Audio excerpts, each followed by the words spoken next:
Hi, Meghna. Hi, everyone. Hi, Meera. Hey, hi, Sunil. Hi, Meera. Meera, good afternoon.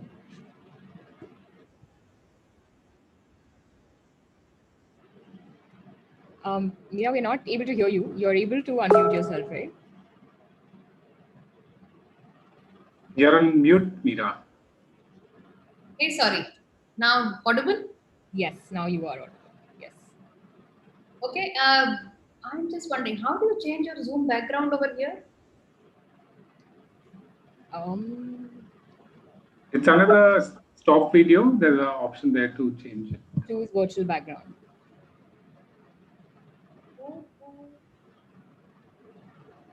Okay. That's very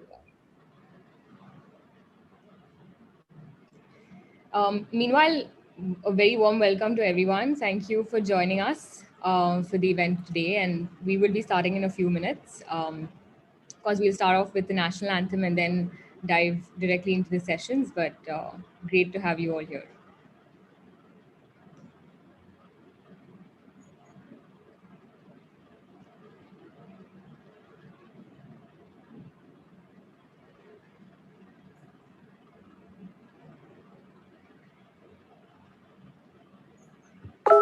Hey, hi, Supaja.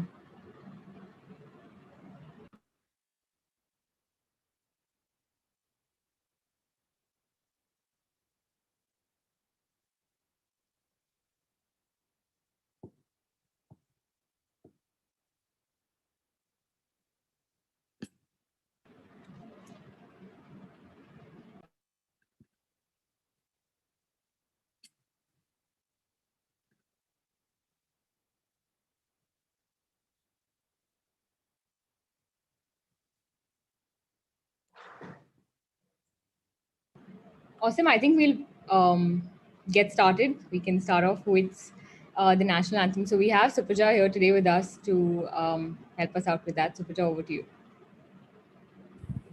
Thank you, Meghna. I kindly request everyone to praise for the national anthem.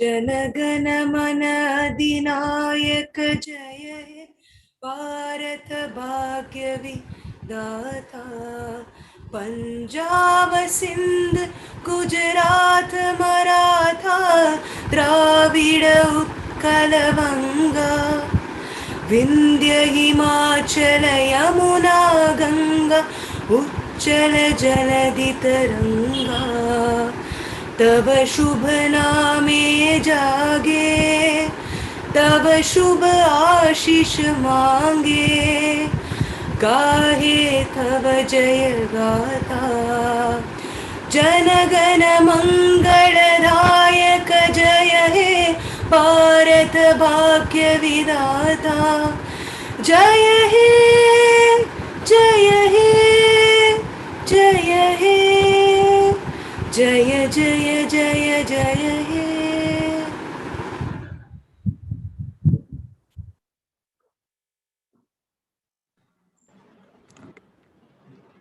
Thank you so much for that, Supaja. That was lovely. Awesome. I think we can get started. Vikas, over to you. And Vikas and Meera, over to you both. Thanks, Meghna, and wonderful to have all of you here. I think we have a lot of participants on Zoom as well as a lot of people joining in from YouTube and LinkedIn as well. So warm welcome to all of you. We have a power-packed second half today for all of you. So we're going to get started right away. So the first session that we're going to have is really the journey of idea to hyperscaling and how do D2C brands do it. And I have a pleasure in welcoming and having Meera on board. Welcome, Meera. Thank you. I'm going to quickly introduce you, Meera. I think a lot of folks probably already know you, but I'm going to take a minute to just introduce you. So Meera comes with about 15 years of experience and started off her career with almost a decade at Unilever, working in brands like Dove, Surf, Vim, and host of others. She also led consumer insights for the home category during that tenure and analytics and many other aspects. She also then helped scale Big Basket, where she spent a couple of years, and she really grew that into a national brand and grew that top line 4.5 times in the tenure that she was there. She then went on to become the CMO and business head for private labels at MedLife. And again, over there, she had a great journey of scaling the brand and also scaling up the private labels and OTC products. And in her current role now, she's the business head at Dr. Vaidya's, which is India's largest digital-first Ayurvedic brand, and now part of the RP Sanjeev Goenka group. So with that, a very, very warm welcome again, Meera. Thanks, Vikas. I'll share my screen. I guess that'll work yes, out better, right? Yeah, the team is just going to load that presentation on, and over to you. To share your thoughts, and then we'll have questions after that. Yeah. Great. Thank you. So I have a short presentation over here to make. I know virtual kind of conferences have this innate issues of making it more interactive, especially when the crowds are larger.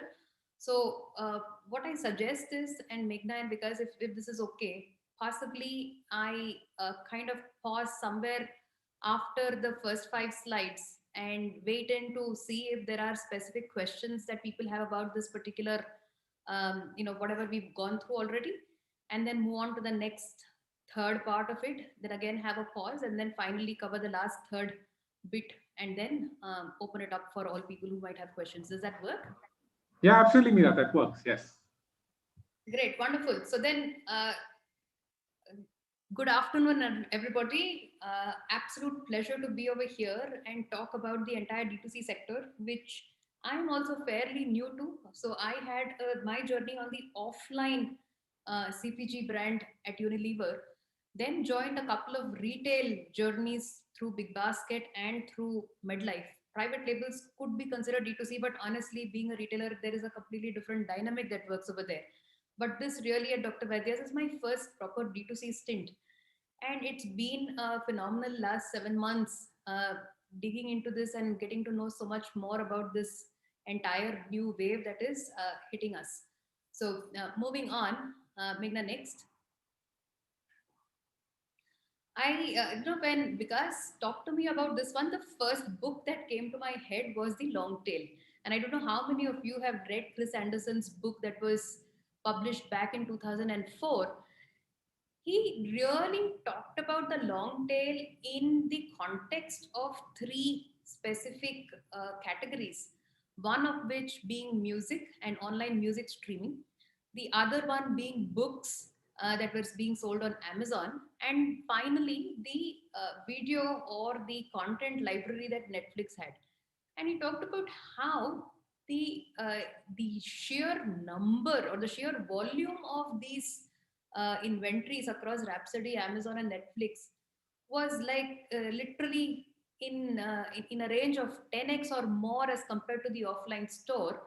And yet how it wasn't just the ones that were there on the offline one that were selling. There was a fairly long tail of these services that were being subscribed to and that were being listened to and enjoyed by a fairly large section of the population, giving rise to that entire book called The Long Tail, right? So D2C seems to be going around in that same fashion that these 3 things did. Of course, when it is a digital asset, there is no inventory carrying cost. There is virtually no further cost associated with last mile deliveries, etc. So not totally comparable, but what we are seeing today is a version that has been particularly suited of this long tail into the CPG space as well. Next. So one of the things that I think I should also put down as a context is, why is this long tail, or fundamentally the long tail? So you have these large biggies sitting over here in the CPG space, which includes Levers, Nestle, Procter's, Marico, Colgate Palmolive, etc. These people are sitting here. These are the biggies. And typically, if you look at it in a brick and mortar retail store, they will constitute possibly 20% of the entire assortment, but they will be contributing to 80% in terms of revenues and 100% of the profits, right? This 80 and 20% in the online space becomes hardly 10% of the overall assortment that there is. And the remaining 90% is an online only inventory, the yellow one that you see over here. And this 90% over here contributes to about 25% of the revenues and 25% of the profits. So, from an e-tailer's point of view, this absolutely makes sense to give customers more assortment, to give this long tail of assortment. It contributes to both their revenues as well as profitability. So, it's a complete win-win as far as the e-tailers go with this long tail. Moving on to the right side, I just thought I should quickly summarize the D2C ecosystem, and then moving on to the actual gyan that this session is actually supposed to be giving you. So yeah, we have about more than 80 million shoppers that have been added in the last 3 years. Some about 200 million more are expected to join the party by 2025. We have from 376 million active social media users in 2020, we are likely to go to 500 million. It will be like a little more than a third of our population. And we already, as of 2020, have more than 100 funded D2C brands, and their addressable market size is likely to be about $100 billion. These are all huge numbers, and obviously anyone with that even slightest bit of entrepreneurial spirit should immediately start thinking as to what is this white space that there really is, and what could you possibly look at playing. So yeah, the future of business, CPG included, is in selling less of more brands, but each one having a much smaller share of the entire pie.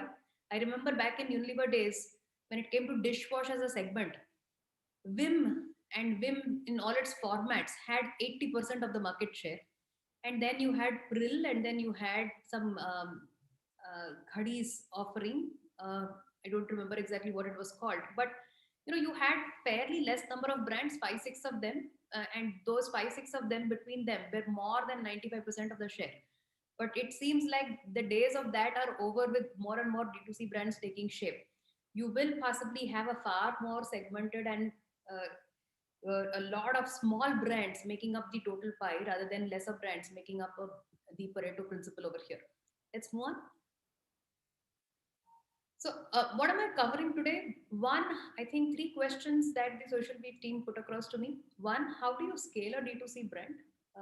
Assuming that you have one or you're working on one. How do you make ROAS happen? The golden metric, or in some parlances, the ad agencies like to call them Mr. Roy for ROI. And what should be the split of sales from own store and other stores, right? If you're a D2C brand. Let's move ahead. I am over here going to talk about 3 base criteria for D2C success, right? And if this base criteria for D2C success, which is really scaling your brand, are taken care of, then I think you're in a good shape. So the first one being the gross margin and the AOV mix. As you've seen on the picture on the right side, either you need to have high average order values, right? In which case you can afford a low gross margin, or you need to have high gross margins in case your average order value is low. But in any which ways, you will be spending at least $90 as the cost of delivery and middle mile alone, right? Not taking into the consideration the marketing costs, the other overheads, etc., that you incur, and COGS. So therefore, if your GMP into AOV mix is not working for you, that is the fundamental bit that will make or break the entire D2C success. You cannot work with small AOVs. You can't work with small ticket sizes on the D2C front, because you have far too many other costs coming over here. Unlike, let's say, the sachet market of hair care industry, where it is offline driven, it is like one big assortment going in. Therefore, per retailer, the mix of assortment really makes up for that, as compared to the unit price of every individual product that's going in. The second one is clever and meaningful marketing. I particularly emphasize on the adjectives that I've used over here: clever and meaningful. Right? Marketing obviously is required to generate demand, but when it comes to D2C, you've often got to be very clever given the limited resources that you have. And it has to be meaningful in that you're not just taking a swipe and a jab at things, you are actually taking an educated guess or at best an educated guess, but more like you really know what you're doing, and then you're making it meaningful for the customers you're targeting. And finally, retention. Just one more click, Meghna, so that yes, and I think maybe if you don't remember the other things, it's fine, but please hold on to everything that I talk about retention in the following slides, because honestly, this is one of the most overlooked kind of a facet. But in the long term, it is your retained customers that will drive both revenue growth as well as profitability for you. You've done the hard work of getting a customer to be interested in you and actually take a punt at you in terms of ordering from you. Make that customer and that customer order count for you. And the only way to actually do that is to look at your retention numbers on whether you're doing it right or wrong. Right? Let's move on. Yep. Clever and meaningful marketing. Meghna, maybe you can do one by one, please, instead of putting up everything. Just don't want to clutter the screen. Yeah, thanks. So the first and the foremost thing for me when it comes to clever and meaningful marketing is to understand your target audiences really well and understand them from the point of view of their media habits. There are a fairly large number of syndicated studies that talk about media habits of millennials to senior citizens to kids to the tweens, etc. So and if you don't want to subscribe to any of these syndicated studies, your peer set is another place to actually go looking for. They're quite approachable, and honestly, who doesn't like giving gyan over here? Look at me, I'm actually giving gyan in this session today in the afternoon. So I think it is a fairly good idea to know your TG really well, either through syndicated studies or by talking to people who have had experience in targeting these target audiences that you're talking about for your brand and product and service. And finally, if you're already on your way into your D2C journey, right, then you already have your customer base. Talk to them, right? Customers love it when they are approached, but of course at the right time, right? And they will be more than willing to share so many insights about themselves and their lives that will give you a much, much deeper appreciation and understanding of their media habits. And that kind of takes shape in your overall marketing strategy. And honestly, the last statement, I mean it. If you've already been a few years into your business and you still don't know your customers' media habits, ekdam pakka pakka, hand on heart, then shame on you. You really have been doing the entire bit of marketing wrong. The marketing hat, whoever is wearing it in your organization, needs to be, given a serious talking to in terms of not even knowing this basic. Right? Where does this make a huge difference? Right? I think there is a channel mix that you're talking about.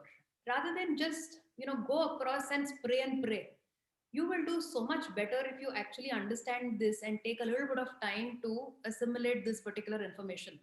You will shorten your learning curve, right? And instead of investing in wrong channels, actually do the right thing and move on. I'll tell you, for example, when I was in midlife, my target audiences were older people, because the platform is made up of much older chronic diseases patients like diabetics and hypertensives and thyroid and so on. These are not very young people. So Instagram would have been an absolute rubbish channel to be investing in at that point in time, given that these people are not there. However, Facebook is not.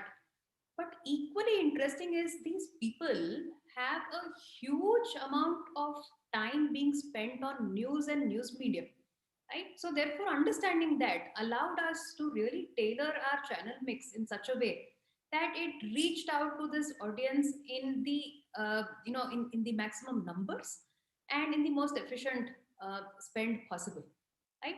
But at the same time, if you look at something else, let's take that if you were actually advertising to the millennials, you wouldn't have a media mix that is not that is complete without an Instagram, for example, right? So therefore, understanding media habits of your target audiences is critical to you creating that right channel mix that will take you home in terms of growth and scaling up your brand.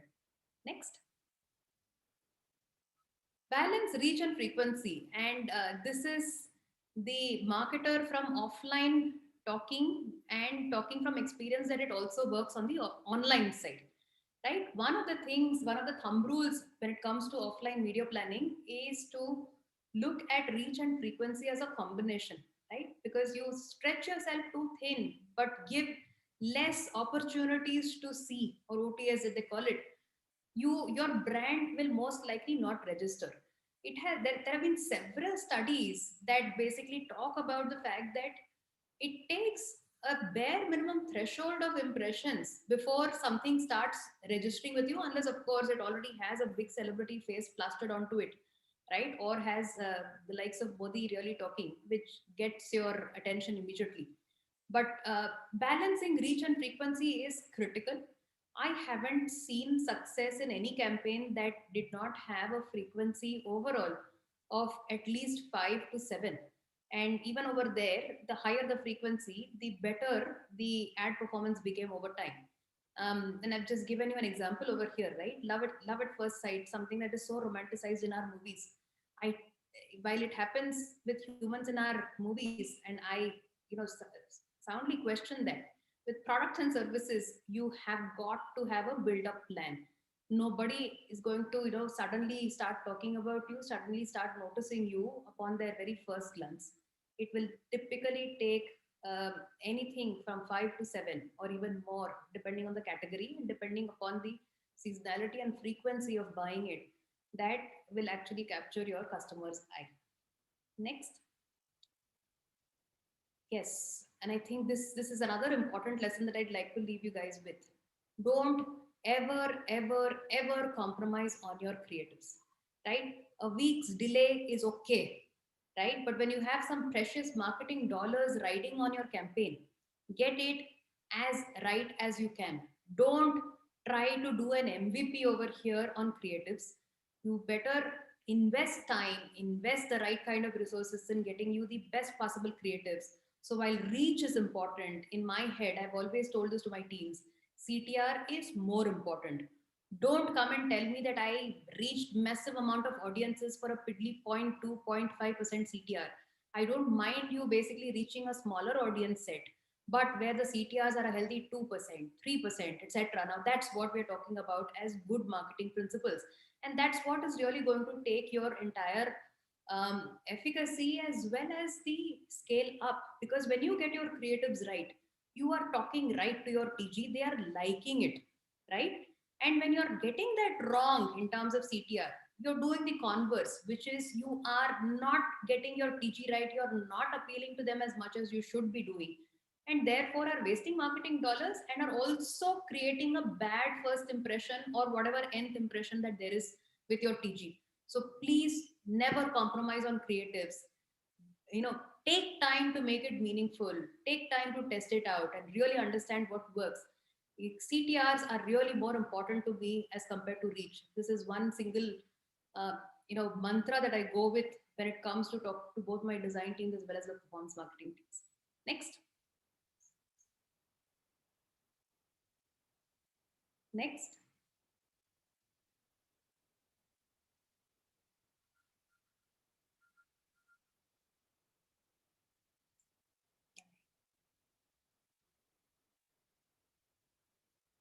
Yep. Right. Again, brand marketer talking, but after having ascertained this for the last 6 years on the consumer internet business side, don't shortchange on brand building. I have heard enough people coming up to me and saying, ki initially, you can't expect me to be spending on brand. I will have to plow in all my monies only on performance marketing. Right? Fair. That initial period that we are talking about should not last more than a year or year and a half at best. After that, performance marketing alone will not deliver scale to you. It will need brand and performance investments both. You will have to work on creating the top funnel so that your performance marketing doesn't fatigue out and doesn't kind of reach a glass ceiling on its own, right? So, and make brand spends accountable for the right metrics, right? Oftentimes I have seen people compare brand metrics to performance metrics, saying कि यार यहाँ पर I have optimized it for conversion, यहाँ पर I have optimized it for completed views, ठीक है. Instead of looking at the completed views and looking at the actual ROAS over here on the performance marketing side, they will compare ROAS of both. How does that make sense? You did not optimize this for ROAS. It is not supposed to be optimized for ROAS. And what you should always do is retarget people that you have targeted with your branding campaigns and then measure ROAS of those campaigns versus the regular performance campaigns that is going to an audience outside of it. I am absolutely sure, and I've tried this, that the ROAS of the retargeting campaigns for people who've been exposed to your brand is way, way higher. At times, even with a factor of even 4 to 5x as compared to those that are not exposed to your creative.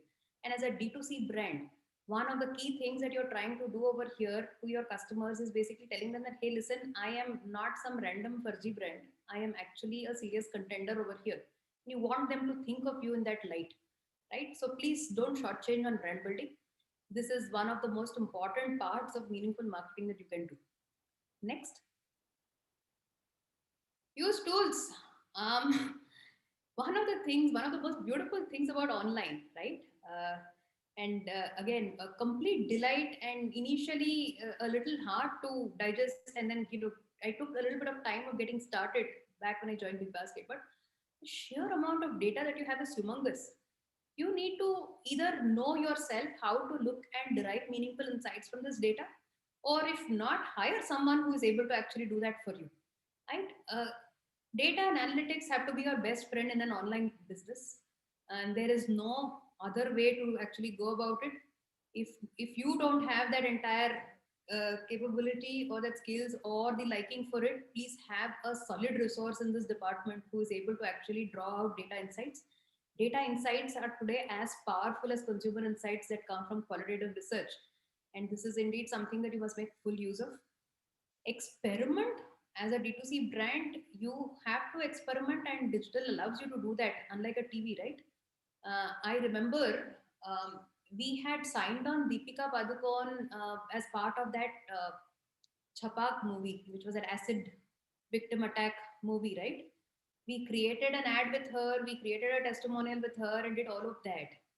And we started airing it. Within a week of us airing it, she went completely down with the JNU controversy, where she said that she supports somebody, and then the whole Hindutva lobby as well as the BJP pro BJP people were completely against her. But what do you do? Money has already been invested over this entire thing. You can't pull back, and if you don't air it, there is a specific window of airing it. You're gone, right? But thankfully on digital that's not the case. You are anyways not working with those kind of celebrate most of the times, and even when you have all of these creatives etc., they kind of cost a fraction to produce as compared to the production cost of an offline film. And you are able to do A/B testing to really build out your overall journey and roadmap towards what really is going to be your space in the creative sense, right? So definitely do experiment, and these tools are one of the most valuable things that you will have as a D2C marketer, right? Let's move on. And yes, as a business head, and as having been business head now for the last so many years, you can never take your eyes off the full PNL. Oftentimes, we get completely swayed by the top line, not quite caring to look at the bottom line metrics. If you're a D2C brand, irrespective of the department that you are in, right, at the end of the day, if you're in performance marketing, your job is not only revenue, you should also have a fairly good sense on the bottom line metric. As I've said, topless is a tad better than being bottomless in both people and in business. And this is where I think there are so many things that you can actually do even through an A/B testing. I'll tell you, for example, in Big Basket, we had done A/B testing where on one particular ad creative and one particular campaign, I gave a percentage of, and on another one, I gave a flat rupees of. Now, I did not, when you look at it prima facie, the one where you had a high percentage of, like a 40% off, 50% off, etc., did far better in terms of clicks and transactions. The one with a flat off did okayish in terms of your clicks and transactions. But when we started looking at the entire funnel, the first one, which was the flat percentage, high discount percentage off, was actually a loss making one, whereas this one actually improved the profitability, the other one, which was a flat off. So obviously, while you are doing this entire framework of A/B testing, or even when you're doing, any of your campaigns, one of the most critical things for you to develop and one good skill set to have in any marketer who's managing the top line metrics is to always keep an eye out on the full P&L, and bottom lines are at the end of the day important, and that's what will sustain you. That's what will get you closer to more funding, more resources, and the ability to sustain a brand for longer. I will take a pause right now. Uh, Meghna, if you can take off the presentation and just let me know with the people over here, are there any specific questions up to this point in time?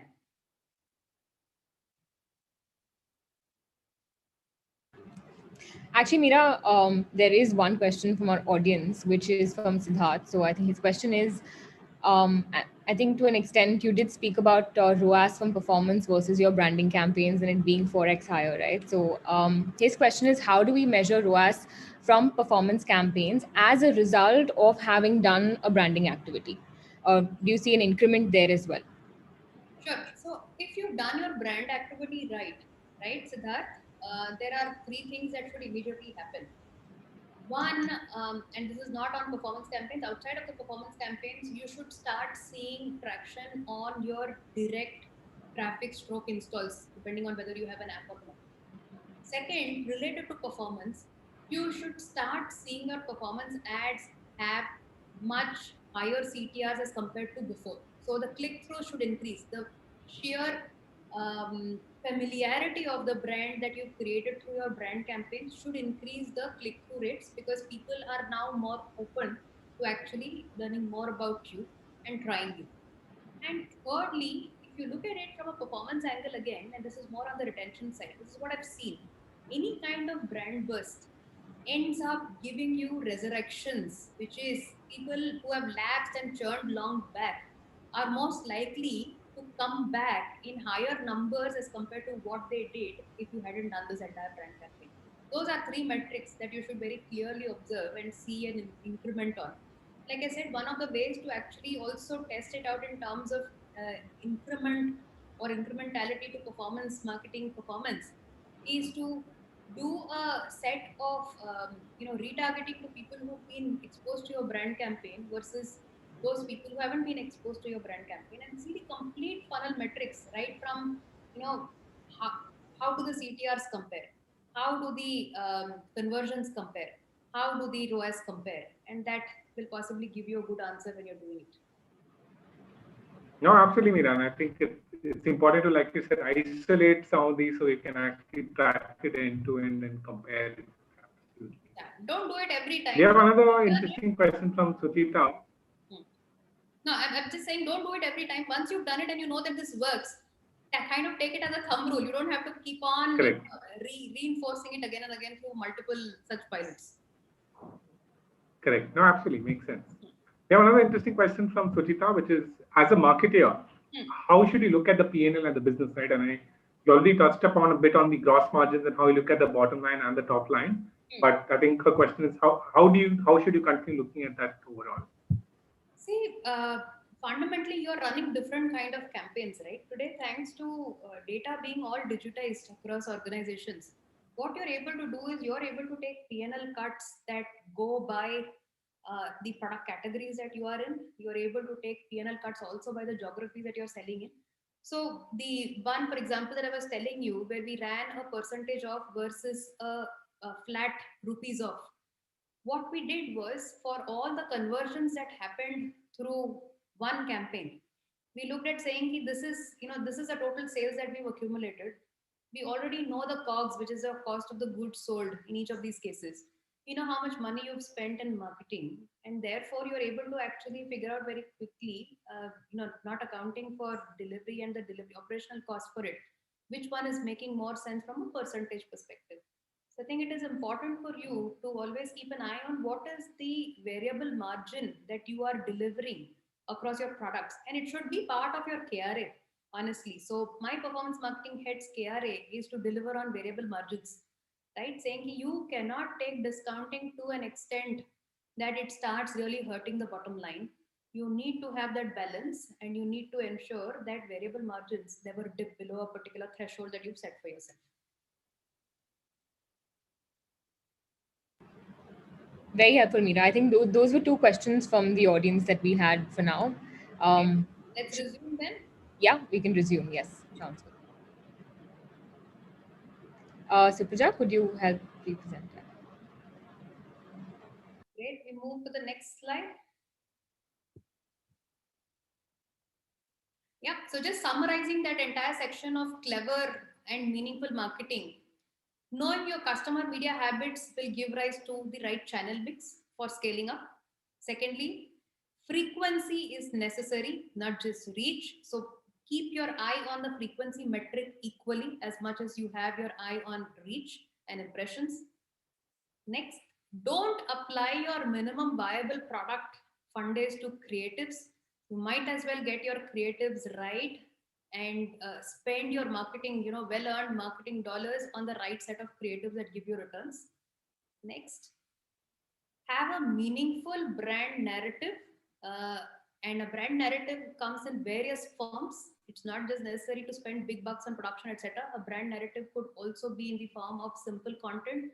At Dr. Vaidya's, for example, our content is taking shape in the form of a lot of doctor talks, a doctor video series, which is really helping people in terms of understanding Ayurveda and what really is something is the right kind of Ayurvedic products for them, and giving them those insights.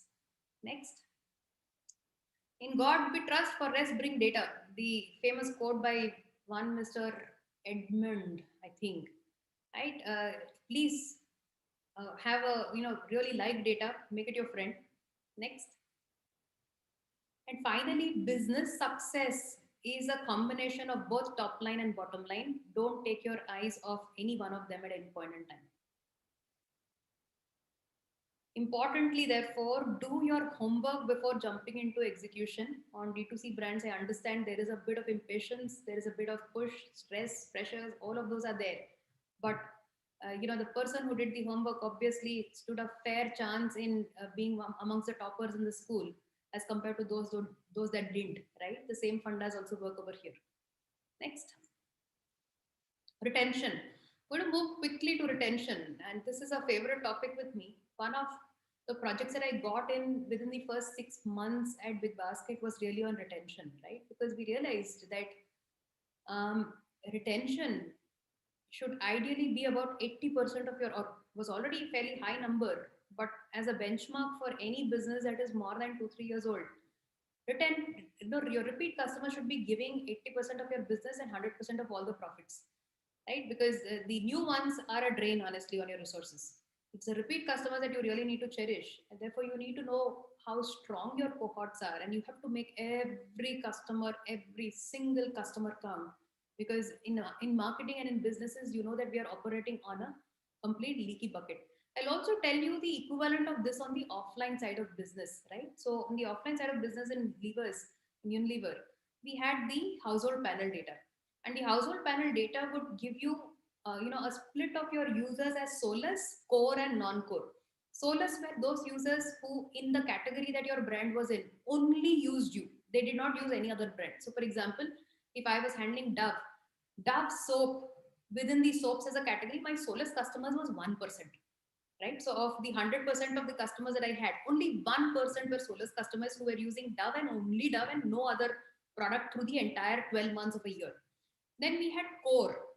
Core was a set of customers who used Dove or your brand for more than or had a share of consumption of more than 50%. So 50% of the category consumption belonged to your brand, 50% or more, and the rest were split between other brands that were randomly tried through the year.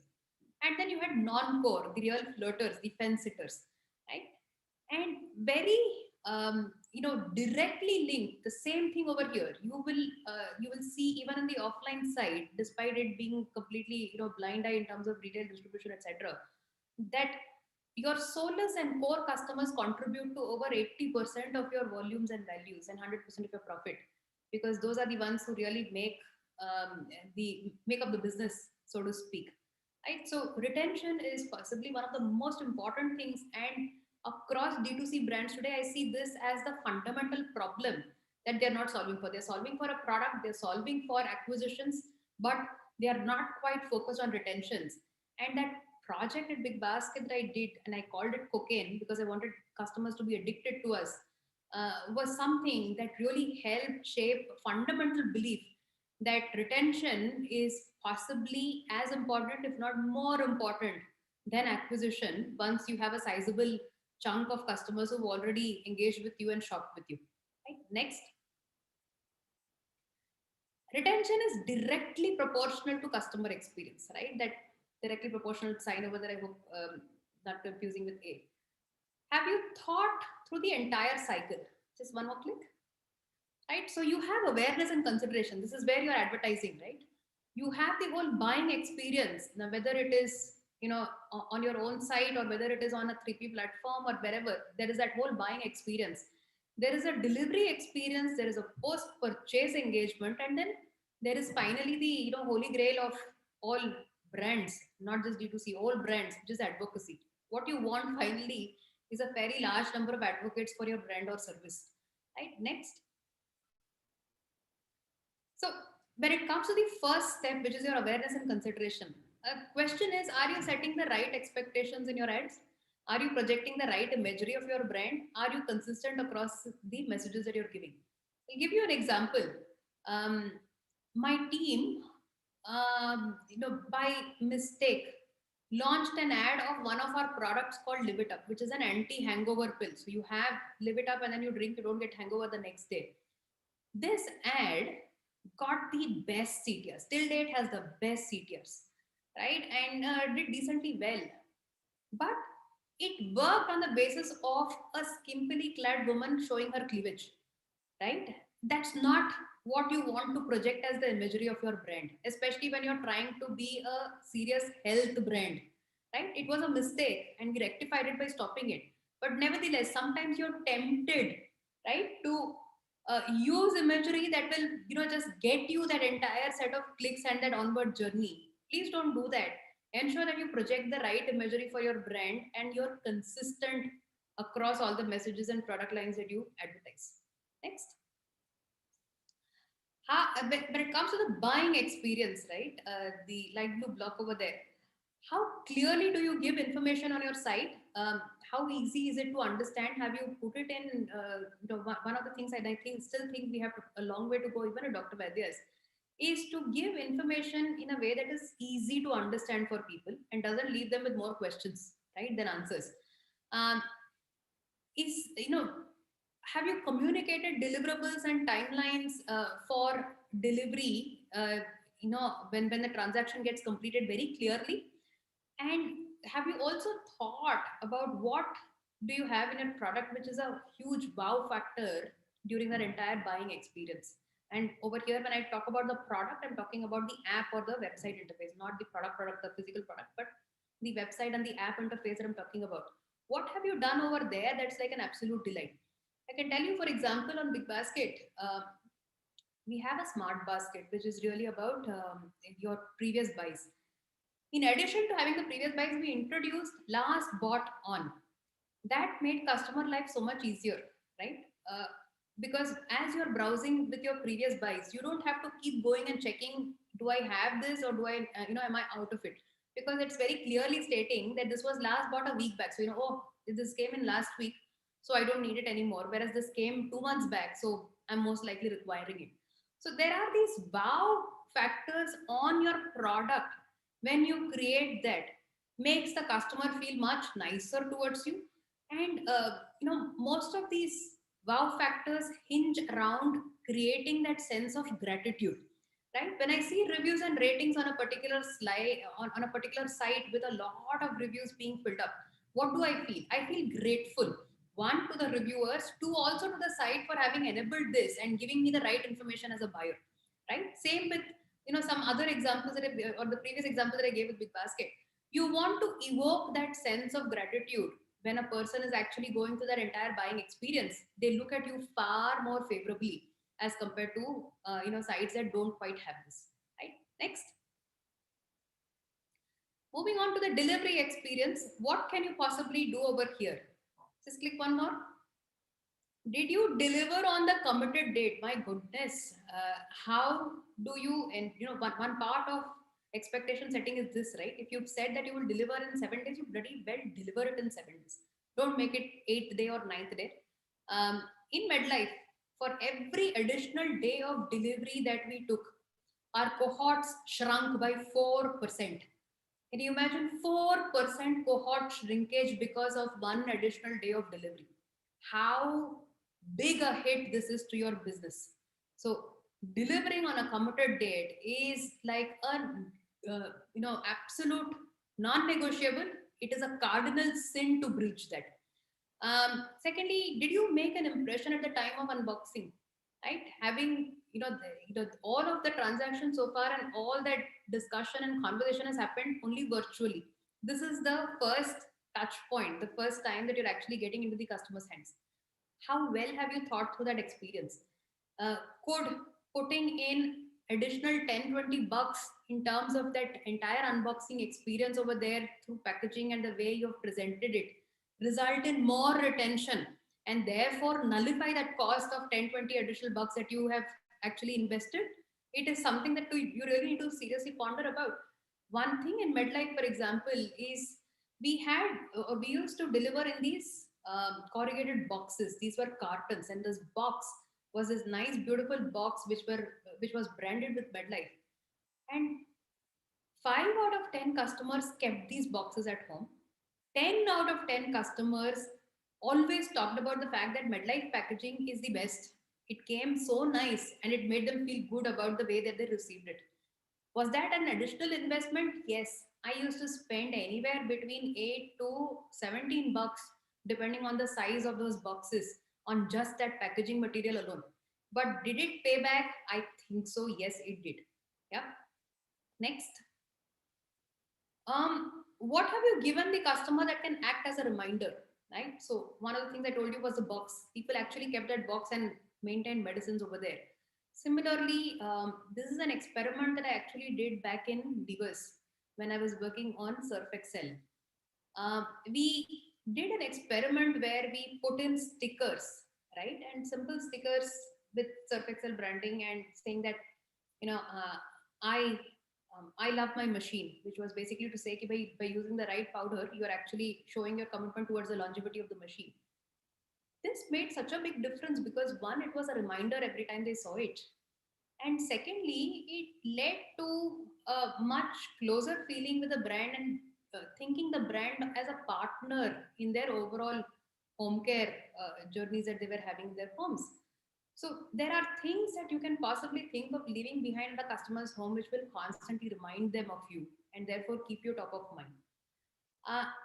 The next is, how do you intend to court this customer to keep him or her interested in you, right up to the next purchase? This is critical, right? You go out on your first date with somebody. Are you going to be absolutely quiet? Are you going to just, shut it? Or let's say you've gotten engaged. Up to marriage, are you going to have no interaction with your partner? No. You take that effort. What do you take that effort for? You're trying to build out the relationship over here, right? It's not just till the next time we meet in person again. It's also all the things that happen in between that make up for that entire next meeting that happens, right? So you have to almost think about the customer as your sweetheart, and you have to court them, right? To keep them completely engaged and invested in you. And you have to do it in such a way that you're able to keep the noise of competitors from outshouting you to this precious customer of yours, right? Remember, no customer is insulated from all the competition noises that will come at them. You'll have to ensure that for a retention customer, for a customer that you are, trying to basically keep hooked to your brand, you outshout all of them. Yeah. Move. Next.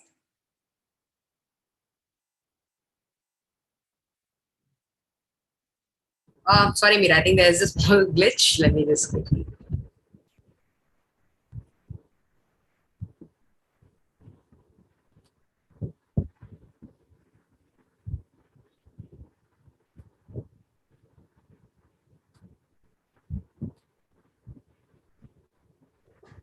While she opens it up, Meera, I think the question on, for a price-sensitive market, how difficult do you think this is retaining customers?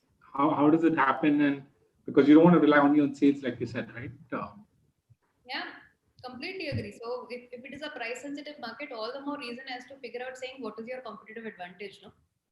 If it is price sensitive and if you have no competitive advantage, you have no choice. You have to also be price sensitive and absolutely, give the best price. But if you have a competitive advantage, how do you build that in your customers' minds? How do you imprint that on your customers' mind, saying that because of this, you deserve me and not the others? That becomes the important thing to really be talking over here to a customer that you've already acquired. Praja, are we able to put this up? Yes. Yes.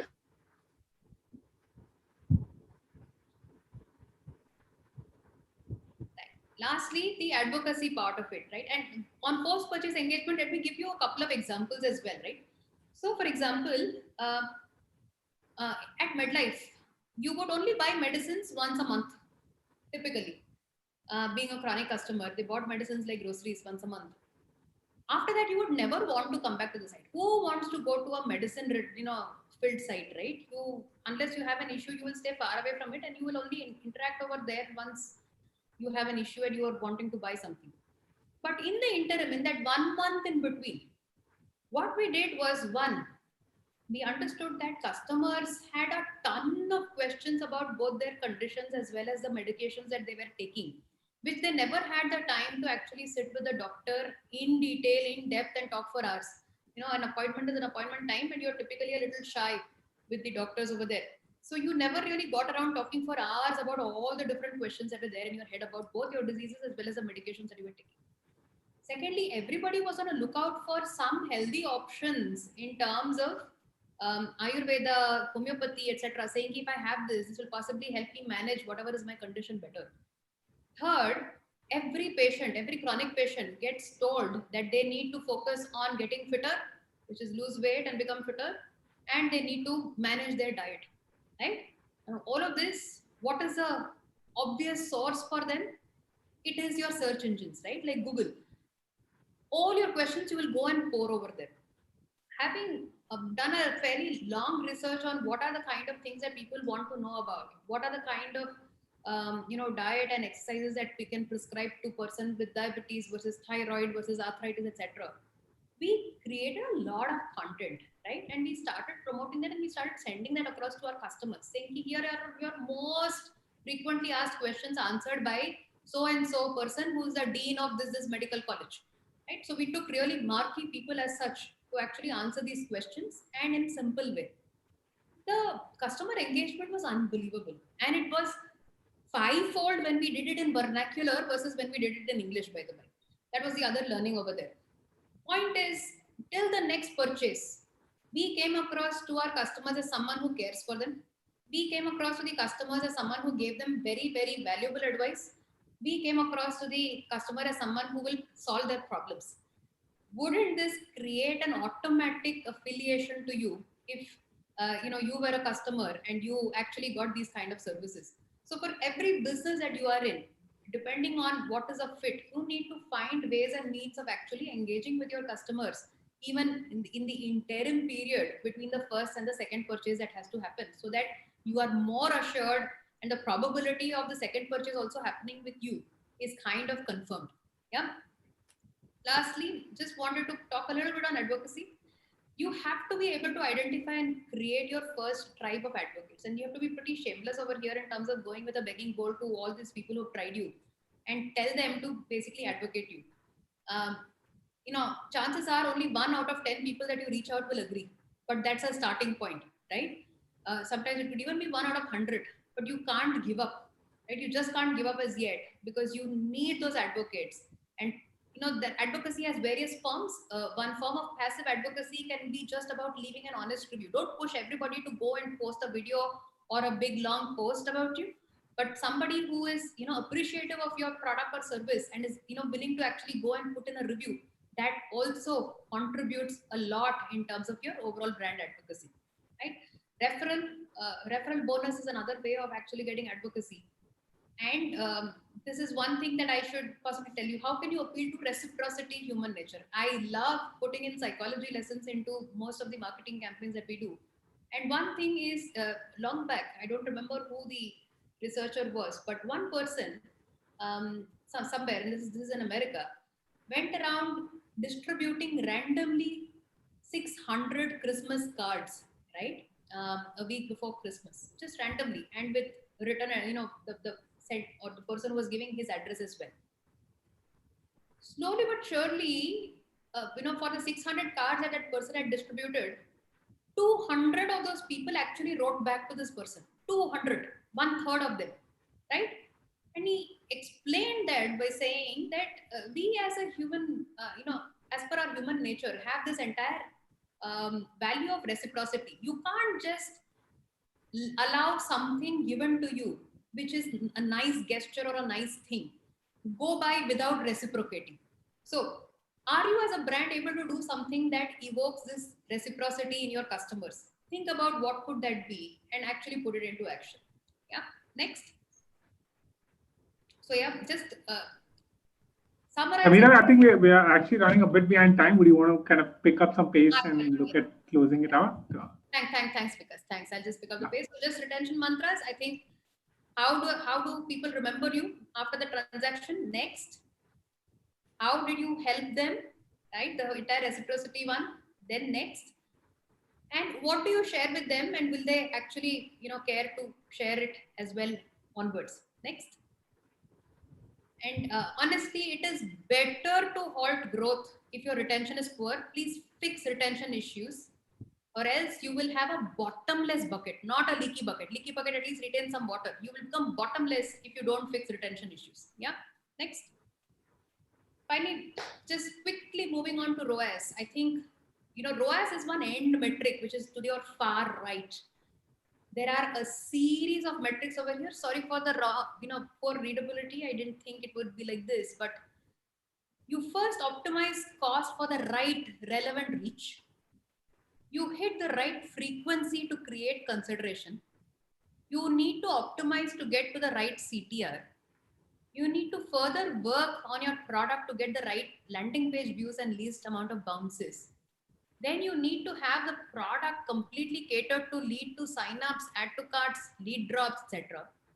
And finally, you need to have the right transaction rates. ROAS is a accumulation of all these previous 6 metrics. It is not just one singular metric. And often I have found people obsessed on that ROAS term without quite obsessing on each of these 6 that actually precedes ROAS. So next. Given that it is a summation metric and not a standalone metric, if you want ROAS, you need to be hitting the levers for each one of these individual 6 building blocks that make up ROAS, and not just one out of these 6 or 2 out of these 6. All 6 are important, and that is what will really maximize your ROAS. Next. And yes, one strong correlation. The stronger your brand, higher will be the ROAS. It uplifts every metric along this entire thing. You get reach at lower cost. You get higher CTRs as compared to brands that are relatively unknown. You get lesser bounces. You get more add to carts and more transactions coming if you have a stronger brand. Next. Own store versus 3P. Last couple of slides over here. I think own platforms drive higher loyalty, no doubt about it. But 3Ps have a much higher base and traffic, right? Own platforms will give you rich insights, but 3P relationships can also lead to pretty much a lot of insights, at least a part of the insights that you're talking about getting from your own site. Next. And 3P platforms have higher trust as compared to a newbie in the market, right? But you will not be able to engage these buyers once they buy your product from them, right? To plan for and ensure repeats. Next. I think how much in terms of value Rokoda sales trumps, where you sell, whether it comes from your own site or 3Ps honestly in business. And as a D2C brand, being available on all other platforms is a good thing. It only adds to a lot of trust. Next. It is cheaper actually to sell on 3Ps initially, while your own marketing costs are quite high. That's coming from my own experience. Next. And finally, I think you have to, when you're selling on 3P, be clever to figure out how you can influence the next purchase to happen through your own platform rather than through the 3P again. Yeah. That's about it. I'm sorry I, possibly took a little more time than was planned, but if we have time for answers, happy to take them on. Yeah, I think we're unfortunately out of time, Meera. I'm not sure we'll take any questions, but I think, I could see from the presentation and the conversation we had during the preparation that you've really put in your entire 15 years experience into this deck and customize it for us. So thanks so much for taking all the time to really prepare and deliver this. I myself had lots of questions, but I'll definitely take it offline and take it up. But thanks so much for joining us today for the Digital Leadership Summit. Sure, my pleasure. And all the best to all the D2C participants over here. I think this is the age of D2C. Rise and shine. Absolutely. Thanks, Meera. Thank you. Over Thank to you, you. Sunil. Thanks a lot, Meera. I really appreciate it. I'd like to introduce our next speaker for the day as well. We have Meenakshi joining us from Google. Hi, Meenakshi. Good afternoon. Hi, Sunil. Good afternoon. A warm welcome and super excited to have this discussion on the growth in the retail sector. I think after insights from Meera, really looking forward to the insights from the Google perspective, and you'll have so much data. So really excited to have you discuss that. And, I was talking to another client earlier on why we are organizing these leadership summits is also for us to kind of reflect and learn from macro trends as well as micro trends, both from across industries. Otherwise, as marketeers and business leaders, very easy to get too caught up in the operational execution. So these sessions are kind of to reflect and pull back. Before I hand it over to you, Meenakshi, for the presentation on the retail sector, I just would like to briefly introduce you to the audience as well. I think, because I might want to go on mute.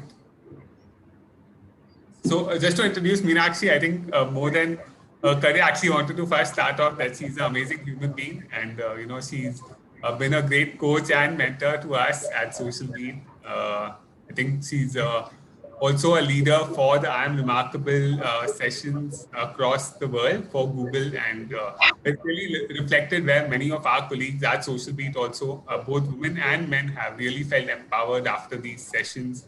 So thank you, Meenakshi, for doing that.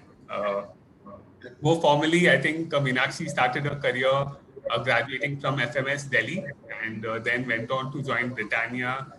So some FMCG background there before moving into banking, and then has been with Google since 2014, if I'm not wrong, and really has been an amazing partner and inspiring many of us to take on bigger goals and bigger dreams. So over to you, Meenakshi, and I'm happy to share the presentation from my side as well as yours.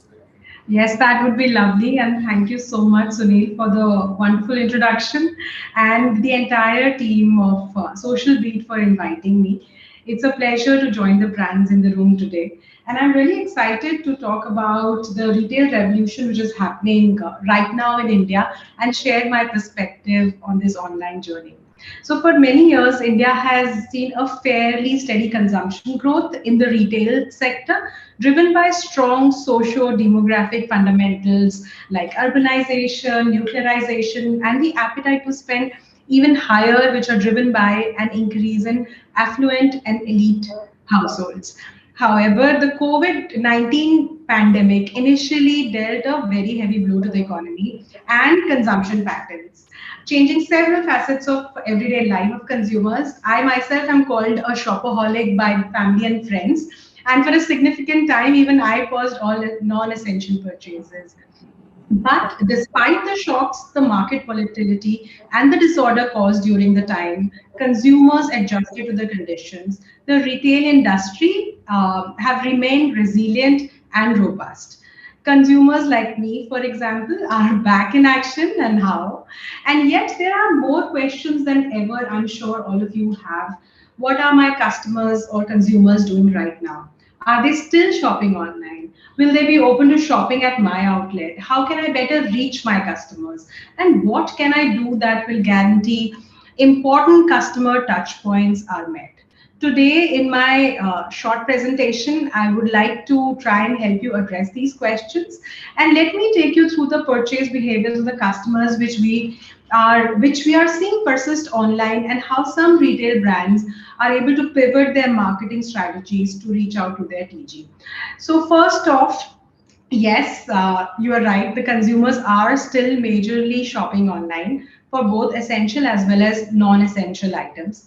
This is a common trend across savvy internet users as well as new internet users that we are seeing.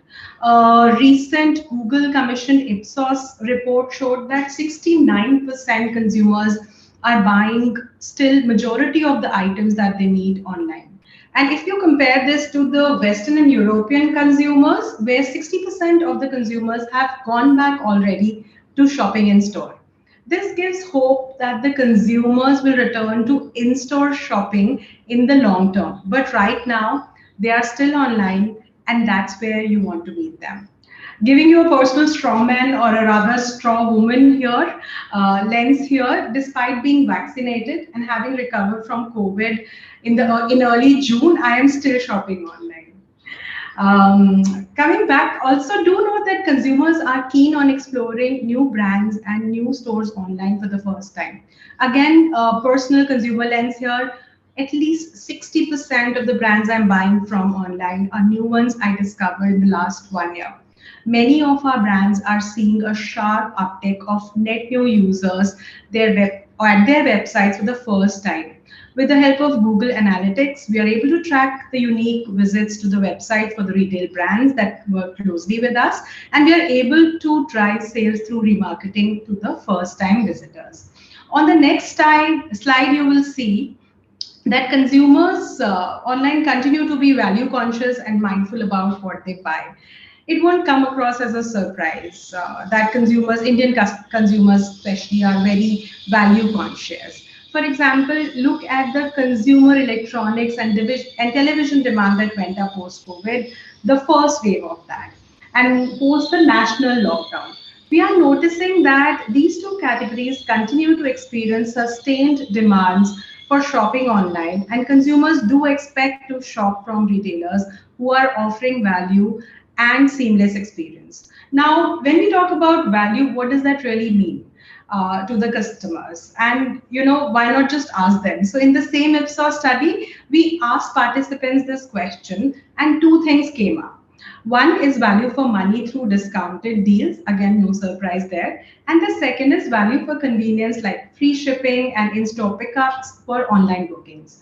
So Google offerings such as merchant center promotions can help you communicate the promotions and deals you currently have to your clients. And it's a free feature on your Google Merchant Center, but details can follow, and you can get in touch with Team Social Beat or your account manager for that. But I'd like to talk about what we have on the next slide, where we see that consumers are looking for easy and convenient experiences from brands. It's not enough to have a website. You need to make sure that your website is easily accessible and navigatable on both desktop as well as mobile, especially mobile.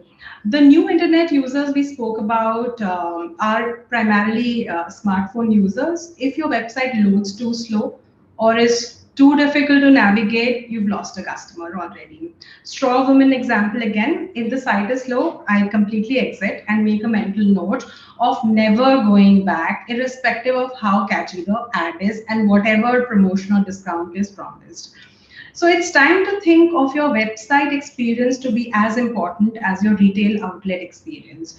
Just as you strive to have a neatly designed storefront, plan your website experience in a similar fashion. Remember that consumers don't differentiate between online brand and offline brand experiences. It's a brand experience, and at the time when they are shopping, it's critical that you put your best foot forward. That brings me to the next part. While this was the context, that given that you now know that customers are still online and you know what they value, I want you to think about how would you change your approach in reaching out to them. I'd share how retail brands we work closely with have already altered their marketing strategies to be more connected to their customers. And Nassim Taleb, one of my favorite authors, the author of Black Swan, if anybody has read that, and also Fooled by Randomness, once said that the resilient resist shocks and stay the same, the anti-fragile get better. Now, taking a moment to just explain anti-fragile, I'm sure most of you know it, but for the ones who don't, simply put, anti-fragility is a property of systems which increase in capability to thrive as a result of stressors, shocks, volatility, noises, etc. Mind you, they increase, not decrease or remain at the same level. So I'd love for the brands in this room to step towards anti-fragility in 2021, not just withstanding the shocks, but growing stronger and better despite or because of the shocks. So I'll talk about three ways that brands can demonstrate anti-fragility. They are here, you can see on the screen, recognizing consumer behavior and taking action on them, reimagining your profitabilities, and leading your marketing strategies with data and not assumptions. I think Meera had a very interesting quote on that. In God we trust, but for the rest, bring data. And that stuck with me, and I'll talk more about that. But let me explain what these three largely imply. So on this next slide, we see that the key question to consider when recognizing evolving consumer behaviors are about how your potential customers are affected, what industry expertise and tech you are leveraging to solve these challenges, and how can you better engage with your target audience. Let's talk about real retail brand that immediately pivoted to understand customer behavior when India went into lockdown last April. When ASICs discovered that their category was classified as non-essentials and retail outlets remained closed during the lockdown, the brand realized that they needed to work through multiple constraints to maintain profitability. The Google account team helped them understand what their consumers are doing online and how the brand can have more meaningful conversations with its TG. By leveraging first-party data in their Google campaigns, the brand was able to talk to their loyal customers, who quickly resulted in improved sales and higher ROAS. The Google team also helped ASICs find more specific insights on what sports and fitness audience were doing online and how the brand can reach out to newer customers efficiently through new formats like Google Discovery ads and Smart Shopping ads to drive awareness and user consideration. As a result, we can see that there was a 14x increase in ROAS with 2 times more revenue generated at cheaper cost per sales. And now who won't want that? But I would pause here and ask you to reflect. Have you done a detailed analysis of your existing versus new customers with regards to behaviors on the internet? And how has that helped shape your online communication and marketing strategy? Your agency, again, Social Beat, and the Google account team would be happy to help uncover these audience insights, which can shape your online communication and inform your strategy. Take a moment to reflect on that before we move on to the next slide, where we would talk about reimagining profitability. This, on the next slide, you'll see the second smart thing which marketers do is to reimagine profitability across channels. Now, everybody knows about Duroflex, right? A very well-known brand in the mattress industry. The brand operated through primarily offline marketing channels for many years. However, last year they decided to try and shift gears to online channel after the Google team worked with them on value-driven marketing. So with the objective of strengthening their position as the leader in the online mattress category, Duroflex not only understood its audience's interest in cricket, but also customized their creatives to stay relevant to their audience. They reimagined their marketing strategy, and this paid off when the brand was able to ace the brand metrics for awareness and consideration. And what's interesting, not only this, but it also directly impacted brand search volumes, which grew by 6x in the 1 month period that the campaign ran for. And I'll again pause here and invite you to reflect. Do you as a brand track your brand search volumes? And do you consider that as important? What do you do when the brand search volumes are declining or saturated? Google Trends is a good place to start with the reflections on this brand search volume exercise, but for more details, again, you know who to reach out to. Now, given that more consumers are shopping online and exploring new brands, ahead of this festive season, consider increasing your brand awareness and recall online, which can lead to more profitability and sales. And then we move to the last slide, which is lead with marketing data, which is my favorite one. All successful marketers lead with data, not assumptions. And my MBA marketing professor at FMS used to say, assume is just as plus you and plus me. So this saying may be old now, but when I heard it 23 years back as a 20-year-old, it caught my attention and stuck with me.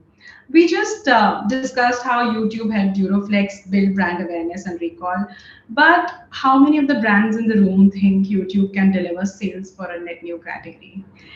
I don't know how many. So for the non-believers, maybe this case study can change your mind. When Ustra launched a new line of offering in the highly competitive trimmer space, the major challenge they faced was building awareness while delivering sales in the short term. So both. So Ustra and Google team decided to study consumer behavior closely through tracking and measurement. And through the understanding of this data, we were able to chart out a plan to target users and lead them lower down the funnel on the website. By weekly tracking, the Ustra team was able to successfully map and attribute success to the YouTube advertising piece of it. If any of this sounds interesting, you should definitely speak with your Google account manager on how to replicate all of this success to drive your brand's online sales. And I hope this short section was able to provide you with some insights and some thought provokers to adapt your marketing strategies. And with that, back to you, Sunil. Thank you, Meenakshi. That's very insightful on multiple points. I think wanted to dig a little deeper into what we can learn from international markets as they are ahead of us in terms of opening up. Are there lessons over there in terms of are people going back to the stores, or are they continuing to buy online? Love to your perspectives. Yes, indeed. There's a lot to learn from the international markets who are ahead of us in the COVID wave, and they are. It's good to have someone to learn from. And indeed, we have seen that in the Western countries which have opened up post-vaccination, Sunil, we are seeing an uptake on consumers shopping in store. Interestingly, the online shopping behaviors have not receded back to pre-lockdown levels. So in engineering, we have a concept called a permanent set, which is an irreversible change that remains in the structure even after the force which has been applied to it has been removed. So I suspect that there will be a permanent set here too in the shopping pattern. One thing is clear. The pandemic has reinforced what brands and retailers should continue to focus on. That is enabling people to shop when they want, how they want, where they want, and at the same time provide a frictionless experience. So whether it's online or offline, brands should be equally armed and ready to meet their consumers where they are and provide them with a friendly shopping experience.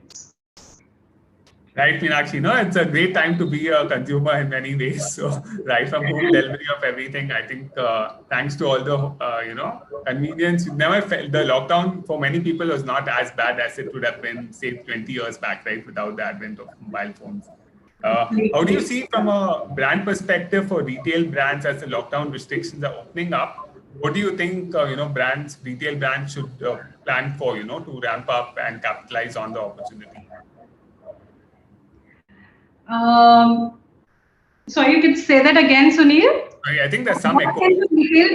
I have some echo. What can the retail brands to do right now to capitalize on the opportunity? Firstly, have a holistic lens. There is a question in the minds of the most retail brands right now, whether it should be offline, whether it should be online, whether should there be a composite strategy. But to my mind, as per what the data says, and otherwise we are just assuming, the message is clear: be online or be overlooked. So whether you are exploring new products or looking up reviews, consumers are today heavily banking on online research, and websites are now the new shopping aisles, Sunil. So marketplaces are opening up. Retailers can use Google offerings such as local campaigns to drive consumers to the retail outlets. But in any case, the mantra is that be where the demand is and reorient strategies real time by staying up to date on changing consumer behaviors. When in doubt, follow the consumer. For now, it is be online or be overlooked. Right. No, absolutely.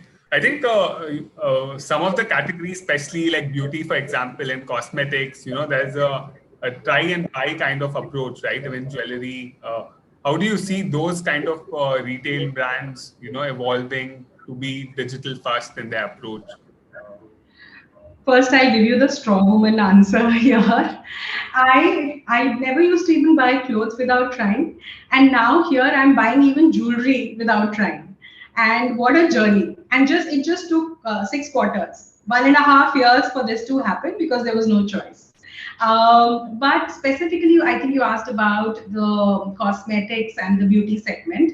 And in fact, we at Google had the same question, and we partnered with Kantar late last year to understand Indian beauty consumer behaviors.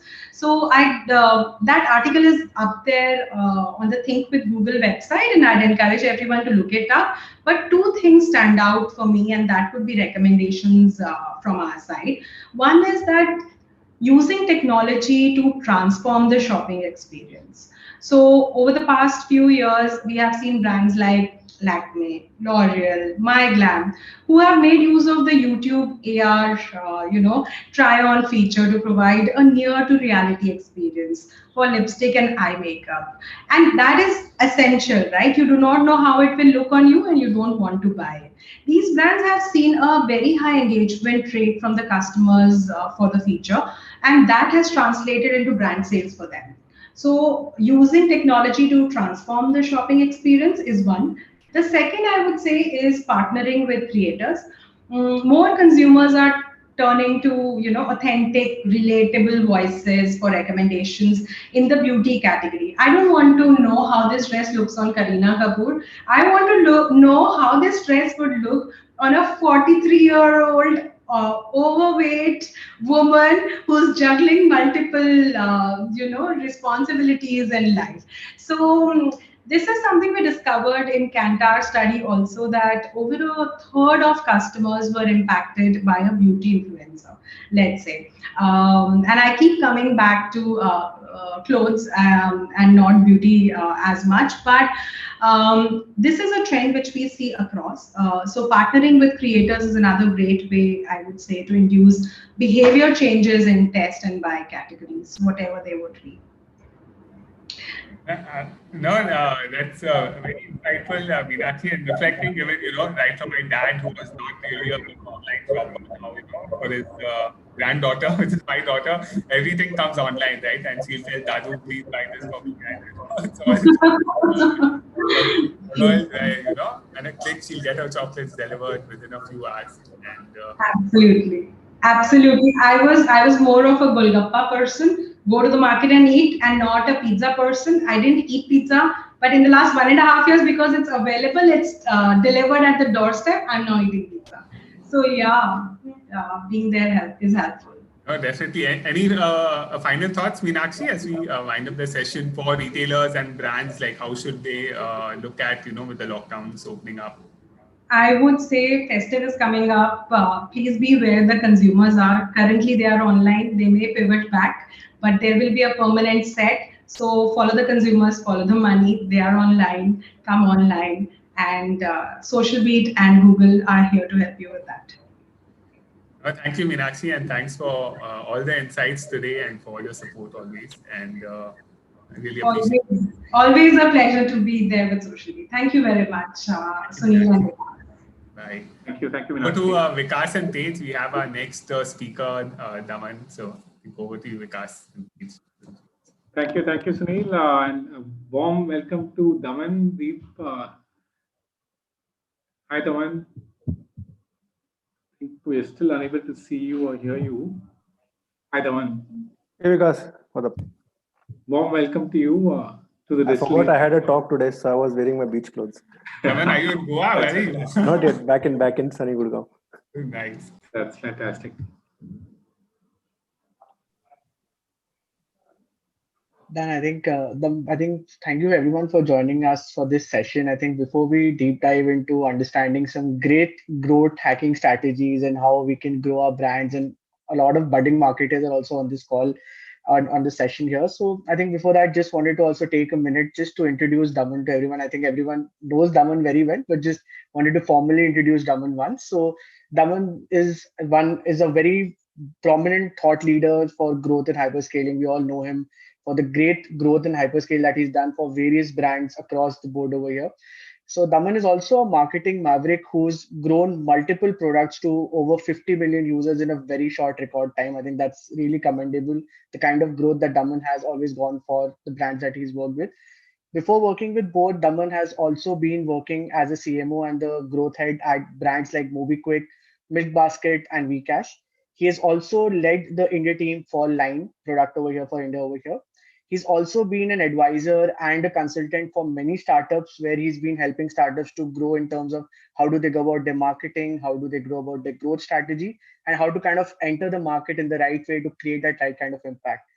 Also, just a little background about Daman. He's an ISB alumnus for us over here, and he's currently working with both. He's heading the growth and the marketing strategy for both from end to end, and has a vision that he wants to make both the largest consumer tech company in this country. Also, Daman is one who loves sharing knowledge. As I mentioned, he's a thought leader. He has this very famous blog called www.damansoni.com. So we'll also be sharing the link in the chat section as well. You can surely go check him out. He has some amazing articles on how one person can work on growth strategies and how inputs can be taken from them. So really a warm welcome, Daman. Thank you so much for taking out the time for this session for us here. Thanks, man. Sure, man. So I think just wanted to move ahead basically with just a quick question like which relates to things. So you've been with boat for over a year right now. You have been like growth hacking is not a very new term for you. You have been in this ecosystem for a very long time. You have driven growth for like brands like Milk Basket and MovieQuick and even Line over here. So as that time has evolved, I think it was a little different when it was for Milk Basket and all. So could you share some insights at how growth strategies have evolved for you from this time frame? So see, the interesting thing about digital is there's a new channel that comes up every 3 or 4 months, right? If it wasn't for the government, TikTok was here, a new channel. It disappeared. We are finding Snapchat, which is coming up. We're finding old channels, not old channels, I say earlier channels getting saturated with ads. So a lot of CPMs go up over there. So as a growth marketer, the fun is there's always something new and some unturned stone, which we can use to drive growth. To give an example, when we started off with Line, the primary channel for us was Google. We ended up getting 4 million users in the first month. Today, if I have to get at 4 million apps installs only using Google, I'll break the bank. So there are other strategies that need to come into play. Specifically, what we did at Milk Basket, it was a very strangely our biggest channel was referral. So we actually inverted the referral mechanism over there, wherein we would not give a referral monetary reward to the person referring, but give a monetary reward to the person who was referred. Because in a building, if I refer to you, and I'm making like $200 off me, it doesn't sound quite right? So instead, what we would do, the person who's getting referred, we would send him a welcome basket, courtesy the person who's referred. So we kind of flipped that over, and that kind of became a primary, source of growth. But obviously, the same thing I can't do at boat, right? It's a very different context. Interestingly, when we started out on boat, we saw. I actually ended up on a gold mine. When we started the D2C journey, we saw there's a lot of brand searches happening, but we were not SEO optimized. So just fixing the core SEO engine upped our traffic quite a lot. But having said that, that took us to a certain distance. Then we had to go on to the next engine and the next engine. Yeah, absolutely, Daman. I think it's been exciting being part of the journey as well. One of the things you often talk about, Daman, is also about the North Star metric, right? And you've been with different apps and different brands that probably had different North Star metrics as well, and maybe even over time, right? So can you tell us a bit about what that is for different brands and what is it for both, and how do you really track it? Yeah, sure. So typically, a lot of companies I've seen, the North Star metric is typically revenue. I think, well, that is a good North Star metric, but I don't think that should be the North Star metric, because the North Star metric is the value you deliver to the customer, and revenue is what you get back, right? So a North Star metric should ultimately bind the entire organization together. Anyone who's in a startup their job is growth. So, for example, again, just taking the milk basket example, the North Star metric was number of groceries delivered on time, right? Which also meant that in a basket, I want more number of groceries, which means Right. my search and my recommendation engine had to be strong. On time means it had to be delivered before 7 o'clock, because otherwise the customer experience breaks. So the whole logistics team had to dovetail with us, and also the buying team had to dovetail into the orders because they had to forecast, right? So and also how many. So if we had number of groceries delivered to a user in a month, so then that also means we wanted him to come back for repeat usage. So we had to get our retargeting engine also up and running properly. So that one metric kind of bound all the departments together. And a lot of very good decisions got taken, that saying that we'll not do just a branding kind of a banner on the first board. We'll show the products on the first board. We'll enhance our search, so on and so forth. So, whenever you're configuring a North Star metric for a company, it's very important to understand what's the value the customer is getting. Okay, and second is that metric going to bind my entire organization together? And it's very different from one metric that matters, what we use quite often, like for example, one quarter we want to drive up sales, and one quarter we want to drive bottom line. So that's a very different metric. It shouldn't be confused with a North Star metric. And quite often we know we get diverted from North Star metric and start looking at one metric that matters for a month. Correct. No, that's very useful, Daman. I think since you've spoken about the North Star metric, like for Milk Basket, you mentioned it was online or on-time deliveries at the right time. And also, I think as an organization, the North Star metric kind of remains constant at one point of time for a brand, even for a long period of time. But do you also think that the brand should also keep evolving their growth strategy and their growth stacks consistently while understanding how the market is and keep revamping that?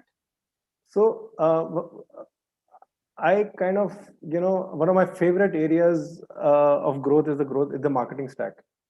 As a technologist, it's so wonderful that there are so many tools being developed, and if you look at the Lumascape for the Martech stack, it's awesome, right? Today, I fundamentally do not believe in monolithic ERP systems, right?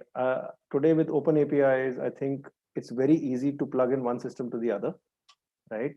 The growth head needs to also develop as a CIO and take a lot of technology calls. And in fact, that is one of the reasons why at board we've been able to grow so fast. We did not have to go for technology approvals anywhere.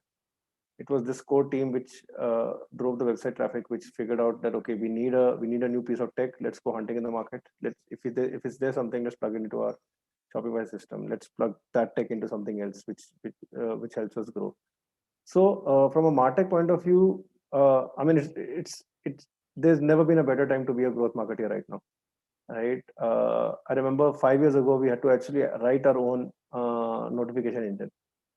Today, I mean, it's actually foolish to write your own notification engine. There are so many tools available, and their learning curve they're far ahead in doing a notification nudge or something like that than us developing that. What we can do is leverage that, stand on the shoulder of giants, and come up with better marketing campaigns and connect better with the user, right? Today today if you're spraying and praying, let's say notifications and emails, that's again something which we should avoid, because there's so much intelligence built into the platform now, right? There is, and I hope no one's used this word before in this conference, AI. built into the system that, it actually helps us to a certain extent.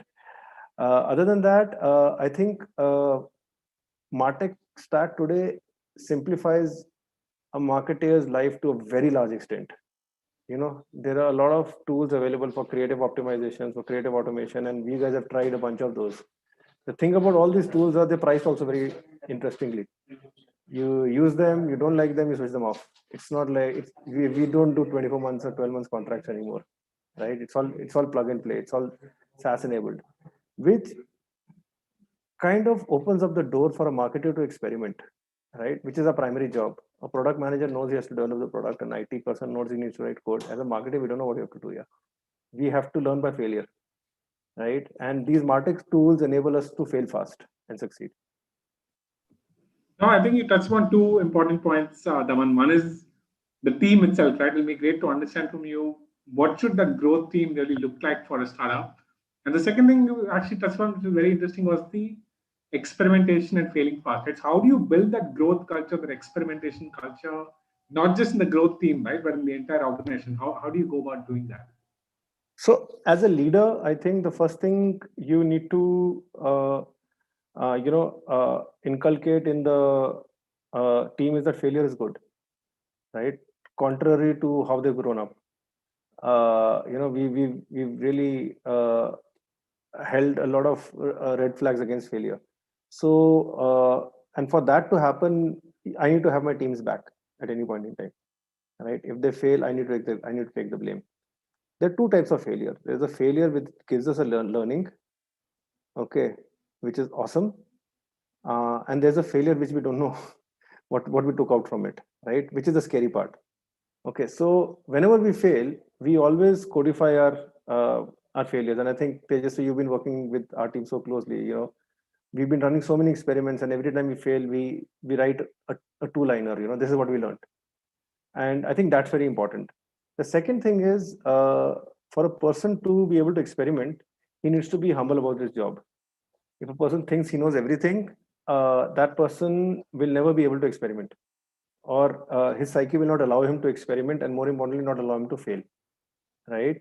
So during the interview process, we also see that a lot, right? If we talk to a person and we ask him about failure, and if you're getting faff, we know he'll not. Culturally, it'll be quite difficult for him to integrate into the team. Right. The third thing is we do not follow the hippo culture. The highest paid person in the room usually knows the least, right? Because in marketing, that person is most far removed from what the campaign variables are, right? And that is the most interesting part of being in digital. The campaigns speak to you in real time. Unlike a TVC, if you spend 10 crores, every TVC is a success here. You can't go back to your boss and say, I did a 10 crore experiment, right? But in digital, we can easily do a 50,000 or 20,000 experiment. Say, what, we failed, but we're going to throw another 20 lakhs on the learning of that experiment. The important thing about experimenting is once an experiment succeeds, not doubling down on that is your fault. Yeah. Right. Yeah. If you're putting in 1 rupee and something's giving you 3 rupees, just go all out. Okay, because that arbitrage will close pretty soon. And growth is not like one silver bullet. People keep asking, what did you do to help you grow at Boat? I actually tell them, you should ask me is what is the 1,000 things you did that help us to grow at Boat, right? And the 500 things that didn't work. Yeah. Yes, exactly. And if you see our failures, and Tejasvi knows this very well, we fail 8 out of 10 times. It's fine. That's the game. But that's also the whole fun part of this. Absolutely. I think Daman completely agree. And I think we've also been glad and had the pleasure to work with you because you've always given us that room to experiment and innovate. You've always said that, okay, try it, fail with it, no problem. Just come and tell me why did you fail, and that's a complete go ahead after that. There's no questions asked. I think really grateful. So I think in that part, Daman, where you mentioned about learnings, failures, and different areas. So just wanted to also speak about a little bit about Boat, that obviously during this time, as we've also grown, we've grown the brand to being one of the number one audio brands in the country right now, which has been very prominent. Every youngster knows about Boat, uses the product. So are there any kind of key learnings or any areas that you felt that you could share with us? Maybe it could help some budding marketeers here also on this discussion over here for them to help and learn something for them over here. ये तो बहुत बड़ा question है. So That's a loaded question. yeah, a ton of them. Yeah. So we've been very frugal in our approach in building the large brand that we are today, right? And brand, when we talk about branding, it's not just advertising, right? Which is showing our brand as a part of a story in a TVC or in a newspaper. You can do that on the digital realm today, right? There are enough channels for us to do that. But the more important part of the brand is the experience effect. Once you've bought the product, how does it make you feel? You know, what emotion is it satisfying? That entire story needs to be built up right from day zero, and that promise needs to be fulfilled by the product. If the product doesn't fulfill the promise of the story, how much of money you throw at the problem, that fails, right? And at Board, we listen to customer reviews very closely, maniacally closely, right? I mean, if you see a pattern, the product team is told right away, you know, that this is what's happening. You know, we need to figure out whether we pull out this product or we can improve it. We need to take a call, right? Other than that, in terms of building the brand, we've been very data oriented, right? While we throw a lot of spitballs on the wall and see what sticks, but we also see the way we also see the data it's throwing back at us, right? So today we have a good understanding of who our user is, where he is, what is doing, what the user personas are.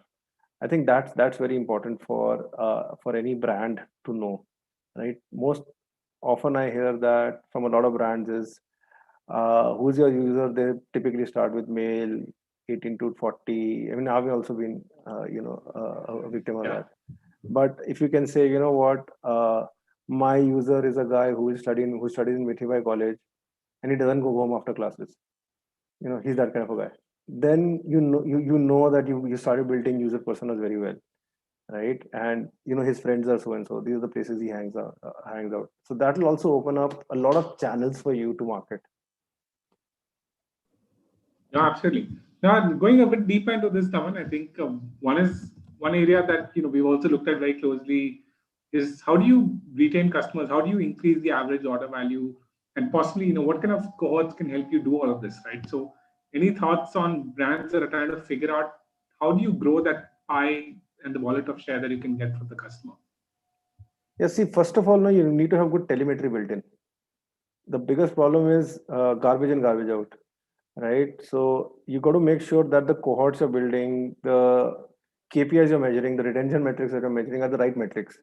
Retention is a very loaded word, right? To give you an idea, I mean, we sell everything from accessories to earphones to speakers to TWS. We are not a repeat purchase kind of a behavior like a beauty and personal care, right? So people say, "Aapka repeat percentage is so low, the other is so high." I was like, I mean, the earphone doesn't get over in a tube, right? Someone's bought an earphone, he takes care of it, right? It's only when it's lost, does he go and buy a new one, right? Or if he wants to enhance the sound quality, he goes in for an expensive one. But it's a very involved purchase. So for us to be able to retain customers is to constantly keep the brand alive in his head, right? So we want him to join the Board community. We want this person to subscribe to our social media page so that we can tell him that what's going on, what are the new launches that are coming in, what are the new categories that we are launching. So for us, those kind of stories matter a lot, rather than throwing a cookie on his machine and saying, come back to buy another earphone after 15 days. So it's a very different kind of a retention problem that we are solving. But if you're looking at a high repeat usage kind of a thing, right, then patterns start to emerge in a manageable term, right? A cookie expires after 3 months, and our typical buying behavior is the next set of earphones are bought after 3 months, right? So for us to keep that person engaged, is far more important than to keep showing him the ad over the same cookie, right? So, but for a beauty and personal care, it's the other way around. Typically a tube gets over in 40 days. So I need to start reaching out to the person at that point in time. So each business lends itself to a lot of retention marketing kind of stuff. Also, the second thing is in terms of raising the AOV. Well, there are multiple techniques available, right? We show him a more expensive product. We bundle at the time of at the time of payment. We show a deal.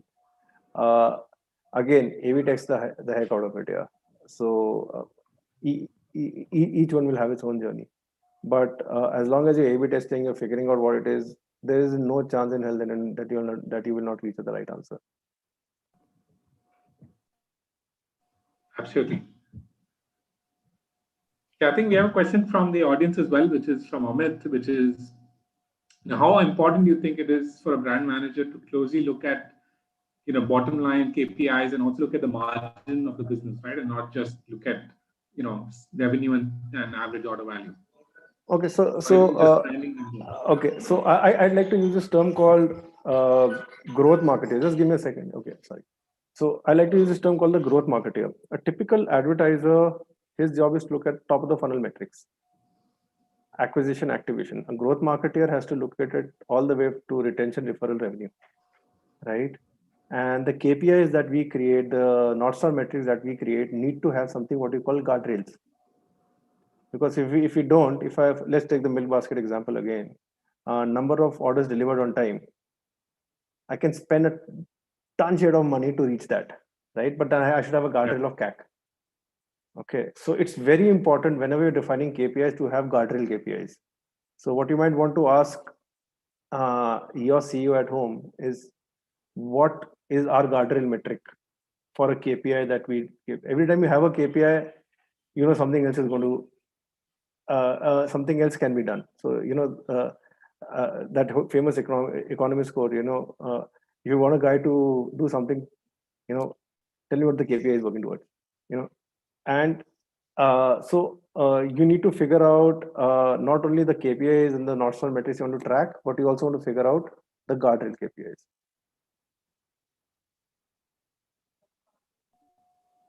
Actually, Taman, I think we have time for one more question, Paige.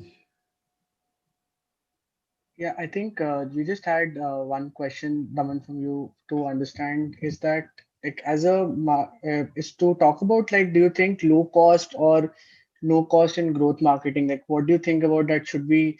How much efforts can be put into a low cost kind of a strategy, or do you think that no cost growth is the right way to kind of go forward from here for any of the marketers out there for us?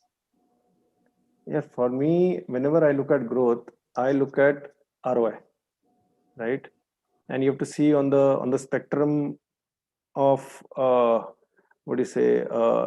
and CAC. If you're high LTV, you can go high CAC. It's as simple as that, right? If you are low LTV, you need to go low CAC. If you're doing the reverse, you're a dead business, right? So in terms of low cost growth, there's cost involved in everything, right? So let me give you an example. For every conversion, every CRO experiment that we are doing, it requires a lot of tech effort. It requires me to expose 30 to 40% of my audience to a test which may not work. So there's a lot of opportunity cost, a lot of fixed costs that are involved. If I have to develop a certain amount of tech, that's a huge lot of man hours, right? If I'm developing an app, that's a huge number of man hours for us to do as a marketing experiment, but we say कि इसका तो कुछ cost नहीं है, right? Because the team is already existing. So I think no cost is a misnomer. A lot of brands use the word no cost. Don't believe them, right? There's a cost to everything, right? There's nothing called a perfect machine in physics and in nature. So, but there is high ROI, definitely, right? And it is not always a silver bullet. The fact that one marketing initiative is working is also because there are other marketing initiatives supporting it at the back end, right? If your Facebook post is getting likes, it's because you probably have hired an awesome agency and paying him through the nose come up with a rockstar creative, right? So, but you said this went viral, but that viral video may have cost you a lot in production value, right? But if you have actually created it with minimal cost and then it's gone viral, yeah, then that's something else. So it's again what you measure. No, absolutely. Thanks, Daman. Thanks for that. And I think as growth marketers, we all hope to do what you said and then go chill and go after that so that we can reap the benefits from there. But thanks so much for joining us today and sharing some of your insights. And I think I've loved reading many of the blogs that you've written. Hope that you can become active again on the blog. But thanks so much for joining us, and I hope others read your blog as well soon enough. Thanks, guys. Thanks for having me over. Thanks so much, Daman. Yeah, bye. Thank you, Daman. Over to you, Sunil. No, thank you. We have our next speaker, Mr. Mithun Sundar as well. Join us. Hi, Mithun. Hey, Sunil. How are you? Excellent, Mithun. Great. And I think we've got you on a busy day with multiple back-to-back discussions. So thank you for taking out the time for this one. Not at all, man. The pleasure's mine. Absolutely. So I think before we start, wanted to briefly introduce you to the audience, though many of us would be aware of your work across organizations. But Mithun is a graduate from IIT Madras and then went on to Kellogg's to complete his master's. A lot of experience in the FMCG space as well with P&G and Unilever early in his career before moving on to consulting with McKinsey, and then took on some very giant roles in leading startups in India, starting with Myntra, where Mithun was the Chief Marketing, Analytics and Revenue Officer at the same time. So that's a lot going on, and really drove the Myntra growth story over there. And post that was the CEO at Lending Cart, and now is the Chief Transformation Officer at Microsoft India. This discussion is going to be on transformation, why it's required, and I think no one better than Mithun to run us through how India is transforming and why we should be looking at it much more holistically. Hey, thanks, man. Embarrassing introduction. I'm a friend of Sunil's, Vikas and David. So let's start with that. That's kind of where we start from, and then the rest all is it happens to be. So thanks for that intro. I just heard I heard a part of what was being discussed in Daman. I think was it Damanji? Yeah, Daman, yes. Daman's leading. Also, people were interesting conversation about if you have a high LTV, then feel free to spend on CAC. I actually wanted to ask him, saying, what are these high LTV products that he has in India, in India at all? I mean, there is no high LTV as far as I know. It always costs 400 rupees to acquire a customer on any channel, and then they all want to only spend 120 rupees. So I'm unclear exactly how that equation works, but that's been a running question in my life as to how do you make money in a value conscious market where supposedly digital acquisition is supposed to be cost effective, but not yet so. But thanks, Sunil. I'll try and keep, I understand we have half an hour. Is that right, Sunil? Yes, that's right. And we'll be great to have a few minutes for a discussion as well, after. Sorry? It'll be good to have a few minutes for discussion. Yeah, exactly. So I have a deck, but it's about 40 slides, which obviously is not a great idea here. So we won't do that. Let me do I thought I'd theme it on transformation because a lot of the others would have been speaking specific on marketing, but depending on questions and discussion, happy to sort of get into any part of it in more detail as well. Very quickly, I think relevant to the audience, things which may be of interest, just sort of recapping, you sort of gave the detailed view, but let me just speak about parts which may be of interest to folks. In the course of the time that I've spent in multiple organizations, there are 2 or 3 things which I'll try and bring up here. One is, what is it meant to transform a little bit as a leader and hence, transform organizations? I'll use the Microsoft example to be able to bring that to life, but I'll try and cross-relate it to a couple of other places where I was at. I'm sure this is a much more digital forward or digital seeking audience. So during my time at PepsiCo, where I led strategy for them for the India business, PepsiCo at that point, and this is about 5-6 years back, used to spend about 17 to 18% of its marketing budget on digital channels.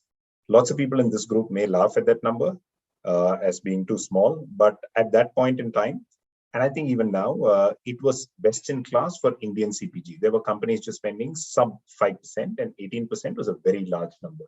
And part of my role was sort of push and expand that frontier. That was one experience that we could sort of think about. Obviously at Myntra, massive platform, 2 million DAU, 20 million MAU, 60 million ever, 120 ever touched, etc. There, the opportunity lead marketing, which was the user side, as to people don't know about Myntra, please show up on my platform, and then to lead revenue, which is, hey, you showed up, buy more and buy more often. That was really how I saw the two roles. And then analytics, which sort of brought all the data to bear, which allowed us to do it in a cost-effective manner and get as close to profitability as any e-commerce company has ever done in India. And so that was the second one. And then I did spend some time at Lending Cart, which was focused on MSMEs in the country, marketed to them, and to give out small ticket size working capital loans in complicated contexts of the country. So these are three experiences that may be relevant to questions that come. On transformation, I did have a deck. I'm wondering what's the easiest way. I didn't realize it's half an hour. I thought it was 45, but let's do one thing. I'm going to try and present. Is there a way by which I could present from here? Sunil, very bad. Would you like me to present? Happy to do that as well. You should have used the much more superior service called Teams, Microsoft Teams. That would have been the right one to present on, no? But it's okay. For today, I'll adjust with this. Let's go with this. Can you... Meghna, can you make Mithun? No, I got it. Don't worry about it. I got it. Can you guys see my screen at this point? It's just... Yes, Mithun. Yeah. Okay. Then let me use that to go to the top. I'll see if this can sort of... Trying to go over to the first slide. Just give me 1 second, folks. Sorry about that. One thing I've noticed with Zoom is if you present just the presentation, it takes a little longer to load. If you present your screen, it comes a little quicker. Okay, can you see the first slide? Yes. Okay, so I'll keep this short. See, so there's time for questions, and I gave you context in which you could ask me questions. This I will speak a little more about Microsoft, so you're clear about where I'm coming from. Arguably, in the last 25 years or so, one of the largest value creating engines in the world, in terms of both for shareholders, stakeholders, community, and customers, as a company, one of the largest is clearly Microsoft. And probably is the largest if you were to put a consistency filter to it. A lot of the other tech companies have come in and created value over time, but something which has done this over a significant period of time, continuous TRS improvement over a long period, I'd probably put Microsoft on top of the pile. And one of the reasons it's been able to do it so effectively has been its ability to continuously transform itself over a period. Hey guys, just give me 1 second. I'm just going to cut some noise. Just give me.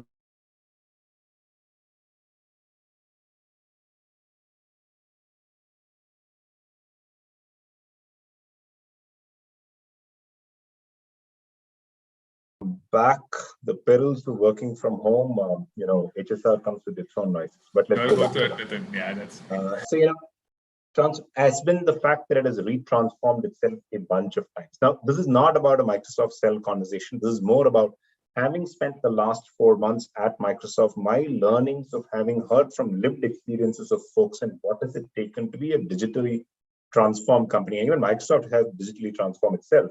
And I'm sure a lot of companies today need to. I won't belabor points which this group knows. Okay, wait, I'm not able to move the screen. Hold on. Okay, you guys can see why transformation, why now? Can you all see the screen which shows why transformation, why now? Yes, absolutely. Okay, perfect, thanks. Sorry, this thing moved. So number one, why would you transform at all? And let's use digital as the way by which we are transforming. There is a massive stimulus which comes at you. The stimulus can be COVID. It could be in 2008, a place where, the world sort of went topsy-turvy. It could be the fact that your company is getting acquired. It could be the fact that your company needs to acquire someone else. It could be the fact that you're just not making money and your business model doesn't work. It's a big, big stimulus. You respond with a certain set of actions, and that is the transformation. You recover, and then you reimagine what the future can be. Why is it actually most relevant at this point? There's a period where if you were to fast forward the next 10 years, at least 10% of the GDP of the world will likely come from purely tech-led answers. And I'm sure this group, given the nature of the conversation that Social Beat is hosting, will be a tech-led sort of a group. And if you look at the growth of created GDP between now and 2030, it's going to be an even larger percentage than the 10%. Which brings you to a question on, so what does that mean? I'll use this and another slide, essentially. Won't do any more than that on slides. There's this question on when you think about cloud, everyone thinks about cloud as the place where you store the information. And that is roughly true. But my realization on what has that meant has been to actually, is not about where do you store it and what information you store, but it's about how does that enable you to be able to use it to give yourself an edge in the market. Let me describe what I mean by that with a real example. So at Myntra, I describe my roles in marketing and revenue, which is, understanding the user and understanding the customer and then sort of taking care of analytics. One of my biggest frustrations as the revenue head was, I had to anyway manage the P&L. You had to finish your sale for the day and you had to ensure the right marginal contribution. And you had to make sure a variable contribution, depending on what your company calls it. And you had to make sure that you did it in a manner that's sustainable for the next 5 years. In that kind of a context, what we discovered was that I used to sell what my buyers used to buy, right? There were buyers who would sort of negotiate with Levi's, with Lee, with someone else, or with, Nike. And what they bought was what I had to sell. And I would give them some signals, but eventually they had to go through a negotiation and buy. And if they bought too much, I would be stuck with old stock. If they bought too little, I would be in a place where I can't service the customer. And if they bought too little of the right thing, or they bought too much of the wrong thing. I said, that is really frustrating because it affects my ability to be able to sustain income. I said, how can we sort of make this better? And we said, hey, listen, we've got a lot of information. I spoke about 2 million DAU, 20 million MAU, 120 ever used, etc. at that point in time. And every one of them are coming to the platform. They come 4 times a year, big number for a impulse category like fashion. And they spend close to 12 minutes when they come, which is again a big number, for a impulse-based sort of lifestyle shopping experience. And I said, hey, listen, can I use that information effectively? And all that information exists on the cloud. Coincidentally, Myntra sat on the Azure cloud. This was way before I joined Microsoft, because the whole Flipkart group sits on the Azure cloud. But the discussion was, how do we leverage this data in an effective manner to create insights? And we said, can I use, what do they come in? There are swipe information, there are heart information, there are dislike information, there's transaction information, there are return information. Can I use all of that to predict what is the trend line and what are people likely to want to buy 3 months from now? And it may be as simple as predicting blocks or checks. It may be as simple as predicting tapered fit or square fits. But that's at a simplistic level. But if you go down further, you can do brand, you can do cut, you can do size, you can do elements, all of those. And we also said, oh, this is fantastic information we have at our hand in our cloud. But frankly, there's even more information in the world. There's Pinterest, there's Insta fashion blogs, there's all of those, all of it's available publicly. Can I actually go through that? Can I scrape and pick that info, put that into the right format, leverage that to create information, and then drive my insight? And we ended up creating this SaaS platform called Water. It was in the public domain, I think about 2 years back when I was there, and we shopped it to multiple people. And we in fact had H&M pay a subscription to use Water to predict what they had to manufacture for their next season. Sitting in Bangalore, in Kudlugate, when we started out on this thing, little did we imagine that actually organizing the information and deriving insight would create a new revenue line for Myntra, which would be actually of value to the second largest retailer in the whole world. And that was actually the big difference from moving from cloud to edge, just for one example.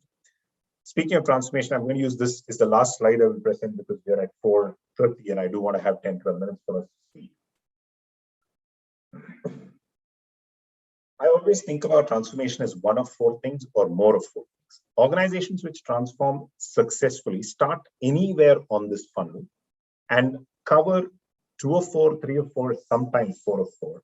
And when I speak of transformation, I speak of a digital or sort of a way of doing business transformation. It could start with our customers and how we engage with them. A lot of this conversation, I think from what a little bit I picked up from Damanjeet's chat was about how we engage, what do we do, how much do we cost, what is our cost to acquire, what is my LTV that I get. And that's a big part of digital transformation because, Pepsi used to go to market by actually putting their products in the shelves and they used to put ATL ads. Can I engage with those customers digitally? Can I actually influence them in places where they're consuming content digitally? Can I give them an interactive experience? Can they sort of walk around, discover the product? Can they see that on the phone? And can they then consume it? So engaging customers is a easy, typical, sexy starting point. It could also be optimizing operations. For me,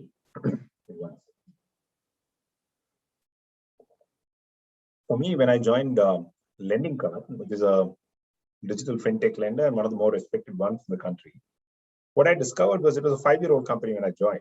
And what I discovered was our customer acquisition was digital, the usual, right? We were able to either put out Facebook ads, or whatever forums they were looking at, or they came to a Paisa Bazaar, Bank Bazaar, and that was the digital acquisition channel. Or they showed up directly on my website or my app. But that was that. I used to disburse entirely sort of, digitally because it go through a direct bank-to-bank transfer. I would collect through an e-NACH, so that was digital. My KYC was digital, all of that. But in between, I had a factory floor. When I went into the company, this was a discovery, which is the first person would collect the bank statements, do a set of checks, email it to the second set of teams, who would then go through their tax records, this, that, etc. They would have a manual Excel that they would be tracking between A and B. Would from there go to the next thing, and there would be a credit underwriting check. Then there would be a next thing where they will look through their ITR returns. From there, the next, and then they will hand over to the team which goes and acquires.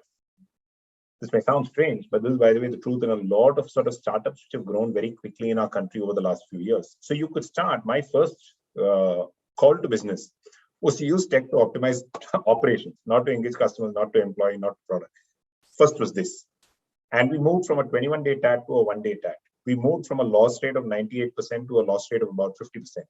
2 to 50, 21 to 1. And this happened over the course of a year. So tech can also start from the non-sexy side of the business, which is optimizing operations. And it was a big, big shift that we did. Or it can be transform products. I mean, today I've been with, we gave out at Lending Card, we ended up building on our platform to give out products which, which are digital loans and digital quick access credit cards or digital lines of credit. At Myntra, again, powered from a Microsoft platform, was able to give out a completely differential product experience. If you were to buy a shoe, you could just take a photograph of your foot and it'd be able to predict the size that you required. And then you could also have a 3D virtual mirror, which will help you design your fit. So transforming products is a very different order of magnitude, very cool stuff, tougher to do with the right sort of platform as a service option. You can actually get there. Or it can be purely to empower employees. When people are going through COVID at Microsoft, the concept of the first responder changed to a concept of a digital responder. We were able to sort of help and empower Apollo, Medanta, the set of folks who are helping transform the oxygen transport in the country, be able to create the systems on which they could build their quick response answers. And by the way, for our own employees, also build out what my quick response solution will be. So this will be the last slide that I present, which is if you do want to think about transformation, where do you start and what all do you want to cover? You could start anywhere among the four. You ideally want to cover all four at some point in time for you to create dramatic value. Or you could cover 2 of the 4 if you have only that much to do, or 3 or 4 or all of them. And I found that organizations start at one or the other. That's kind of where I will stop. Depending on questions, I may pick up a few other slides, but let me pause here and ask for questions if there are any, because I've got a 40-page deck and it won't really get covered here, and we'll just sort of speak very quickly and not really answer any questions. So let me pause here. I'll take questions. And actually, Mithun, I had a few questions while we, and from the rest of us, if you have any questions, please share it in the chat and definitely take it up. I think the last slide which you mentioned, right, there's so much transformation happening across sectors, right, from retail, all the brands coming up. We've discussed a little bit of the Trashio models which are coming up in the D2C space, but even fintech, across segments, you're seeing Zerodha, blockchain. So in your last slide where you mentioned employees, team members, operations, sourcing, how does like an organization get started in that transformation journey, right? And I think you have the growth mindset. Is there like a transformation mindset and, roadmap which makes it simple? It's a fair question, Sunil. See, all of the examples you mentioned, I'll actually then speak to this audience, right? So I was speaking just earlier to a large automotive major going through a major sort of org digital transformation, just literally before this chat. Right. And there, frankly, the imperative is different.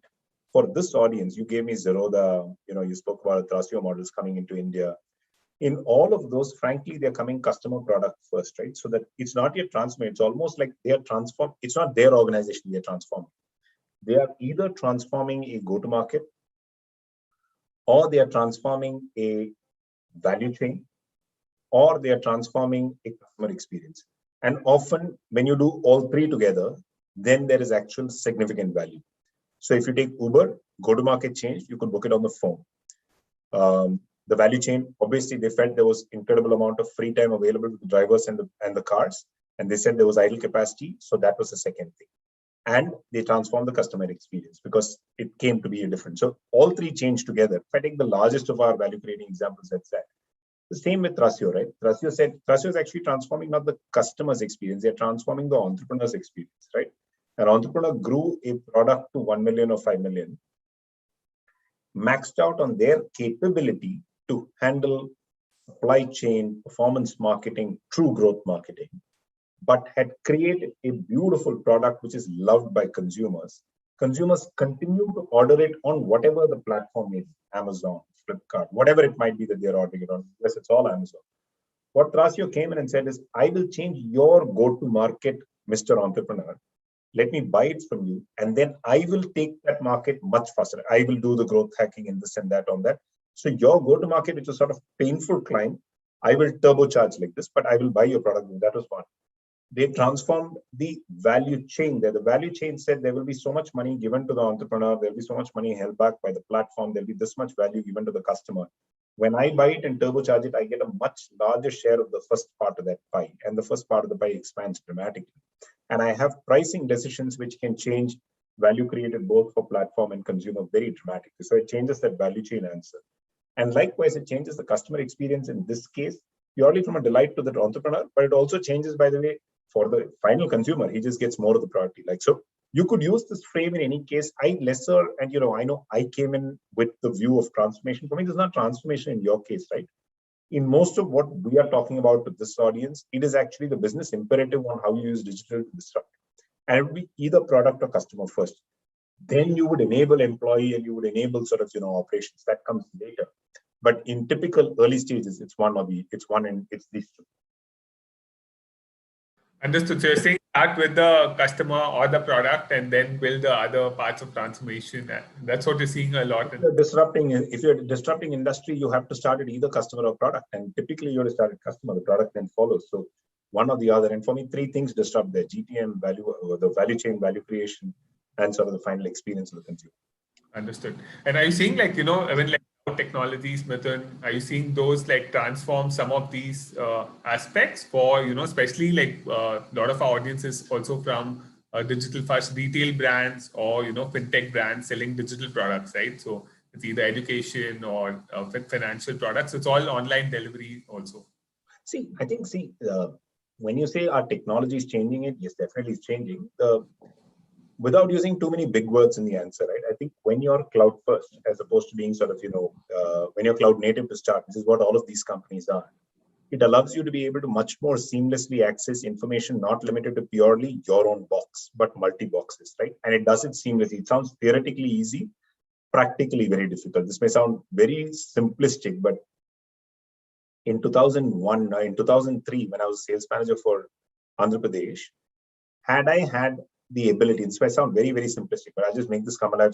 Had I had the ability to cross-map my consumption pattern with consumption patterns of 6 other types of allied categories, with zip codes, with something else, linked back to potential, and then this was something which I didn't have the capability of doing. This is Unilever, Hindustan Lever at 2003. That's why it sounds simple to do, but nobody does this. And it completely changes how you think of where you deploy. At Myntra, this was like level 1 question. This wasn't even a level 20 question, right?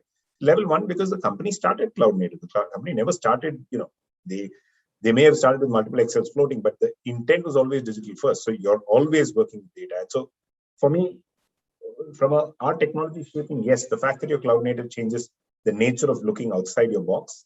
The fact that you use, again, big words, AI, ML, etc. The fact that you use a continuous learning way of looking at data changes how the industry is able to have impact. That's how I would position it, as opposed to saying, it's about one technology or the specific other. The fact that our collaboration tools on technology are immediate instant feedback becomes the third thing. There's that, I forget who said this thing, but it's a funny line, which I think it was Satya only who said this. In today's day and age, the big problem that consumers have with instant gratification is that it comes too late. right? And this is so both from a collaboration and our feedback loop question is just much quicker. So all of that changes the dynamic, and all of them have opportunity for value creation if it is leveraged to create, value for us, or it can destroy value too. So it'll destroy value to people who aren't able to quickly adapt to that. You see this in a lot of our early erstwhile brick and mortar industries, solution share. It creates value for people who are adapting to it and who are actually selling, based on one of these or the other theory. Right, Mithun. I think one interesting question from what you are also reflecting is are these technologies also making it kind of easier to start up today and create your own brands very quickly, or big boy advantage is to some extent reduced in this environment through transformation? So my opinion is this, right? I honestly think a startup is a startup once it has a product market fit. Before that, it is just an idea, right? Before that, an idea is an idea, and ideas have abounded forever. Okay, now the speed to product market fit via digital acquisition is faster. I don't necessarily say it's easier. I would say it's faster. So your speed to that gets much quicker. However, it doesn't take away the advantages of the larger organization, because the larger organizations are still able to leverage scale, leverage all of their economies if they are digital first. The only thing it does is it raises the bar on agility dramatically, which didn't exist in the past, because your speed to get to product market fit and your speed to burn through experimentation is faster. And we sit in an environment where money is chasing opportunity than the other way around. So enough money to fund experimentation. I think in the absence of agility, the larger ones will die. But agile large ones still have the advantages of scale. But those are few and far to come by. Absolutely, Mithun. I think we're really out of time, but I think one personal question, Mithun, I think when we had previous discussions, I've been amazed at your ability to apply first principles thinking to various topics, right? So how do you, kind of abstract out and look at first principles thinking, especially for these kind of transformations, supply chain, go to market? What's your secret?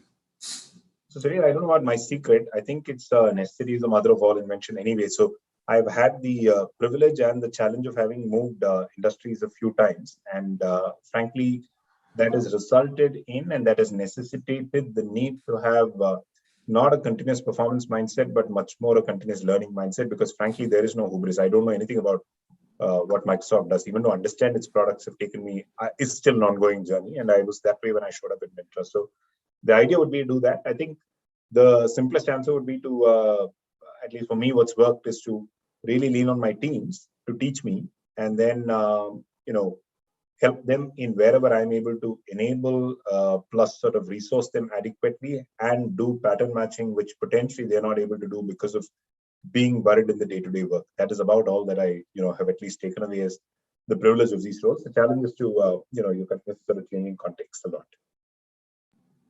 You always continue to be humble, Mithun, and I think thank you so much. It's really been a privilege, and I know it was a pretty packed day for you, but really appreciate you taking out time. Any parting advice to brands, who joined us today on their transformation journey or for growth as well?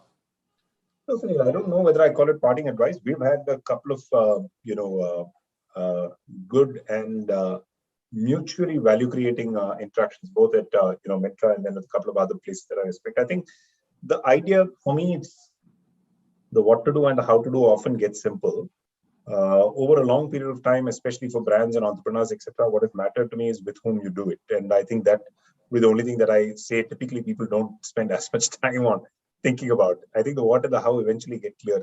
Nobody's solving anything on rocket science at all. That's really the only, and I don't think it's advice, it's just my own reflection on where I stand. Right. Yeah, no, I think today Elon Musk has shown, actually you can even apply some simple principles to rocket science and get, to unimaginable places. So. Absolutely. Hey, listen, I know our timing moved a bit. I want to appreciate the fact that you guys were flexible. Thank you for doing that. Otherwise, we would have had 45 minutes. Sorry about that. It just meant a few things moved on my side. But thanks for doing this. And it was a pleasure to Thank you so much, Mithun. Really appreciate it, and have a good evening. And Vikas, over to you for our next amazing session with Tanveer. See you, Vikas. See you, Sunil. And thanks, Mithun, for the session and lots to think about for around transformation. So thanks so much. Thanks. With that, warm welcome to our next speaker for the day, which is Tanveer Oberoi. Hi, Tanveer, a warm welcome to you. Thank you, Vikas. It's great to be here. And hi, Sunil. Hope you all are keeping well. Tanveer, thank you so much for doing this. Yes. Yes. So I think, Tanveer has been a well-wisher and supporter and really, mentored us over the years in his various roles at Google. So it's been great knowing him as a friend and as a mentor. So I'm going to take a quick minute to introduce you, Tanveer. Tanveer Oberoi actually comes with very, very diverse experience almost over the last 2 decades across sales and marketing, and also in various fields, right? Sports and entertainment, television, and he also worked with brands like LG, Fiva FM, IMG, and Times Network. And of course, now in his current role at Google, he's the director agency partnership and sales, Google Customer Solutions, and he's been there for roughly about 6 years now. And I think it's been an absolute pleasure working with you, Tanveer, and a warm welcome once again. Thank you so much, Vikas. I think the feeling is mutual. You've got a fantastic team. You do justice to all the briefs that you get from your customers, and it's just been seamless working with the Social Beat team and you. Thanks, Tanveer. So you're going to present should I present your deck? Yeah, if you could, that would be great. Great, yeah. Is it visible? Yes, perfect. Thank you so much. So the brief that was given to me by the team was primarily the fact that I should be focusing on how the digital consumer behavior in Bharat is actually, and I'll be using the term Bharat quite often, is actually changing. And every time I've actually presented anything to do with the internet and the evolution over the last 6 years, I've been fortunate enough to see this number spiral very regularly. So the first time I started presenting from Google on Google's behalf was the fact that this internet number used to be as low as roughly around 250, 300 million, right? And now we reach a point of time where we are safely over 600 million Bharat internet users. And it's just a testimony of how this country continues to grow and how consumers literally continue to go ahead and invest into this platform so regularly and consistently. Next slide, please, Vikas. Right. And I'd like to spend a quick 2 minutes really talking about the country that we live in, right, which is India. I think we are fortunate to be part of a growth journey in a country that's expected to be the 3rd largest economy by the time we hit 2030, right? But guess what? If you were to literally peel this onion a little further, you would actually find that online or the online economy has been, or the platforms have been a major contributor towards this growth, or will be a major contributor towards this growth. By 2030, we expect over 1 billion users online, users on the internet across all sorts of platforms. And not surprisingly, a lot of that growth is going to come on the back of 2 aspects, or 2 enablers, if I was to call them. One, very clearly, not surprisingly, the smartphone user base, which continues to spiral, right? And in 2023 is expected to be as high as 650 million. So you can only guess how quickly it's going to move even further by the time we hit 2030, right? And secondly is data pricing or data consumption, right? So if I was to take a step back and in 2016 look at data prices, it used to be as low as 3 rupees, if I remember right? And you go fast forward into 2018 and 2019 and 2020, and actually literally now today, data prices have actually gone ahead and dropped by almost 10 times, right? And as a result of this, what's really happened is that we've managed to bring on users which are no longer confined to a specific geography or to a certain socioeconomic class. Now, smartphone users are across the country. Data is being consumed across the country, and the kind of browsing behavior that we see online has also changed very rapidly as a result of this. Next slide, please. Now, as I mentioned, let's not go as far as 2030 right now. Let's look at the situation that we are in right now. Over 600 million users that we're talking about at this point of time. But as this user base literally grows, what we need to keep in mind is that the diversity of needs of these internet users also tends to change very, very rapidly, right? The first column that you actually see, which we call India 1, is you and me probably, right? We were probably one of the first few users of the internet. The first 150 million, as we put them in terms of numbers, had accessibility to desktops, had accessibility to a mobile phone, were English readers, English proficient, and more importantly, were not dependent on a single source of network when we actually had to use the internet, right? We had 3G access, 4G access, we had access of Wi-Fi in offices, at homes, at malls, and so on, right? But the next internet users, right, which we also call India 2, which is the next 200 million, and the following 400 million, which are non-users, is the next bit that we really need to focus our energies and concentrate towards. These are users that, and I'd like you to focus on the third and the fourth line, are users that are specifically mobile-only users, right? They've got handsets at their disposal. However, they prefer to go ahead and consume the internet or the content in a language of their choice. So it could be an Indian language of their choice specifically. They may have limitations right now in terms of accessibility because they're 2G users, but fast moving towards 3G. They tend to use Wi-Fi, which is publicly available or at their employers. But this is changing very, very quickly. And as a result of that, the needs of these users also continues to go ahead and evolve. And we'll talk a little bit about this in the following few slides as well. Next slide, please. Right. Now, while we've established the fact that digital is a very critical pillar to the economic growth that we see in the Indian subcontinent, I think what's important for us to really zero in is the impact digital is having on the vernacular users or the vernacular content that we're actually seeing consumed online as well. So if you focus a little bit on the graph, you'll find that while you see smartphones really spiraling up, what you also see is that the usage of vernac, which is in terms of search patterns, etc., across different languages, across different areas in the country, zones in the country, has also seen a rapid increase. And it's not really limited to any one geo. The Hindi heartlands, which is the Hindi belt, continues to spiral upwards. All regions such as South and West continue to go ahead and contribute and add on a massive number of new users, which was the middle pillar of the user number 2 that we'd spoken about a couple of slides back, right? So it's clearly going to be a factor that is going to be a massive play in the years to come as well, because clearly it's going ahead and adding on an extremely new diaspora of users to the ecosystem. Today, as things stand, the diversification of internet and economic growth is contributing to almost 73% of internet users, which are coming on the back of vernac users, right? So clearly a massive opportunity for us to really look out for in the future, right? Can we move to the next one? Okay, now let's break this user base up in terms of patterns, right? And two kinds of patterns. What do they do and how do they go ahead and search online?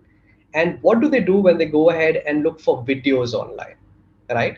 Now, and let me take an example, okay? When we communicate with family or with friends, we tend to usually in India tend to communicate in a dual language format. In my case, it'll probably be English and Hindi, and which we commonly now call as English, right? But guess what?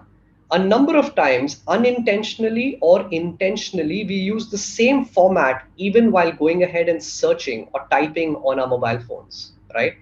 We tend to do a Hindi search using English language. But the catch here being that eventually, when the content populates, we prefer to go ahead and use or basically consume content which is in the language of my choice, which may be Hindi, right? So you may be searching in English with Hindi terminology, But eventually, the preference is to go ahead and watch content or read content which is in the language of my choice, right? Now, in order to test this hypothesis further, in 2020, early 2020, around between January and August 2020, Google, through its through its algorithms, basically went ahead and picked up the top 50,000 searches that actually happened between these months. So I'm talking about January to August roughly, right? And the algorithm then went ahead and broke up all these searches into buckets, right? There was an English bucket, specifically, there was a Hindi bucket, and then there was eventually what we call a transliterated bucket, right? Which was a Hindi search in English or a English search. And not surprisingly, the maximum number of searches that we actually saw as a result of these 50,000, which was the superset, was English searches. Okay. Now I want you to take a step back. This is when you are typing. And now with the emergence of voice as a format, just imagine how these English searches are really catapulting upwards, right? What does this mean for you? What I'd like you to think about is basically the fact that is your brand or you as marketers right now planning your creative strategy basis this learning? Are you planning your creative choices or your strategy basis a language of your choice or a language of the consumer's choice? Yeah, let's move to the next slide. Now, if we go a bit further, so we spoke about search and search patterns. Let's now also look at the same way in terms of video patterns as well, right? Now, just a bit of trivia, YouTube is the second largest search engine in the country today, right? People go onto Google and onto YouTube at almost the same intensity right now. One looking for search content, one looking for video content specifically. And clearly, the reason why the behavior, or you see this graph specifically, where the usage of YouTube is just spiraling again across different categories, whether it be the Hindi belt, the Northeastern belt, or the Eastern Indian belt, the growth rates are fairly high, is because now YouTube clearly gives the opportunity for you to go ahead and connect with communities online. YouTube has content which has been plugged together, which has either been created by you or has been posted by folks, which goes ahead and eventually helps form communities. You're able to go ahead and watch it in demand. You go ahead, it's not an appointment-based viewing. You watch it at your own convenience. You watch it in a language of your own choice. You can watch it across screens. And as a result of this, the consumption patterns of YouTube across different diasporas again and different geos within the country has seen a rapid increase as well. Why am I telling you all this, and how is it related to consumer behavior from a commerce perspective or from an e-com perspective? I'll try and explain that to you in the next slide. Next slide, please. So you saw data with respect to search. You saw data with respect to YouTube. You saw data with respect to the ecosystem, right? How do you ensure that this data is now gone ahead and is best utilized and is meaningful for you to be able to connect with the Bharat audience? Let's spend a little bit of time around this as well, right? There are three aspects to it. Number one, if you are to connect with the Bharat audience, one, you need to get conversational, right? And let me explain this to you. Bharat users are, when I say conversational, are folks who prefer to speak or communicate in the language of their choice and not the advertiser's choice, right? So ideally, talk to them in a conversational format in the language of their choice. And let me give you an example of what I mean by this, right? This is just one such example. There are umpteen number of similar ones, right? We're all familiar with this brand called Maybelline. This brand had basically crafted out an English video, and that from that English video went ahead and dubbed it out into 3 different languages, Hindi, Tamil, and Bengali. They ran the English video in Delhi NCR market, and they ran the other videos, which were the English, Hindi, Tamil, and Bengali videos in the respective states.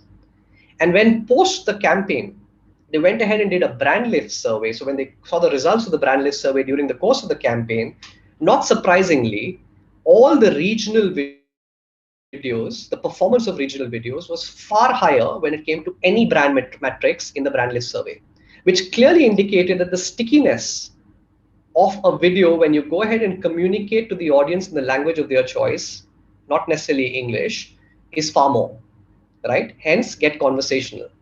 The second is engage to build a community. And I kind of alluded to it in the YouTube slide specifically, right? All new internet users, think about it, they are coming from tier 2 cities, tier 3 cities. Culturally, tier 2 and 3 cities in India are very community based, right? They tend to stick together in occasions such as religious occasions, faith and devotion related occasions, festive occasions, entertainment. They probably go to a movie hall as far larger communities than we do here in the larger cities, and so on, right? They actually sit and do TV viewing as well together. So they have a very strong sense of community. And unfortunately, during the course of this unfortunate pandemic, over the last 1.5 years that we've had, some of these communities have not been able to meet locally together. And as a result of that, a lot of this community content is now available online on YouTube, right? So if you as a marketer believe that a certain community kind or a content kind is relevant to you, then tap into the desire of the audience that actually sits there if they are your consumers, right? And leverage the communities that have either been built or help them build communities further on YouTube as a platform, right? And finally, help them with their functional needs. And I think this is extremely critical. The reason I say this is the new user bucket of users that we have at this point of time, as I mentioned, they may not be very tech savvy. They are using the internet, but they still may not necessarily be using it for monetary transactions to the same level, right? And hence, how can you make their user experience when they first come on and transact with you via an e-com platform seamless? How can you make it extremely easy for them? That's what's critical. So very simple hacks, right? And I would highly recommend to understand these hacks further that you connect with your Google account managers probably after this call, and we'll help you out with this. For example, can you make your mobile page experience very simple? Instead of having 10 steps, can you kind of crack the code in just 3, right? Second, given the fact that there are now payment gateways available, can you have the payment gateway integrated into your mobile phone experience, right? And so on. Can your landing page, because some of them may have connectivity issues, right? Can it be light so that it loads quickly, right? So try and help them with the functional needs. Can you integrate voice in some form so as to help them search for you or understand your product a lot more seamlessly as well? So there are so many hacks in which you can simplify your consumer experience when they actually go through the journey of interacting with you. And the Bharat audience, or the next new internet user audience, requires you to kind of approach this a bit differently when it comes to strategy, right? So that's what I had from my end. I'm happy to go ahead and take questions and probably answer some of these offline as well, but I'm sure my team's going to be available anytime in case you need any help with kind of deep diving into any of these topics. No, absolutely. Thanks for that, Tanveer. I think lots to sort of think about and ponder over as we look at some of these journeys. So, I mean, I'll start off with a few questions while we wait for some of the audience questions. I think you spoke, the last slide you spoke about being conversational, right? And really trying to connect with that audience, tell a story that matters and a story that connects with that audience, right? And I think often brands find that very challenging and trying to tell a story, and that to a story in multiple languages to multiple consumers, they find that quite challenging. How do you think brands are actually tackling that and still trying to be conversational in that sense? No, I think that's a very commonly asked question, Vikas, and I think it's still relevant because this is honestly an evolving space, right? I think what we need to keep in mind specifically that it is not media rupees or media dollars that you really put in that goes ahead and drives impact and storytelling. it's your creative that really goes ahead and drives most of the impact, right? So it's not about the amount of money that you really plow in, but it's about having an effective creative and creating the power of communication via this creative that really drives the impact, right? So at Google, for example, we've got something called Unskippable Labs. It's an internal team that keeps experimenting with new creative formats on a more regular basis. And we keep surfacing this on our Think with Google page, where we keep experimenting and surfacing these for folks to go ahead and incorporate going forward. Over the last probably 1 year, at a monthly average, they would have experimented with around 1,000 ads easily, right? And I'm being conservative out here. And what clearly stands out is that there is the basics of creative advertising still hold true, right? Ads that told a story about a product solving a problem were considered to be more interesting and engaging in any way than ads which were transactional. So if you're able to connect via a strong storyline and strike the right chord, then and you're able to explain your product as articulately as possible, rather than straight away getting into a pricing, you possibly will have more impact. Yes, pricing is important, but it eventually has to follow over a period of time, right? Not necessarily upfront. The second thing that I would kind of go ahead and talk about is that not necessarily one ad does it all, right? So in our storytelling, we try and encapsulate the entire story into one creative, right?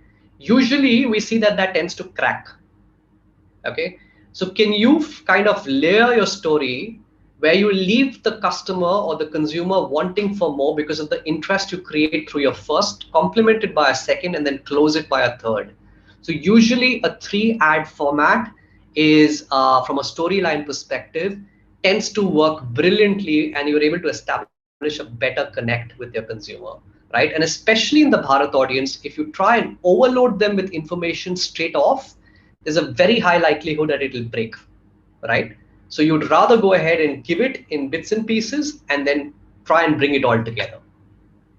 Oh, very useful. That, I think, even with the brands that we were talking today, I think someone's actually trying to build a journey, like you said, with multiple creative assets, but with a single storyline that really makes sense. So that's very useful.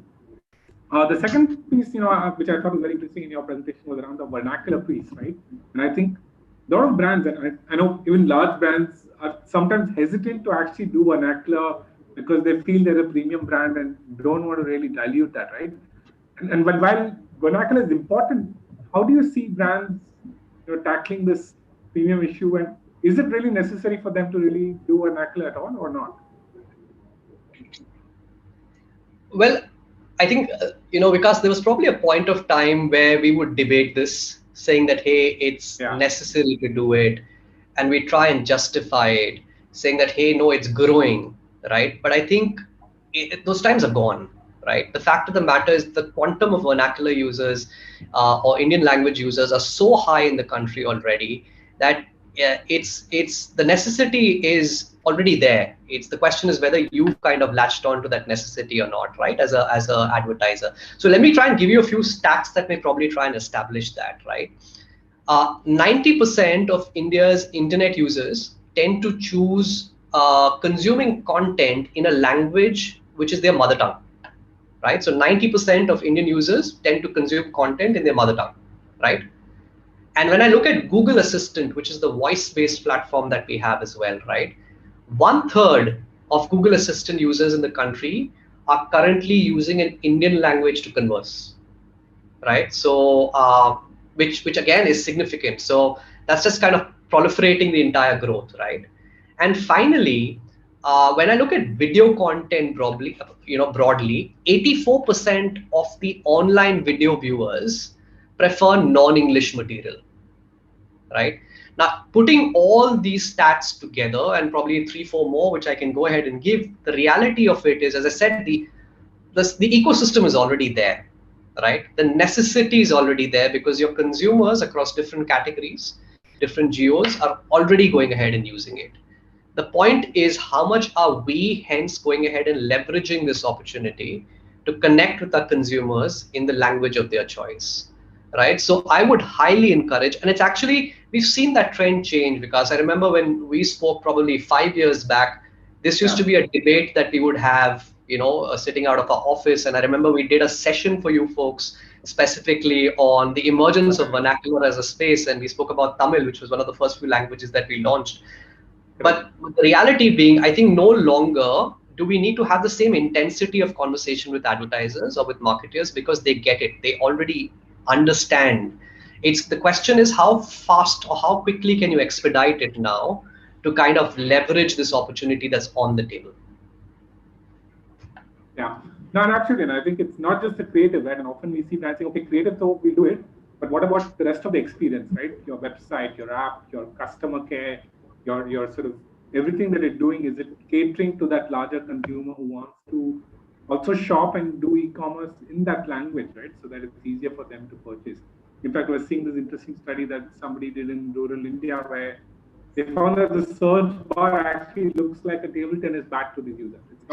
It's not a search icon, right? Because we know it as a search icon. But it also goes deeper into the UX and the website as well.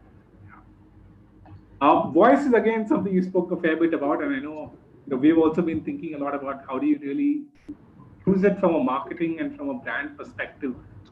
Is voice just a fad, or how do you see that being integrated into retail, into e-com, into all the D2C brands? How should they start taking some baby steps towards voice? What can they start doing? Any thoughts, examples would be quite useful there. I think number one, you just reminded me that my phone's with my daughter, who's 5, who's probably using the assistant right now to watch something, right? So I think I need to get that phone back immediately after this call. That kind of brings me to this insight, right? That 60% of users in India are currently interacting with the assistant on their smartphones, right?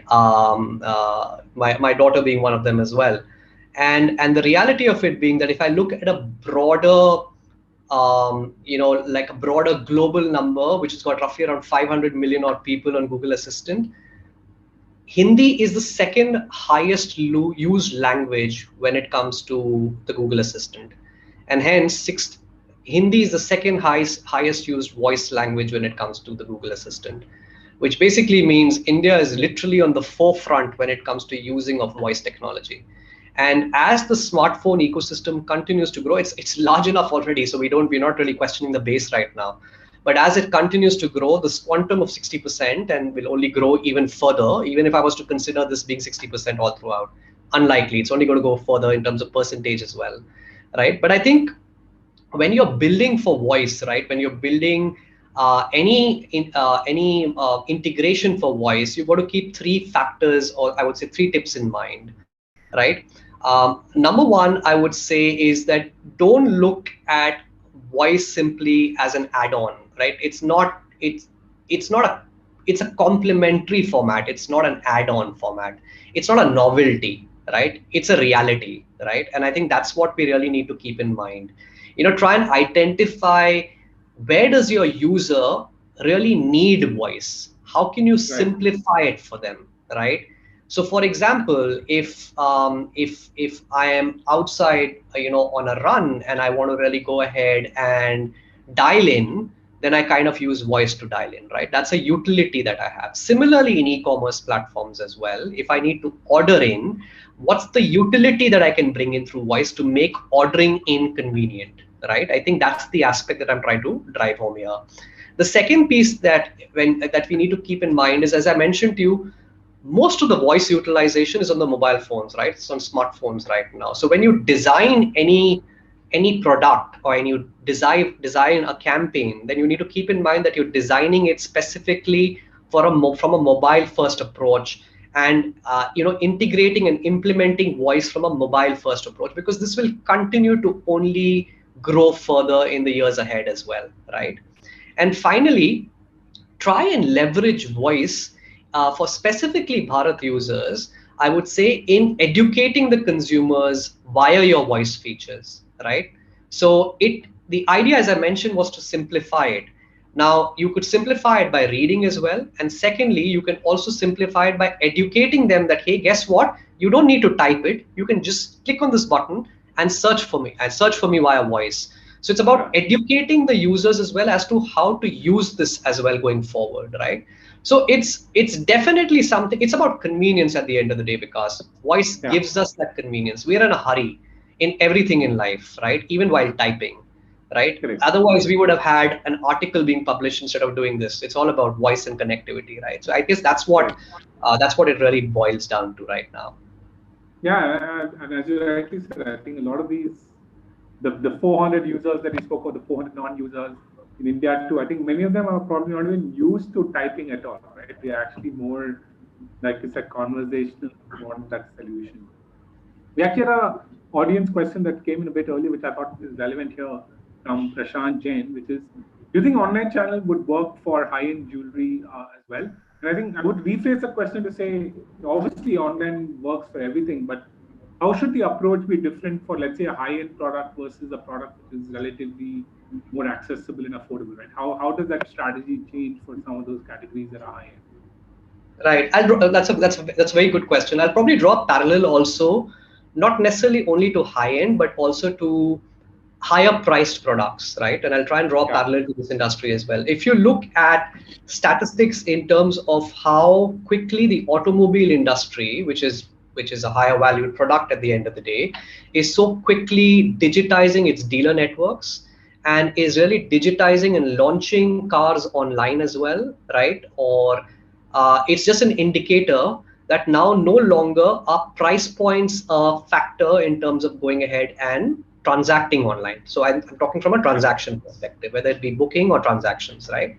Secondly, I think it's no longer a factor that high-end products are limited to an on-ground experience in totality. You can kind of go ahead and give a phenomenal experience with respect to their product online as well when it comes to content, right? So to answer Prashant's question specifically, I'd break this up into two parts. How you could leverage online is to, one, get your product visible and get your product experienced online by having the right sort of creatives and ensuring that people tend to understand where they tend to come from. A number of jewelry brands across the country are doing so successfully right now, right? The second part of it is from a transaction perspective as well. If you're a brand of repute, if you're a brand of stature, which has gone ahead and established itself in the market, has got solid credentials, normally we see, just as in other spaces, a consumer is not wary of going ahead and transacting, because the kind of audience that you're expecting either way are already internet savvy, right? They are already in that 150 million bucket or the upper half of the Bharat users, right? So they know how to use the internet. They know how to transact online. They have been transacting on e-commerce platforms already. And hence the tougher part of the battle which you had, which was to convince them on how to use the internet, gets taken care of. So I'll break this up into three. Convince them that your product is the one to buy online by showing them the right sort of creatives and your credentials. Second, help them understand that you've got a very strong buying experience and they need not worry about the safety of the transaction and the quality of the product that really comes on. And thirdly, assure them that in case due to any reason that the product is not able to reach you on time, you take accountability for it. If that messaging lands well, I don't see this being a concern. No, absolutely makes sense to me. We had a question which was sort of the opposite end of the spectrum, right? Which was actually around with so many D2C brands coming through. How is the entire ecosystem evolving and how do you see that? And this is a question from Pratap, because his point was the cost of acquiring that customer has risen, and especially if your product is of a value which is much lower, how do you kind of survive in the D2C space? Well, I think number one, in all fairness, get a good agency to help you manage your campaigns, right? Yeah. So that's a plug-in for you folks. Number one. Number two is, as you're right, I mean, the number of D2C players that have actually come into the market as well, price points are different, price points are lower. And as a result of that, maybe the competition is heating up. And more importantly, the ROI is getting impacted for these brands as well, right? I guess that's the larger problem. I think, what I would definitely say is that don't try and ape what the larger brands are doing there. They've been there, they've done that, they've established themselves, right? you need to be very clear as to how do you want to go ahead and define ROI. Is it sales at this point of time? Is it going ahead and creating a certain amount of brand awareness at this point of time? Is it going ahead and working on a full funnel approach rather than the bottom funnel approach at this point of time? You need to be able to define that out very, very clearly, right? And I guess that's, so it'll be important to go ahead and really break up your success metrics differently rather than having one common metrics, right? I think it also is a factor, Vikas, in terms of what stage the D2C brand is in. A number of times what tends to happen is because of either funding or the budgets that they have at this point of time, they tend to kind of go absolute bottom funnel, which is to expect sales immediately. Well, I think then it's a factor of you literally sitting down with your planners and your Google account managers or your agencies to really try and figure out what products are best suited to go ahead and drive that ROI for you. But in case you do have funds or budgets which are a little wider, I would highly recommend that you kind of divide them into two aspects. One is creating your D2C brand and your presence online, right? By looking more upper funnel, creating your audiences so that it eventually goes ahead and translates into long-term ROI and eventually looks at conversions from a long-term ROI perspective. And because of the fact that you have to show sales results, use an X percentage of your budgets to actually go ahead and look at the bottom funnel only. I think that's one approach which typically tends to work and has worked successfully with a number of large D2C, which are now large D2C brands as well. But I'd be happy to have a more detailed conversation with you on this, Prashant. And I think in the next session, Dawn's probably going to be going a bit deeper into some of these playbooks as well. So absolutely.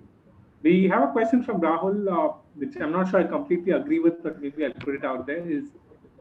His point is the adoption of digital in health has been one of the slowest across industries. I'm not sure if that's completely true, but that's his view.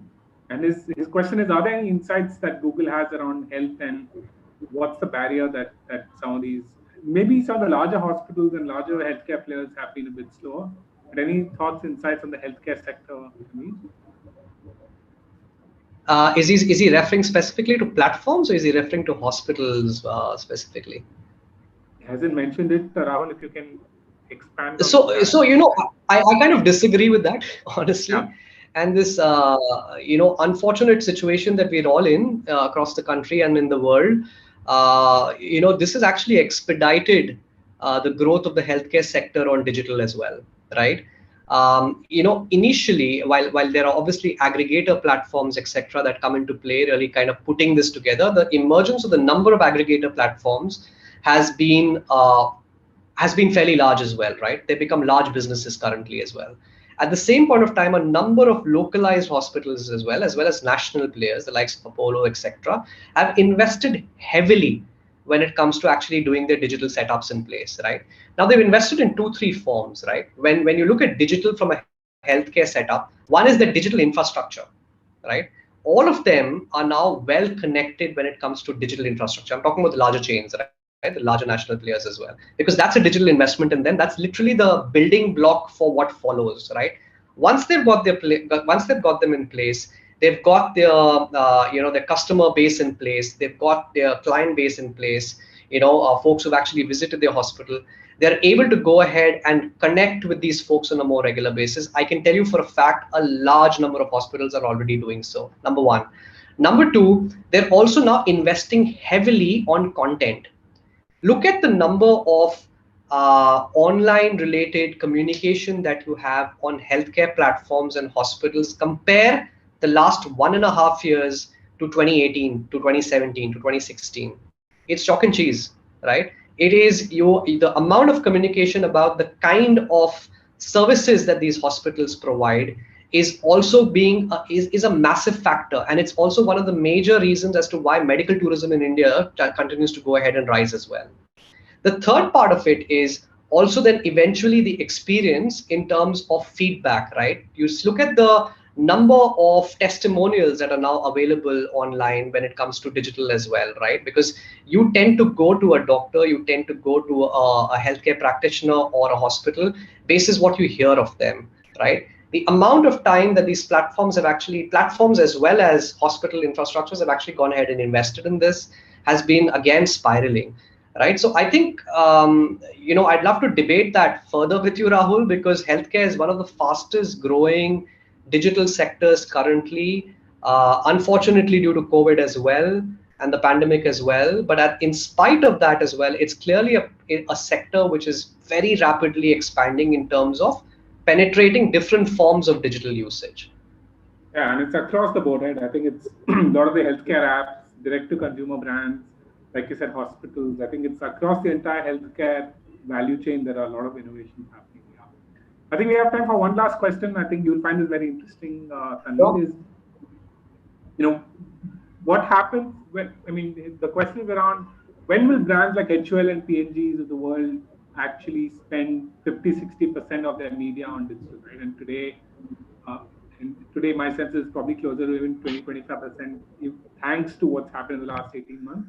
But when does that happen? And will that be the time when we really say digital is arrived? Yeah, so I think I was coincidentally just before this session with a CPG brand. I won't take the name, and we discussed the stat there. So at an average, typically it's around 10-20% is the average share of wallet of digital. If I was to say, against overall media. So when I'm comparing offline TV, print, etc., right? That's usually what the average is. But if you were to go down around 5 years back, this to be as low as around 2-5%, right? So it's actually moved up from 10 to 20. And I remember those 2-5% conversation, they used to be torrid, right? And so I think it's a journey, number one, right? There are some brands or some sectors that tend to move far quicker, right? For example, travel moved a lot quicker because it was very tech dependent or very online dependent, the number of aggregators that we had. CPG as a space is specifically a very mass sector right now. And as the penetration in Bharat goes ahead and increases further, and the reach goes ahead and increases further, and more importantly, the understanding of reach at the marketeer's end also goes ahead and increases, you'll find this changing. I also know of CPG brands that are already at around 30-35% of spends, right? So there are brands that have actually moved a lot quicker, probably because of the fact that right now most of the audiences are in the first 150 million, the first 250 odd million, right? And hence the digital savviness of that consumer is far more, and hence almost 35% of their budgets are there.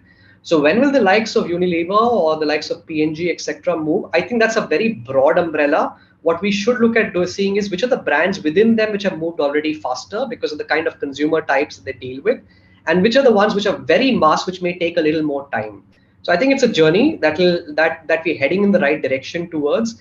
And as they innovate, right, you look at the amount of innovation that is really coming out of Mondelez just won a Cannes Award recently. Look at the amount of innovation that is literally coming out of the CPG sector. They're on the forefront of it right now, right? The reason why they're innovating is because they want to connect with these consumers as quickly as possible. As digital drives more ROI, as it drives more brand-related metrics going forward, it's a matter of time where this number actually goes ahead and increases further. Don't ask me for a time frame, but I'm hoping it's very soon. Yeah, absolutely. And I think you've been through that journey over the last 15 years. So I think you've seen it grow from 0% to 15-20%. So thanks Tanveer for joining us today and really giving us a lot of food for thought on what the opportunity lies ahead. So thanks so much for all the support and for joining us today. Thank you so much, Vikas, Sunil, and Meghna. Really appreciate you inviting me here, and I love the session. Thank you so much for being a really insightful session, and I think amazing times for the entire digital ecosystem. And I think with all the solutions for Google, right from small business owners as well as large brands, I think it's really exciting time. Thank you so much. Thank you so much, Sunil. Take care. Bye. Over to you, Meghna and Rohan. Yes, absolutely. Thank you. For our next session, we have Rohan with us today. He's our go-to for everything when it comes to Google, anything and everything related to Google. But welcome, Rohan. Really nice to have you here. Thank you, Meghna. Just a quick introduction to Rohan. Rohan's played a very, very key role in scaling agencies and brands alike over the last few years. He also takes a lot of interest, in fact, in sort of curating and writing brand stories for brands across various sectors. And in fact, in the past, he's also built the travel category with MobiKwik. It is really, really great to have him here because for us, in fact, we reach out to him almost every day with regards to scaling, hyperscaling of brands using Google's channels, and he's really helpful through and through. So thank you so much, Ron. Really, really nice to have you here. But over to you. We'd love really waiting for the session. Thank you so much, Meghna, for that amazing introduction. And I mean, oh boy, the narratives that have been delivered by Meera, then Daman, then Meenakshi, Mithun, and Tanveer. I just hope I do justice to everyone's time over here. We can start presenting. Meghna, you can pull up the slide. That's possible.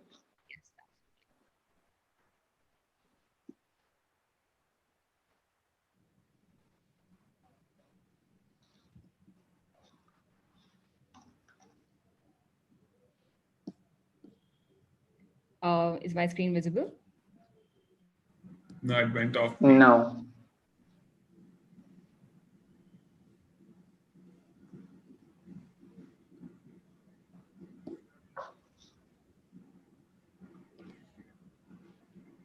Good now? You all can see my screen?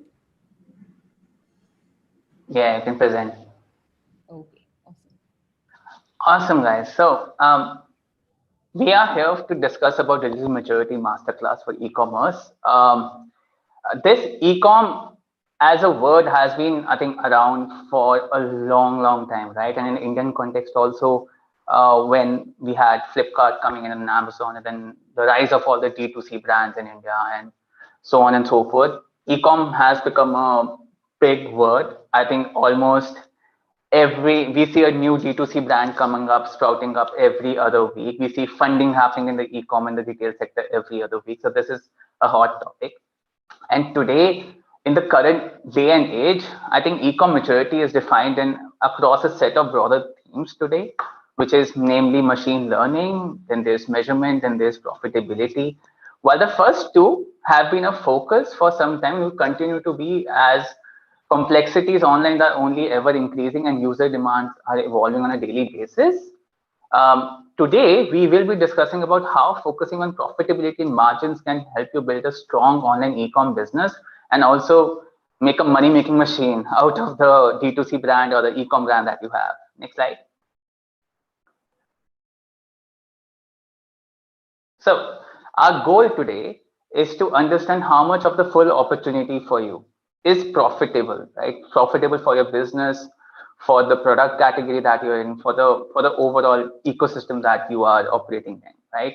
And to achieve that, we will do two things. We shall define the profitability per order per customer, and then try to define profitable ROI or the ROAS, right? As you heard Meera speak in her session, right?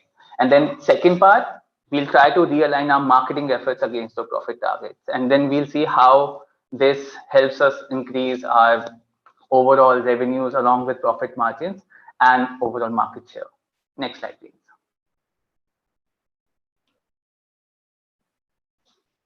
So zooming out a bit, let's try to understand profit, right? Now, there's a theory that as long as you're making profit per order or per customer, continue investing to grow, right?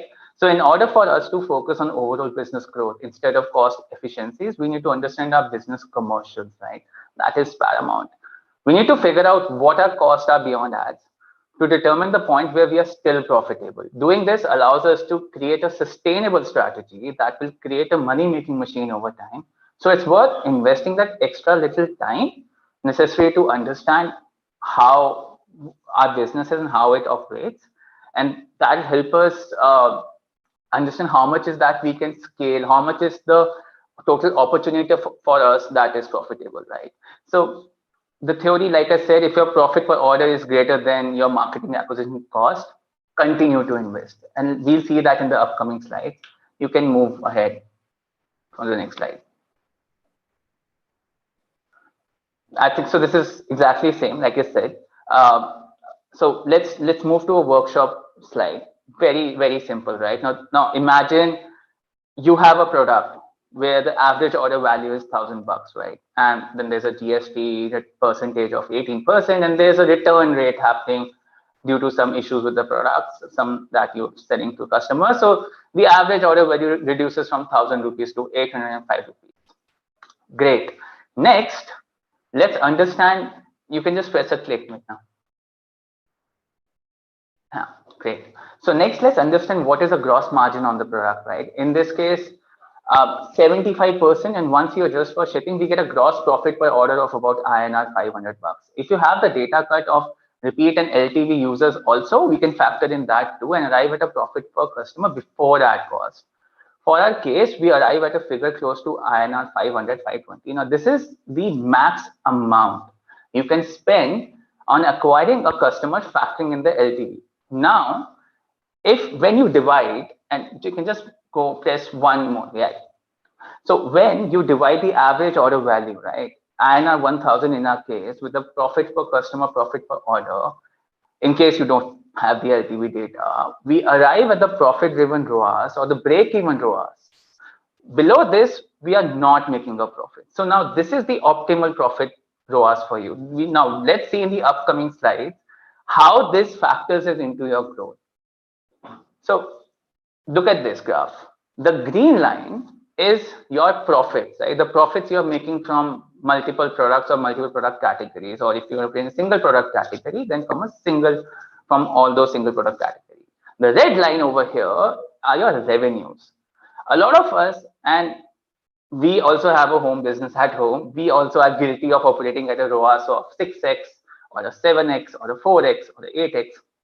But what we see is that there's a sweet spot between efficiencies and sales volume, right? The reason we want you to go through this exercise for your relevant product segments is because there is a relationship between ROAS and profit.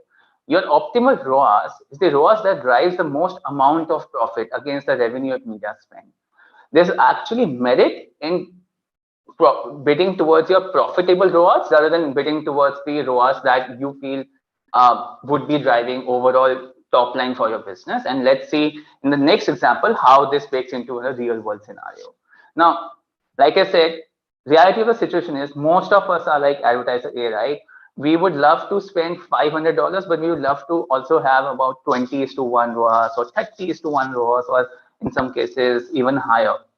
But the goal of this workshop, of my presentation with you guys, is that to help you understand why it is important in this day and age to be advertiser B. Can you just move to the next slide? Great. Now look at the third column over here, which is the ROAS column, right? And I'll take you to step by step through the whole journey of A and B. A spends $500, gets 10 number of sales, drives a ROAS of 20:1, fantastic ROAS, gets a revenue in of $10,000, again amazing. Profit margin of 40%, so that's a good $4,000 profit, right? Great job. Look at advertiser B over here. Spends $2,000, gets 30 orders, drives a ROAS of 10:1 and drives an overall revenue of $20,000. Right now, if I were to block column of profit margin and profit, you would say that, hey, advertiser A is better, right? In all fairness. But now when we factor in profit margin and profit, that's when it strikes us that advertiser B, while did spend $1.5 thousand more, also drove incremental $4,000 in profit, right? And the reason advertiser B was able to spend more, and the reason advertiser B was able to drive more sales, was because the ROAS percentage 10:1 is far more competitive than the ROAS percentage of 20:1. So what this strategy enables advertiser B is to win a lot more auctions in the market, right, than what any other advertiser would have been able to win. So by reducing your ROAS, right, to a profitable ROAS, you're effectively outbidding the market, because your bid auction is super aggressive, and if others are not following this strategy in your category, in your market, then you have the edge over them from an auction standpoint. We can move to the next slide. So this is a question that I get a lot while I work with brands on a daily basis, that, hey, we have multiple products with varying margins. What do we do over there? There are actually two things that we can do, right? But before that, we need to do exactly the same kind of workshop or the same thing that with across all our categories, right? We need to figure out profit per order across all our categories, and then figure out what is the profitable ROAS across all our categories. The reason why I say that is that now, if you move to the next slide, right, you need to restructure your campaigns based on profitable ROAS, and this is something that will help you and will help you a long way. Now, in this example, we have shoes and apparel which have separate profit margins, and they have different ROAS targets. Separated by each product into its own campaign, and then we set different ROAS targets for each of these categories. The highest margin categories have the lowest ROAS targets, right? And this is what I explained to you in the example, which was I just talked about, right? Why advertiser B was able to sell more, because their margins were high. Because their margins were high, they could bid aggressively into the auction, and they could into the market, and they could win a lot of auctions, right? So this is what it helps. This is what it is to restructure your campaigns to achieve a profitable ROAS. If you feel that, but it is a big thing to ask. Let's say I'm operating at a ROAS of 6x and 8x, and suddenly there's this one guy from Google saying that, hey, you need to optimize towards profitable ROAS and bring your ROAS percentage down from 6x to 2x. I know that could be a daunting task and overwhelming to begin with, and you might not even believe me, but that's where you can always experiment, right? That's where you can always pick up your high margin products, put them into a separate campaign, start a campaign well before festive, because come festive, right? Come August and then September and then October, when auctions heat up a lot, you really have to figure out what works for you today and then scale it up when festive and the whole Diwali season comes in. So you can just move to the next slide. So like I said, we have one framework, right, which has 5 steps towards profitable growth. We've just learned about how to calculate profit per order. We've also just learned about what should we do after that, which is restructuring our search and shopping campaigns as per the profitable ROAS and as per our margins. The third thing that we need to do for each and every important upcoming event is iterate as much as we can, figure out how our products are evolving, how our consumers are evolving. Is the ROAS, profitable ROAS that I calculated back in July making sense in August? Is the ROAS making sense in October? Is the ROAS making sense since 2022, right? You have to iterate a lot. But like how Tanveer just mentioned, right? And like how Meenakshi was alluded to the point that Bharat is coming online, right? A lot of net new people are coming online. And the first 3 buckets over here will only allow you to reach out to that 150 million users that have been always online, that will continue to be online. But these users, these 150 million users, are being bid upon by every other marketeer, right? Every other advertiser in the market. So how do you break apart from the clutter, right? That's where you move to mid and upper funnel, and then you create a demand, right? And let's talk about the point number 4 in the next slide. This we all know, and we've known this for the longest time, that the path to purchase is non-linear now, right? There's social media, then there's Google search, then there's YouTube reviews, and if someone can purchase it on mobile, they'll purchase it on mobile. Otherwise, they go to the store and pick up, right? I just bought a TV on mobile, right? So things have really changed. But what is more important over here is what I want to show in my next slide. Yeah. Now think about this red line as your performance had you had done nothing, right? There would be a scale up coming in automatically because of festive, and you would have gotten in some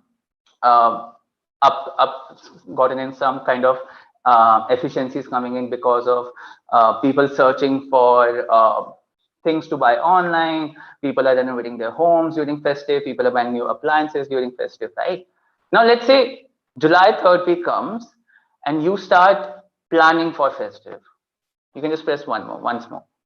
Yeah, perfect. You start planning for festive. And July 3rd week, why do I say that? Because I think what we've seen from Google data is that is the date that when we see that early signs of people who are planning to buy stuff, around Diwali, or that's October. That's, I think, mostly 2 weeks before Diwali. So we see that 2 months before that week of purchase is when people start planning as to what do they need to buy, and where to buy it from, what is the best product for them, and so on and so forth. So come July 3rd week, start planning for festive. Work with a Google partner, work with your Google account manager. Start activating upper and mid funnel campaigns. I'm not saying activate it with them at the maximum unique reach or get in like 5+ frequency, but just activate and test waters, right? What is the behavior of this audience when they see your video or when they interact with the video? What do they do on your website? What do they do on your mobile app? How many page views are they doing on the website? How many leads are coming into your let's say CRM channel for that matter, right? This is something that is super critical in July and then early August, because this will help you understand what audiences and what channels are doing better for you, right? And what creatives are doing better for you. We did this with one of the gifting partners back in 2019, where we were trying to figure out that, hey, you have 6 kind of creatives and you have 4 kind of different audience personas. Let's try to figure out for this Diwali which creative married with which persona will make really a lot of sense for you as an advertiser and will get you the scale that you're looking for, right? So this is your time to do that now. Now, let's say festive comes in, right, which is October 3rd week. The most important thing that you can do in this particular time, right, you can aim for a maximum unique reach, and you would be able to easily define this unique reach if you would have done this plan session back in July 3rd week. Because if, let's say, you start working sometime late in August saying that, okay, now festive is upon me, it's already September, and of this I just have October because November 3rd is Diwali, it'll be too late, because by that time other advertisers who would have planned before would have already set up their reserve campaigns, their auction campaigns. They would have already figured out what is it that they are going after, right? While we as advertisers, if we've not done the plan stage, we would be missing out on that boat. So it becomes super critical for us to figure out that what is the audience set and that cohort and the creative strategy in the plan stage, and then you implement and you scale that up, right? Right around festive, mostly 2 weeks before Diwali, and that's when we see the big push comes into purchase a product which people were planning to purchase, right? The red line now, if you see, right, what will happen because of us investing so much money in unique reach, in driving brand campaigns and driving upper funnel campaigns, is that we'll get a lot of first party data, right? What do you do with so much first party data? You flow that back into remarketing. The one thing that will start happening to you, the marketing campaigns, is that they might just start touching the budget cap, right? Let's say if you're investing 10,000 rupees a day on remarketing, and before festive, it wasn't even spending, let's say 1,000, it might just suddenly end up asking you for more budgets, let's say as much as 20,000, right? Because suddenly you've gotten all that audience, and the audience is right on the fence trying to figure out, hey, should I buy, should I not buy? And that's where the marketing campaign becomes super critical, right? And then the third stage comes in, right? Like, what after festive? It's not like you just let it be, right? There's more to this, right? So you iterate for more upcoming important events. It starts at festive. Always remember, it will not end over here. It will continue to grow from here. It's not that year over year we see the same buyers on Diwali, right? Buyers always increase on Diwali. So if buyers are increasing on Diwali, that means there are more people coming throughout the year to purchase online, like we just saw in Tanveer's session, like we just saw in Meenakshi's session, right? So it just makes it so much more important to implement the same strategy for all upcoming important events. And what is the one thing that you would have unlocked? You can just press one more click now. The one thing that you would have unlocked by doing this, right, is that you would have broadened your funnel, right? Suddenly, your marketing campaign, which was, let's say, spending 1/10, is now spending good amount of money, and you've been successfully been able to unlock always on the marketing, right, across video and display, and you've broadened your funnel. And this is something that will help you increase your unique reach. And this, coupled with what I spoke about in the last 2-3 slides about profitable ROAS, about how to win more auctions and how to have a money-making machine. And when on top of it, you put an upper funnel strategy, I think that's when you're really, for the lack of better words, you're destroying the competition in the market, because you're you're just going after the user from all angles, right? You're not letting, so if someone is on the fence, you're converting them via remarketing. If someone is in the stage to figure out what he or she needs to buy, you're converting them you're getting them into the consideration set via your upper and mid funnel efforts.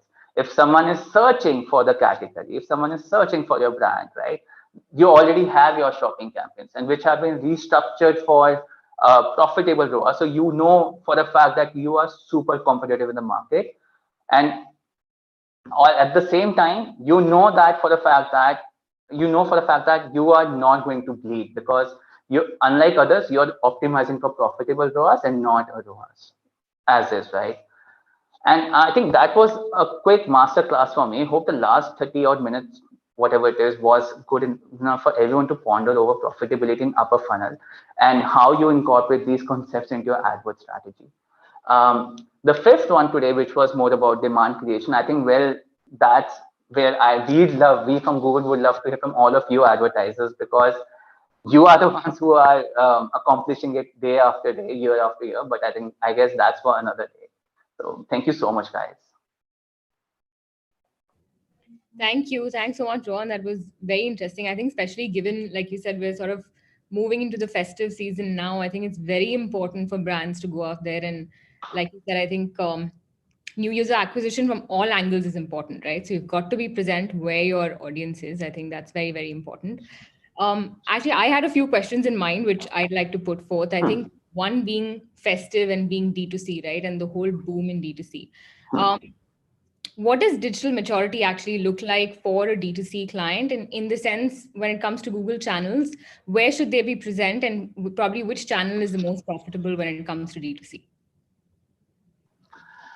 See, digital maturity for a D2C brand would, if I were to simplify it further, right, I would break it into three things, right? Do they know their consumer, right? A, and have they figured out a great full funnel measurement system, right? If those two things are not there for the D2C brand, then that is the place that they need to be working at first before scaling up or before investing heavily on ads. Because as a D2C brand owner, you need to figure out attribution from day one, because there are chances that a user might get influenced from a YouTube video. There are chances that a user might get influenced from, let's say, an Instagram ad. There are chances that a user might get influenced from a searcher. And as a new business owner, you need to figure out what channel is really working out for you. Like we've shown, right? The path to purchase is non-linear now, and a D2C brand needs to be able to influence across multiple touch points. From a Google standpoint, search and shopping are highly effective because they focus on intent. However, again, like I said, if you are a new brand or in a new category, and if your search volumes are stagnating, then you need to think about influence mediums, right? Discovery and YouTube are brilliant influence mediums and have helped many brands get inroads, right, to the potential customers. Like Meenakshi just talked about the Ustra case study, how focusing on net new users, right, and then looking at a KPI which was at least 1 or 2 steps before purchase, let's say an add to cart or someone coming on product pages, and then optimizing for that conversion action drove actually 16 to 18 times more sales for Ustra. And I think that, and it's not just Ustra that we have an example. We have multiple such examples which have really made made sure that influence as much as you can. If you're an early D2C brand, reach out to your user, because understand that most of the D2C brands, the branded searches will be more than the generic searches, right? Like let's take for an example, right? I wear these shoes by Neiman's, right? A shoe by Neiman, right? Before 2020, I would have never searched for New Zealand wool shoes, right? I would have thought, who here would have searched for a New Zealand wool shoe, right? A shoe made out of wool. But Neiman's reached out to a prospective customer, and they influenced my decision. to invest in a shoe that's made out of wool, right? And it's not like I was searching for the shoe, but maybe, right? Yes, I was a great PG for them to reach out to. So that's there, Meghna. Hope I could answer that. No, absolutely. I think we've seen that across D2C brands, some that we work with as well. Brand searches are probably where you have your ROAS, which is 4x more than generic searches, right? Which makes a lot of sense. But I think that sort of clubs into branding. You probably need to build that brand to even have a search going on. Makes a lot of sense. Yeah. I think we're speaking from brands that are already sort of on digital, right? They've already established a base over there, at least, let's say, even if it's a startup or a well-established brand. But what about for traditional brands? So how would you say digital maturity would look like for a traditional brand? Great question. For the traditional brand, I would fall back to the BCG Google framework that we have, which actually breaks down an advertiser or a brand into 4 buckets. The first bucket being a nascent, the second one being emerging, third one being connecting, fourth one being multi-movement, right? And I'll just delve a bit into each and every bucket. Nascent is an advertiser that, let's say, comes to you guys or Google or any other channel for that matter for a campaign or 2, right? They would come in a year, do 1 or 2 more campaigns and then go off, right? Those kind of advertisers we call as nascent because they've not really figured out what is their audience strategy, right? Where are their audience sitting? What is the creative strategy? What is the cohort that is really giving them great view through rates or great website, which is the audience that's moving great website metrics for them, right?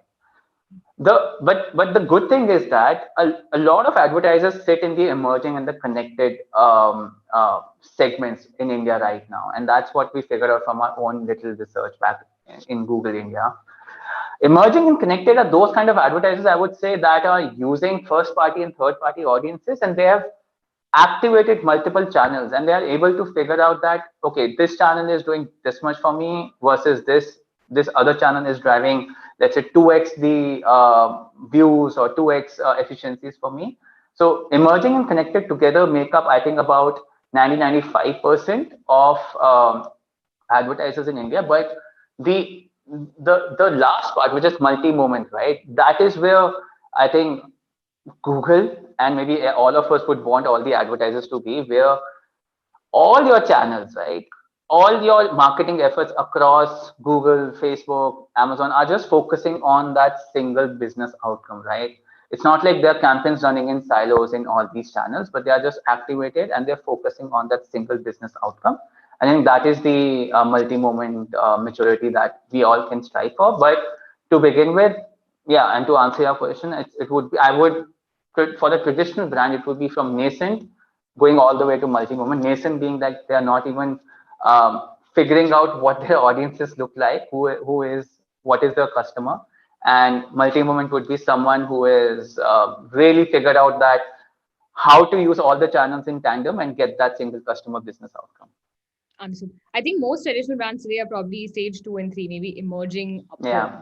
I think yeah. I think most have moved from nascent to emerging, so that's great. But Rohan, thank you so much for this session. Not a problem. A lot of, it's always lovely to have speak with Social Beat, and thank you for having me over here. Thank you so much for taking the time out. It was super insightful. Awesome, great. Thank you, Rohan. Thank you, guys. Thank you. Thank you, Rohan. Our next speaker, I think David, Priyanka. Priyanka, welcome. David, over to you. Thanks, Meghna. Thank you, everybody at Social Beat, for having me.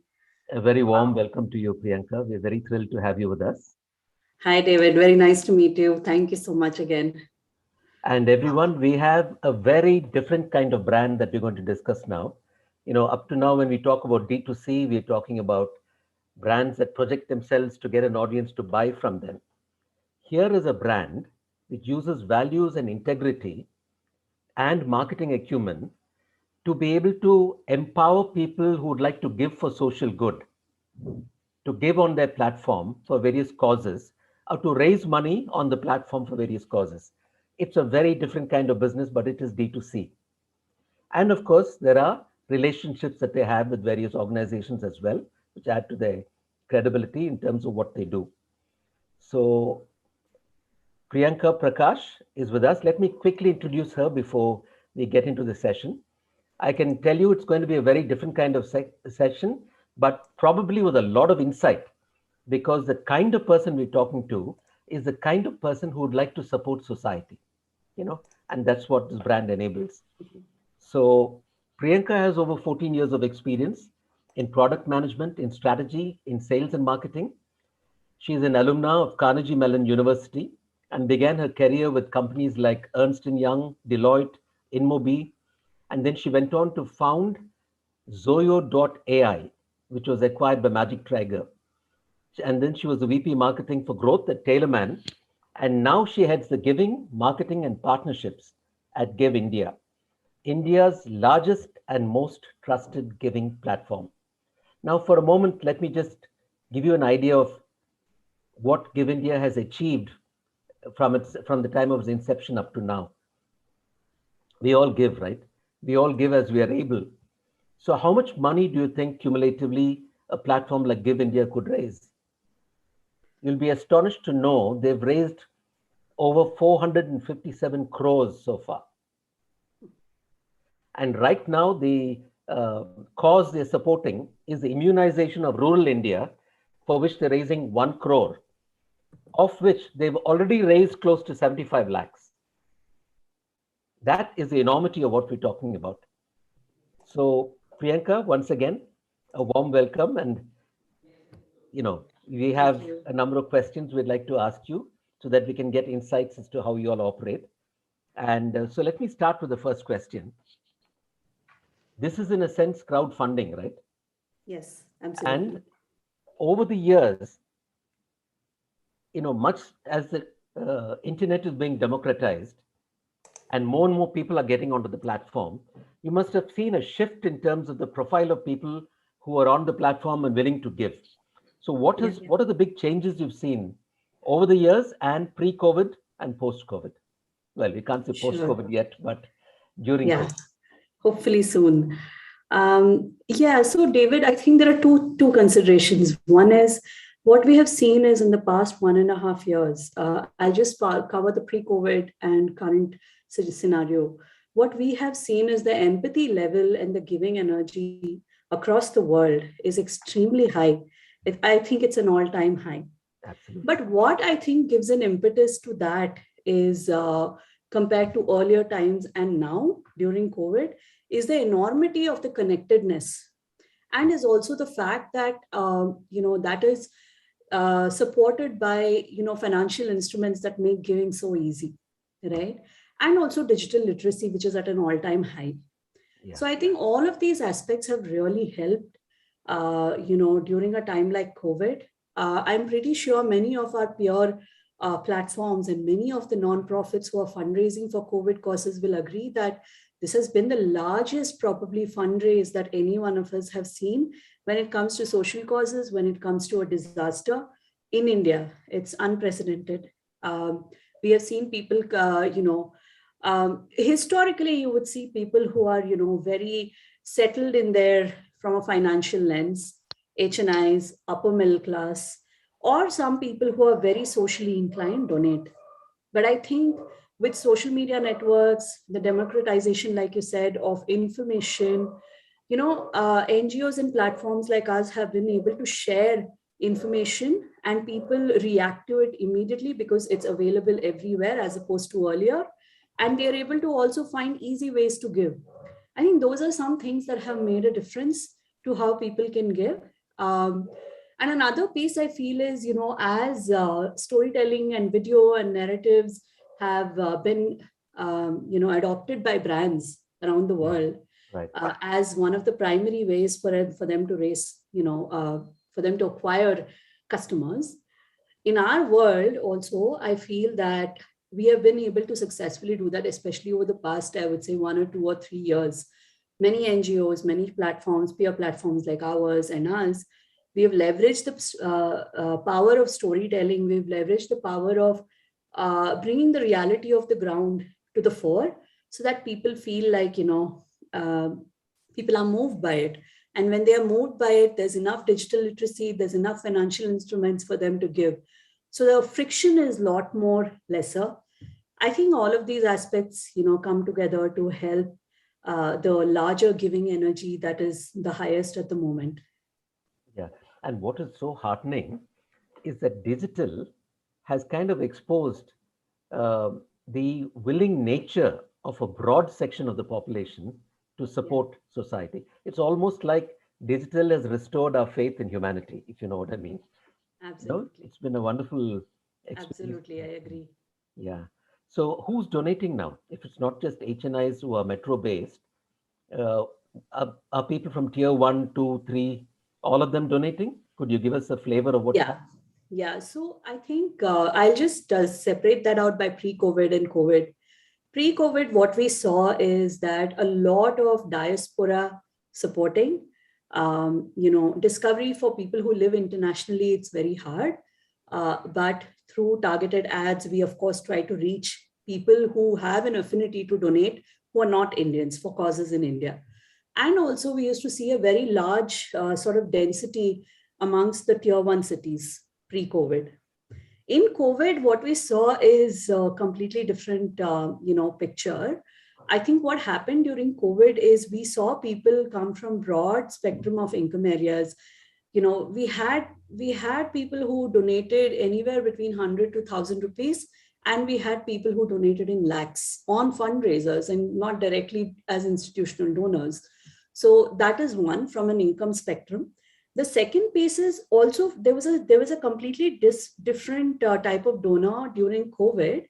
Earlier, it used to be people who are in their 25 to 35 or 40 range. That used to be our majority of the fundraisers. But we saw that during COVID, because of the amount of awareness that was happening across different types of groups or communities, I would say that also, stretched anywhere between 20 to 60, right? So just generally, I mean, obviously for the kind of scale, if you just see our fundraiser missions, COVID missions, we raised close to 80-90 crores just on the missions, right? In a matter of 2-3 weeks. And we had tens of thousands of donors come forward to do that. So for something like that to happen, obviously there had to be a difference in the, demographics of the people. And we saw that stretched beyond the normal. That was one. Second piece is we also saw international empathy and international support just pouring in like nothing before.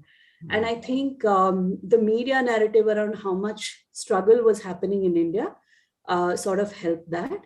And people understanding that what are the real causes here, at this moment. And luckily, we were able to react very quickly to say that oxygen or healthcare infrastructure are most important. And as such, international donors, and these are not, the diaspora, of course, was very active as well, but international donors, non-Indian donors as well from around the world, we saw them coming and donate as well, ranging from $10 to $10,000 to $20,000 as well. But primarily, it was US, UK, Australia, Singapore, these kind of countries, Canada. But yeah, I think we saw a very diverse set of donors that we wouldn't have seen prior to COVID. What's interesting also is the name Give India spans both the expat population or the donors from abroad as well as in India so beautifully, right? Because it brings the whole thing together very well. One of the things by the way, I'm very happy to tell you that I was one of the people who gave for the oxygen and the concentrators. Thank you so much. And as Social Beat, we are very thrilled to be supporting the efforts of Give India. And all of us did a little bit that we could. I know. It's been a very, very fantastic partnership with Social Beat, with the entire team supporting us with any requests we've had and putting up with our crazy work schedules during COVID. It's been a really great journey for us working with Social Beat. So that's also part of our contribution.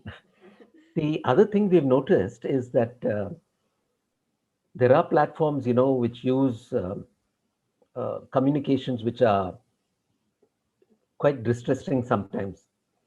But I think Give India is able to do it with a nicety and with integrity in such a way that those who want to give to a good cause feel like giving without feeling compelled to do so.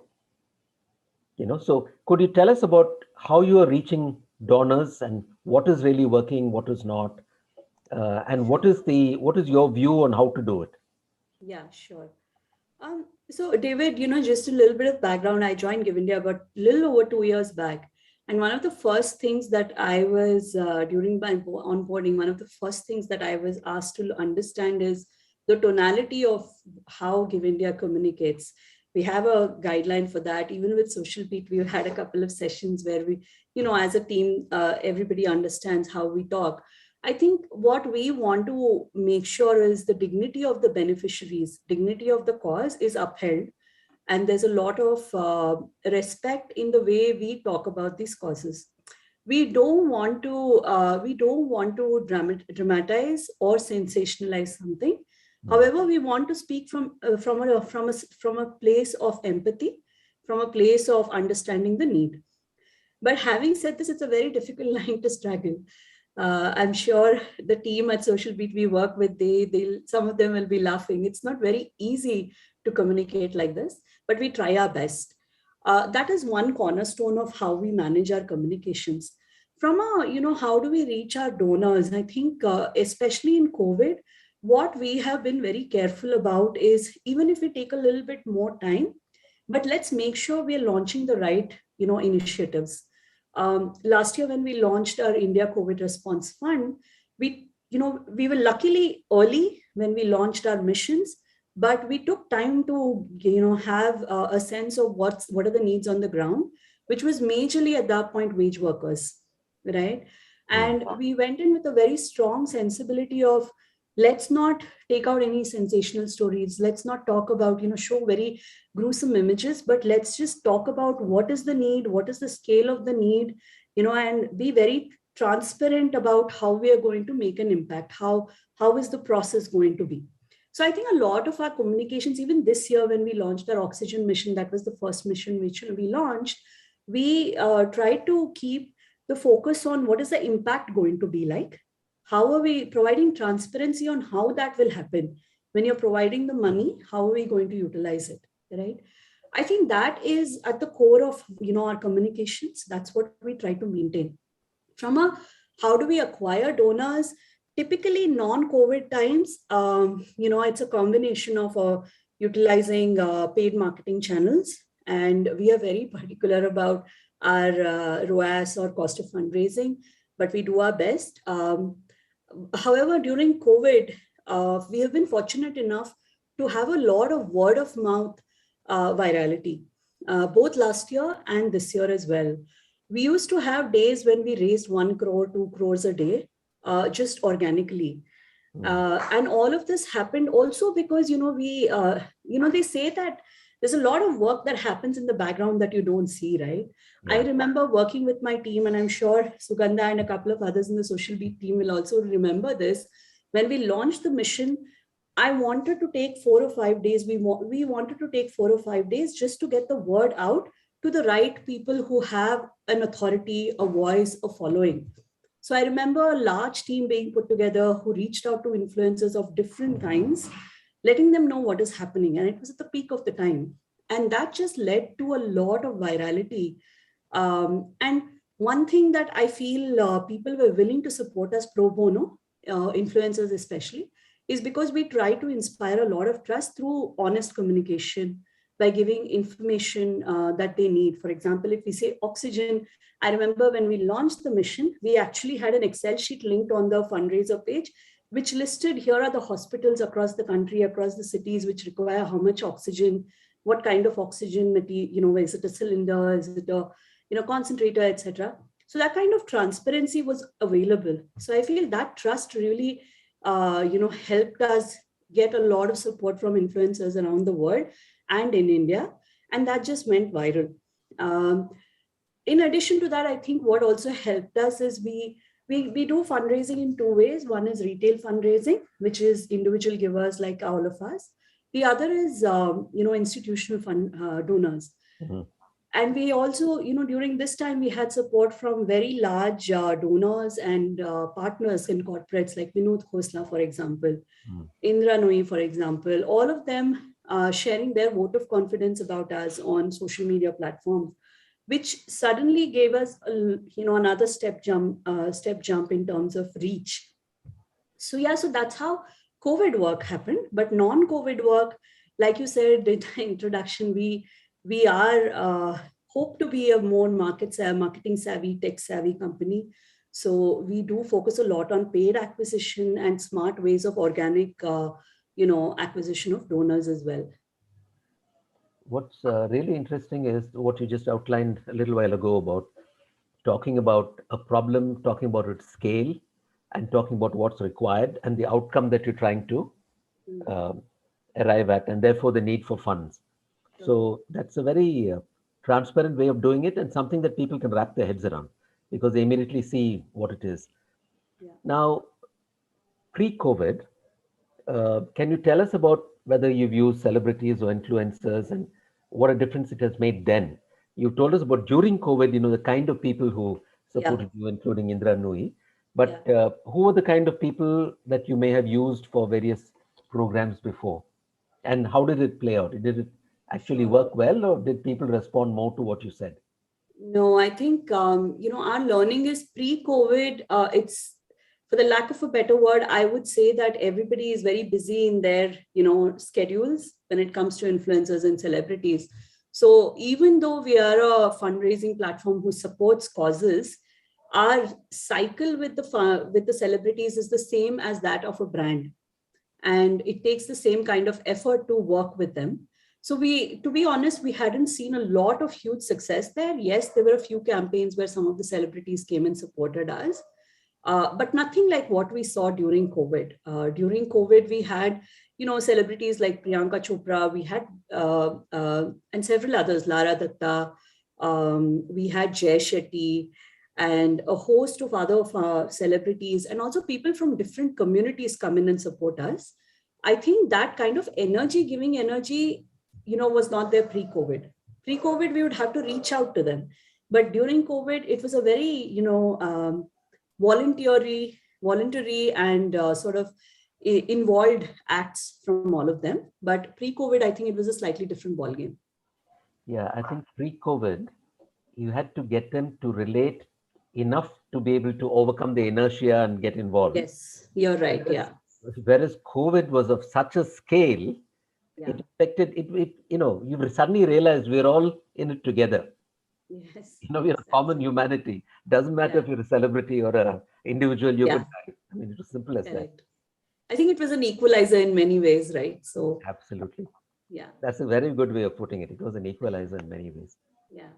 So pre-COVID, again, because this is such a distinctive time in history, pre-COVID, how did you all build relationships with donors? And do you have donors who are, repeat donors who stay with you over time and so on? Sure. So, so there are three types of donors. One is on the retail front, we have one-time donors, what we call donors who come in to support causes once, right? And they range from being the donor who only reacts to disasters. So they come and donate once. And, sometimes there is a personal cause or a tragedy, like a medical case, and they donate. Or there is a very evolved donor. And the evolved donor is the one who's usually a repeat donor. Okay. And about 3 years back, when we realized this, we built our subscription giving platform, which is one of its first in India and also abroad, where we work with several nonprofits, about 200 plus nonprofits in India, to provide monthly giving options. What that means is if you would like to, let's say, support a nonprofit that takes care of, children who have cancer every month, then it's like a SIP platform where you donate every single month, right?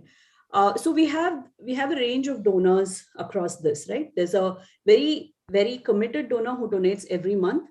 Then there are donors who donate only when there's a personal tragedy or they see somebody in their circles. And then there's the one who donates only during disasters. In terms of their repeat and in terms of their, lifetime value, of course, committed donors' lifetime value is extremely high. We usually see them staying with us for a lot of, I would say, months.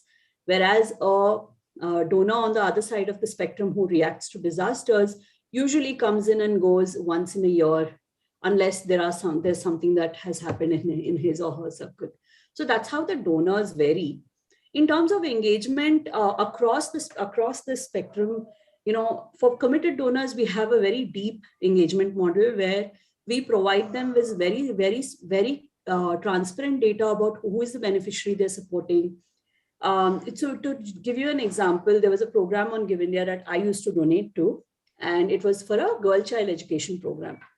I used to get the report card of the girl every month as her classes proceeded, with her pictures and some notes about her. I wouldn't say it was the most polished messages, notes from her teacher, but it would still inspire a lot of trust and confidence in me, right? Apart from this, we also do a lot of, just incentivizing mechanisms like thank you certificates, thank you messages, providing more deeper impact reports to them. So that's what we do on the committed donor side. On the disaster or one-time donor, what we do is we make sure, similar to COVID missions, like I explained earlier, we are very clear on what you're donating for, right? And usually we work with the NGOs to provide a large level update saying, hey, you gave us, through the fundraiser you donated to, here's how much we raised and here's how it is being utilized. To provide that kind of large update along with, thank you certificates to keep them motivated to come back later. And then there are various other, engagement methods in between as well. But broadly, this is how we do it. So the relationship is based on keeping them informed of progress and what has happened and things like that. Yes, yes. How many would you have, do you think, if you look at the number of committed donors who give month after month after month? So I wouldn't be able to put a number on that right now, but I do think that we see, I would say approximately 30 to 40% of our donors are committed donors. Wow, that's a very high percentage. Yes, it is. And so we are continuously trying to, evolve how much deeper can we get in our engagement. So we also developed something called missions. What missions do is, unlike any other donation program, even on Give India or anywhere else, when you donate, you just know that you've donated and you've got a thank you certificate. But on our missions, as soon as you donate, we send you the beneficiary's photo and information. So immediately you know that, hey, this is the girl or this is the child or this is the elderly that I'm supporting. So there's, this is catering to the instant gratification that we are all used to, right? So we are constantly trying to evolve. How can we keep the donor engaged? This is fascinating because usually a brand either sells a product or a service where, they pay for it and they get a fulfillment from the product or the service. Right. Here they give money and get fulfillment from having supported something. It's a very different model in terms of how it works. Yeah. I think, therefore, it can be that much more challenging because you're asking people to support for things they would normally not be spending the money on. Yeah. I think there's a lot of studies which talks about, there is a happiness quotient that, comes after, similar to how you feel after working out. They say that when you give, and there's an instant gratification or incentive that you get, there's a very strong, impetus given to your brain. And we have seen that happens with many of our donors. We receive very nice emails and messages saying this report makes me so happy, and keep up your good work. But it's ultimately because of the donors that we are able to do that. It helps release endorphins in the brain. Yeah. I think we have 5 minutes more, so we could open for questions but I think people will feel quite challenged in asking for questions for a business model like this. I mean, if you can call it a business model. Yeah. So I don't see any questions on the chat. If anybody has any questions, feel free to put them into chat at this time. I think one question, Priyanka and David, was around, how do you see the number of donors in India scaling over the few years, and any learnings from other international as well. How do we do compared to more developed markets? I'd love to hear that. Sure, that's a really interesting question, Sunil. So this has an interesting angle to it, right? What we have seen is, like I said, the giving exposure to giving has increased so much, especially in the last 1 to 2 years. So I definitely see a huge, huge increment coming out of that. But outside of that, I think what will also help increase is in evolved markets like China, UK, and US.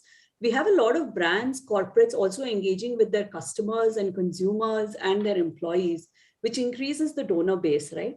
And we are seeing that actively happen with us as well. Today, we work with the likes consumer brands and tech platforms, to the likes of Flipkart, PhonePe, Facebook, Google Pay, and many more. And these have some of the largest consumer base in India, and they are encouraging their their customer bases also to donate. So I can see that over the next 5 years, we'll be evolving very largely when it comes to giving across several donor segments. And do you see partnerships also playing a role there, Priyanka, like even with the e-commerce companies like Order on Zomato and contribute 10 rupees to yes.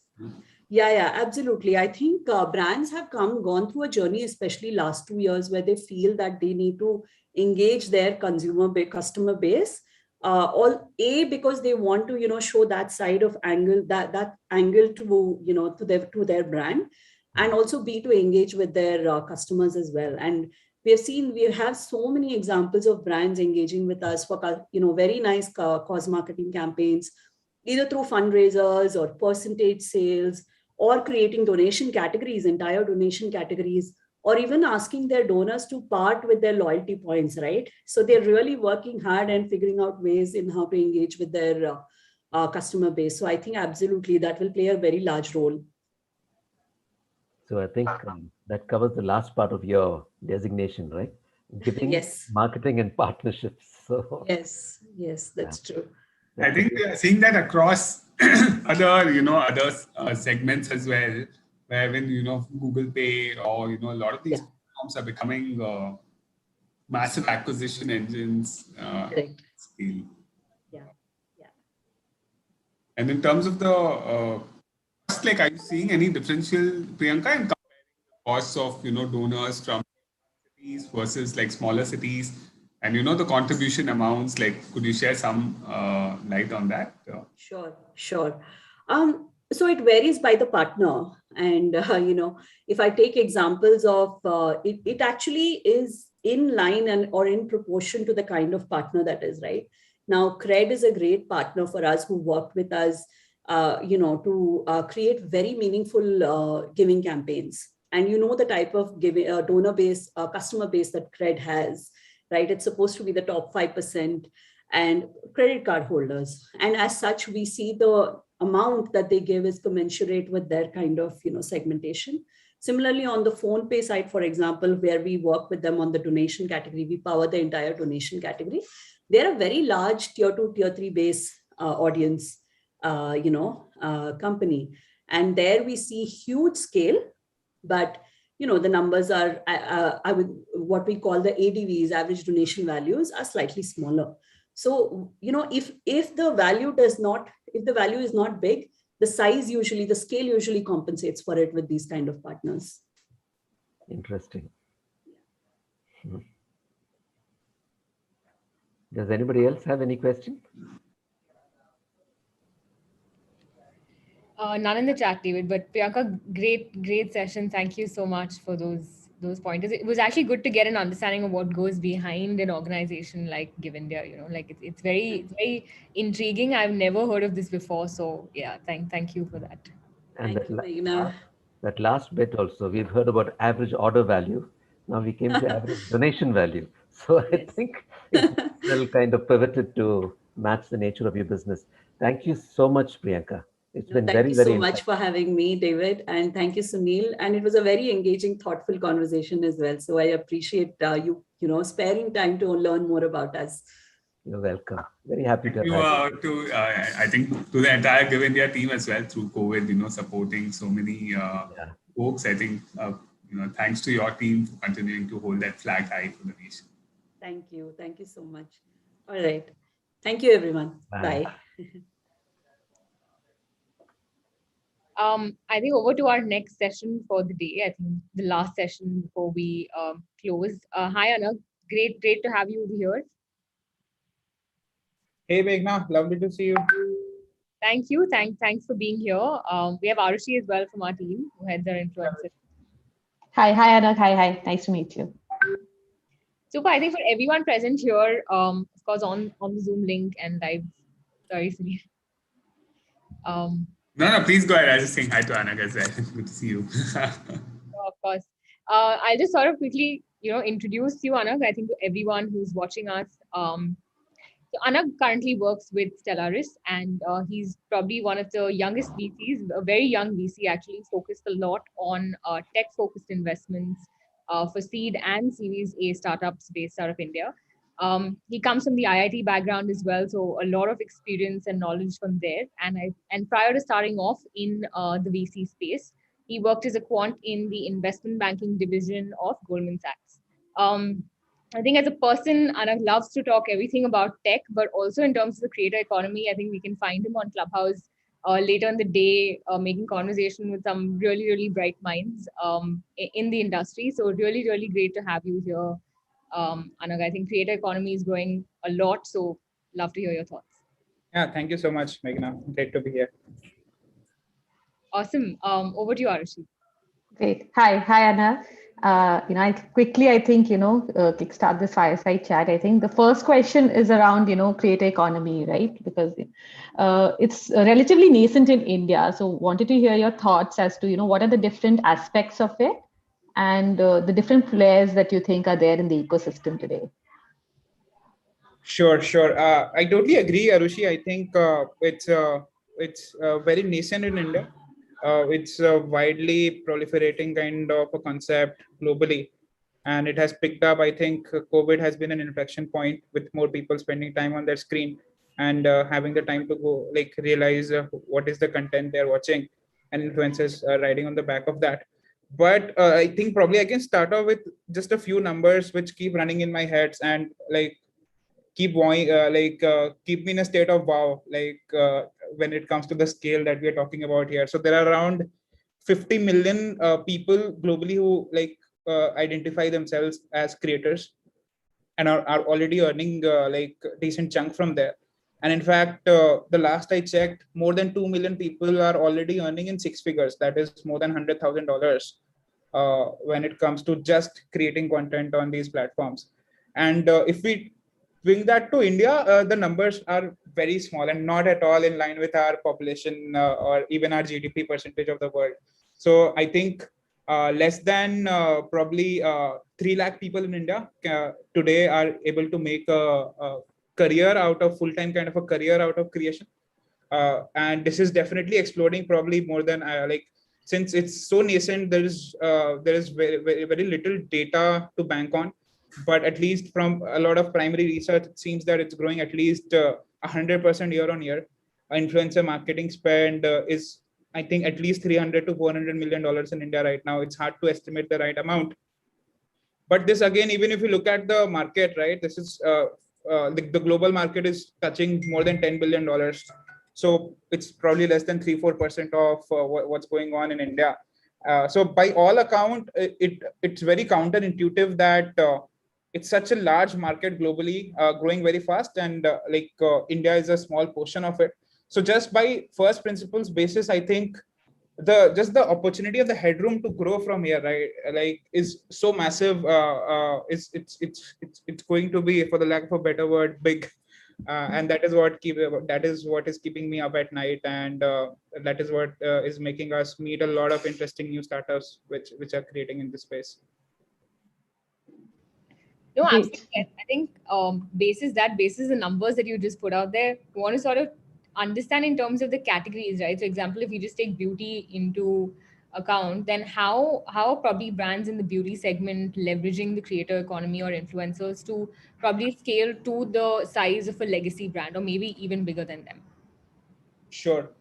Interesting you brought up that point. I think been thinking about the categories for some time, and it at least from first principles, it looks like certain categories are taking off really well when it comes to influencer marketing, whereas others are not. So what could be the reasons? And interesting that you mentioned beauty. I think one of the reasons could be the type of content itself and the context in which with which people interact with that content. So typically, beauty or lifestyle is not a very concentrated kind of a category. If I'm a person, I would like, I have this innate desire in myself to talk to my social circle or people I kind of follow, but I don't worship. Like it's not a Bollywood star I'm going to follow when it comes to my skin regime, but someone who I know and I trust, and that is going to be very personalized to me because I kind of resonate with a certain kind of a lifestyle. So there is a lot of scope for distribution here, and that is why I think like there is this quote unquote middle class of creators or influencers in this domain, which is possible in beauty and lifestyle, might not be possible for other more homogeneous kind of categories like sports, for example. Like I don't know who is the like top under 16 player, let's say from Karnataka, if I'm based in Karnataka, and that is unfortunate. But still, I will still follow probably because Virat Kohli is like asking me to wear certain kind of shoes. I'll go ahead and do that. So there is a lot of concentration in that category because the like measurement is so objective, and there is not a lot of scope for disruption there in certain categories. At least can be there, but has not happened so far. So lifestyle is such category, which makes it very interesting because people are going like after products which are recommended to them and have certain sense of personalization attached to it. And the second factor, I think, which is leading to beauty, like kind of breaking out, and this is again just me thinking rather than anything else right now, is whenever it comes to a product which you are applying on your body or you're ingesting in your body, so it covers lifestyle and nutrition, you want to up that trust quotient even more. And there is this narrative that the brand, like the top brands, are mixing chemicals. We don't know what their processes are. So the newer brands, if they are endorsed by people that I admire, I've been following for some time, and you'd see that influencers who are like very methodical and consistent in their posting and like projecting a certain kind of a lifestyle, they are able to do very well in these categories because then that wins the trust for these customers and they end up buying from from those recommendations. I think these are two main reasons. There could be more, I'm sure, why certain categories are more interesting and why it's placing beauty as the first beachhead for growth. And sorry, I forgot, coming to your question itself. The question was, can new brands leapfrog the older brands? I think absolutely yes. But like as with everything, this is just a piece of the puzzle. Obviously, you have to get your product positioning right. Influencer marketing is one piece of it. So as long as you know what your customer is buying you for, which in this case is most likely going to be transparency, better ingredients, a healthier lifestyle, sustainable lifestyle, or whatever your positionings are, I think you need to double down on that and then leverage influencer marketing to get to that. It's just easier like for a newer brand to have that sense of intimacy, which a larger brand can never have. So use that to advantage and then become large enough to face the same problems yourself. Yeah. Which is why I think personalization, organic, natural, and then pulling in the influencers to talk only about these three points. I think it's become pretty huge in the market today. Absolutely. Makes sense. Yeah. So I think obviously personalization, like you said, right? But it's also getting a very crowded space, as you initially mentioned, right? Like so many more creators. And I think a lot of platforms as well, right? We see these short video apps. It's a Takata, there's a Josh, there's a Bo, there's so much happening, right? So many platforms. So what are your views on this? Like there's a lot of choice for influencers today, right? Creators, so many platforms, and even for brands, right? Like, so what are your views and on these platforms as it gets more and more crowded and more influencer? Sure, I think and I'll use the word creator for now for this question because I think some creators can be influencers, some creators are not influencers as well, and this question is relevant for both of these categories. And I think creators of today, the best ones are like right-brained people, very creative, want to create content. But to grow in this field, and earlier probably when this was a bit less saturated, your creativity and your authenticity could end up projecting you up. It's still a necessary, but probably not a sufficient factor anymore. And the unfortunate part is that a lot of left brain activities also needed right now as a creator to grow, which is with respect to managing the kind of content you're posting, which platforms you're posting, as you said, the proliferation of platforms which has come up, like especially after the ban of TikTok, the golden rush that happened for short form video. So it's more challenging than ever. Like, I'm sure you keep talking to influencers day in day out, and they would mention that this is a huge problem of how to manage all of this, and it's becoming a daunting task, probably not even getting the ROI for that. So I think it's important for I'm not experienced, so I can't comment on what creators can do. Probably something that they can avoid is uh, essentially not differentiating between, let's say, content which has replay value versus content which has more freshness value. So live streams, Q&As, product reviews, etc., they have value when they are fresh. Versus, let's say, you're creating a funny video, or you're creating a certain kind of snippet from your from your past or something like that. That has a lot of replay value as well. Especially if you're an artist, then your music or a dance has a lot of replay value.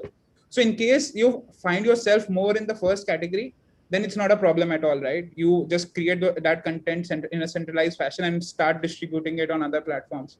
But in case your more of your engagement is coming from the second, then you need to be careful about where you're spending time. The logical answer will be spend time where you're growing fastest, but then that leaves out certain good opportunities. So I think you just need to figure out how to best balance time across different platforms, and be okay to not get into FOMO. Like, if you're missing out certain platforms, that's okay. Like, because even we don't know what is going to be the future of some platforms.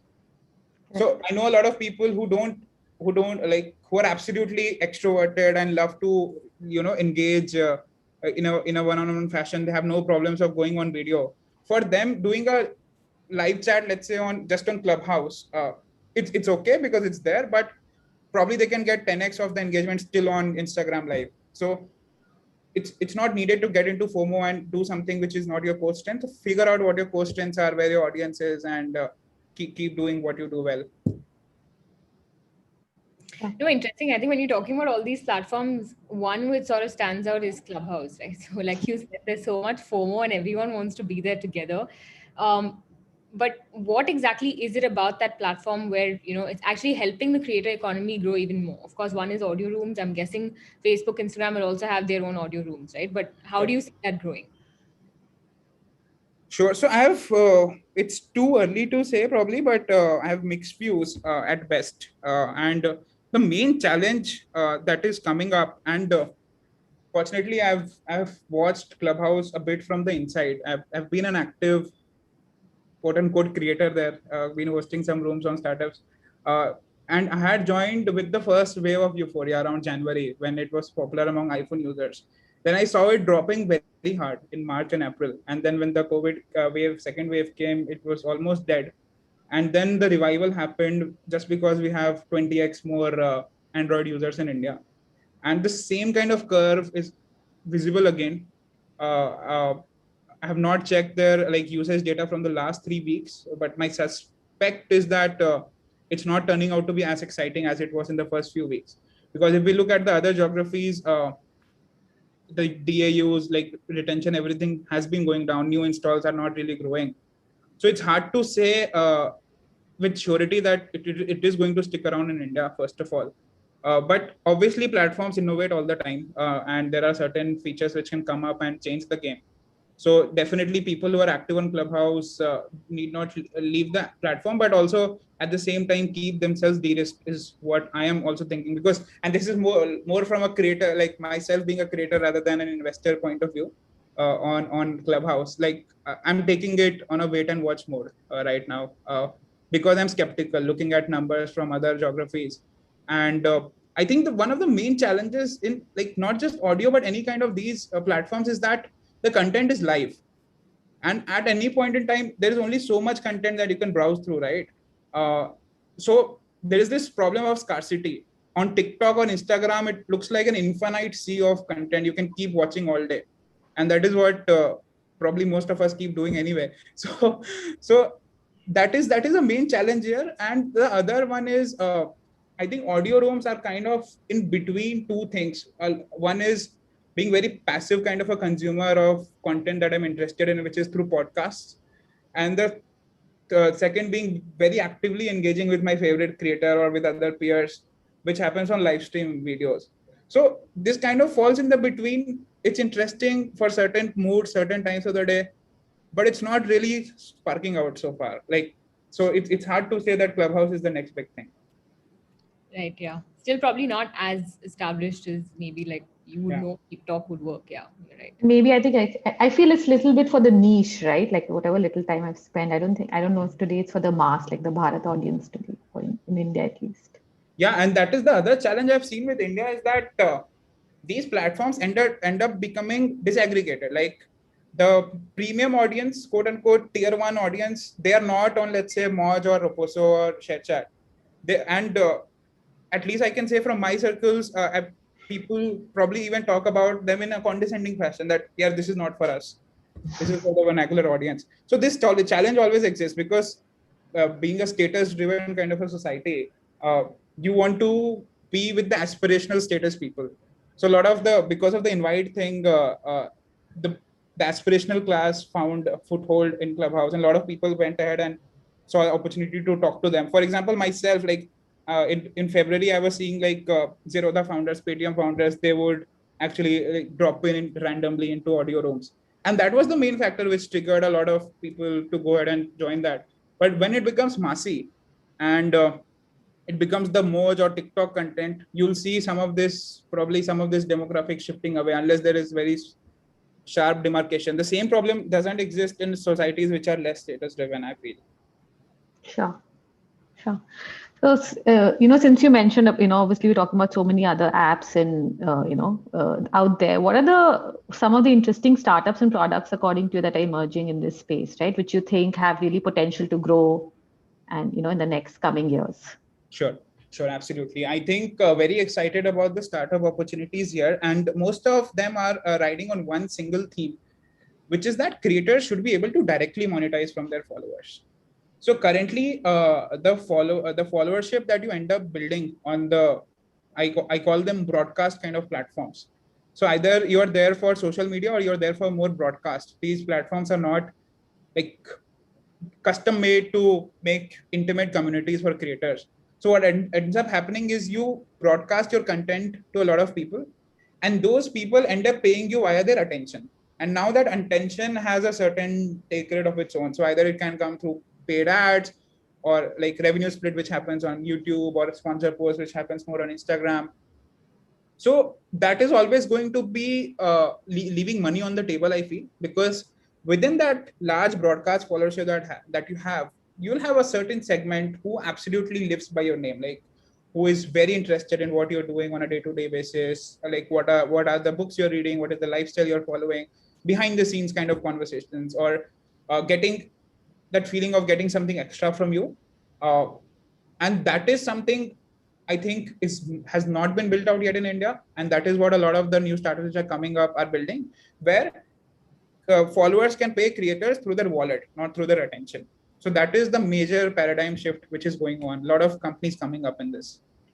But will this be on already existing platforms, or are you saying they would create a totally different platform for this? I think new platforms are created because of some of the reasons that these platforms are not designed to be creator first from day one. These are designed to be aggregators of supply and demand for content. So there is always going to be a challenge of their incentives versus your incentives. And what really happened before 2015-16 was that creators themselves were either you had celebs or you had platforms. The concept of a creator wasn't there. And celebs, they were not famous because they were creating funny videos on Instagram. They were famous because they had acted in Oscar-winning movies. But with these platforms rising power, the creators rode with them. And now the center of gravity for power is shifting away from the platforms and towards these creators. and that is where a lot of the next like hundreds of billions of opportunity exists, which let's see who unlocks and how it happens. Yeah, very interesting space. I think also, so we work with some gaming clients as well, edtech, a lot of fintech. We spoke about beauty, but beauty, of course, being a very crowded segment, also creator economy, influencer usage is huge there. But when it comes to gaming, when it comes to edtech, finance, are you seeing that shift in terms of mindset of these brands as well to leverage the creator economy? No, absolutely. I think covering them one by one, edtech, there's this concept of cohort-based courses, which is trying to disrupt formal education itself, where it's a group of 30, 40 like small cohorts, which is being taught by a creator who is in the been there, done that kind of category. Let's say a podcast host or a novelist. So on the passion side, more creative side, such interesting cohorts are coming up, which continues to be small in India and definitely growing fast. So not to say it's not interesting, but just that it's small. The other major chunk is the regular like formal education and primarily led by STEM in India. That continues to be more of a brand play in the country. Less power on creators so far, more power on the brands right now is what I'm feeling. So like the creators are left with a smaller chunk of like side hobbies or like the new hobbies or what is called the new economy, digital marketing, for example, or things like that. Yeah. So it's creators are targeting currently a small chunk of it. But it's very interesting, right? The other I think interesting fact which almost happened overnight, but was already long in the making after 2020 COVID, and is just growing. I don't even know how fast, but Indian teachers becoming like being sought after by global audience. So a lot of the edtech and a lot in fact, a lot of the new platforms that we are seeing, including White Hat, which has been on a very, very interesting run. A very good chunk of Indian edtech players' revenues is coming from audience in the US, in the Middle East, Europe, and so on. And that continues to grow as like physical boundaries become less important. Edtech from India for the world, both, let's say, edtech creators or edtech teachers, both these categories, new and old. I think it's a very interesting thing to watch out for. It can be as large as the domestic opportunity. In fact, it's so large. Sure. I think you also mentioned previously. Fintech I missed. Yeah. Sorry. Go ahead. Fintech I missed in this answer. Fintech is, I think, definitely taking off. If you look at the number of demat accounts which has been opened since last year as a proxy for what is going on. So it has grown quite a bit. More than 10 million accounts have been added just in last year. And anecdotally, you will also find that youngsters, they want to figure out their wealth and they are not saving in the way that their parents used to.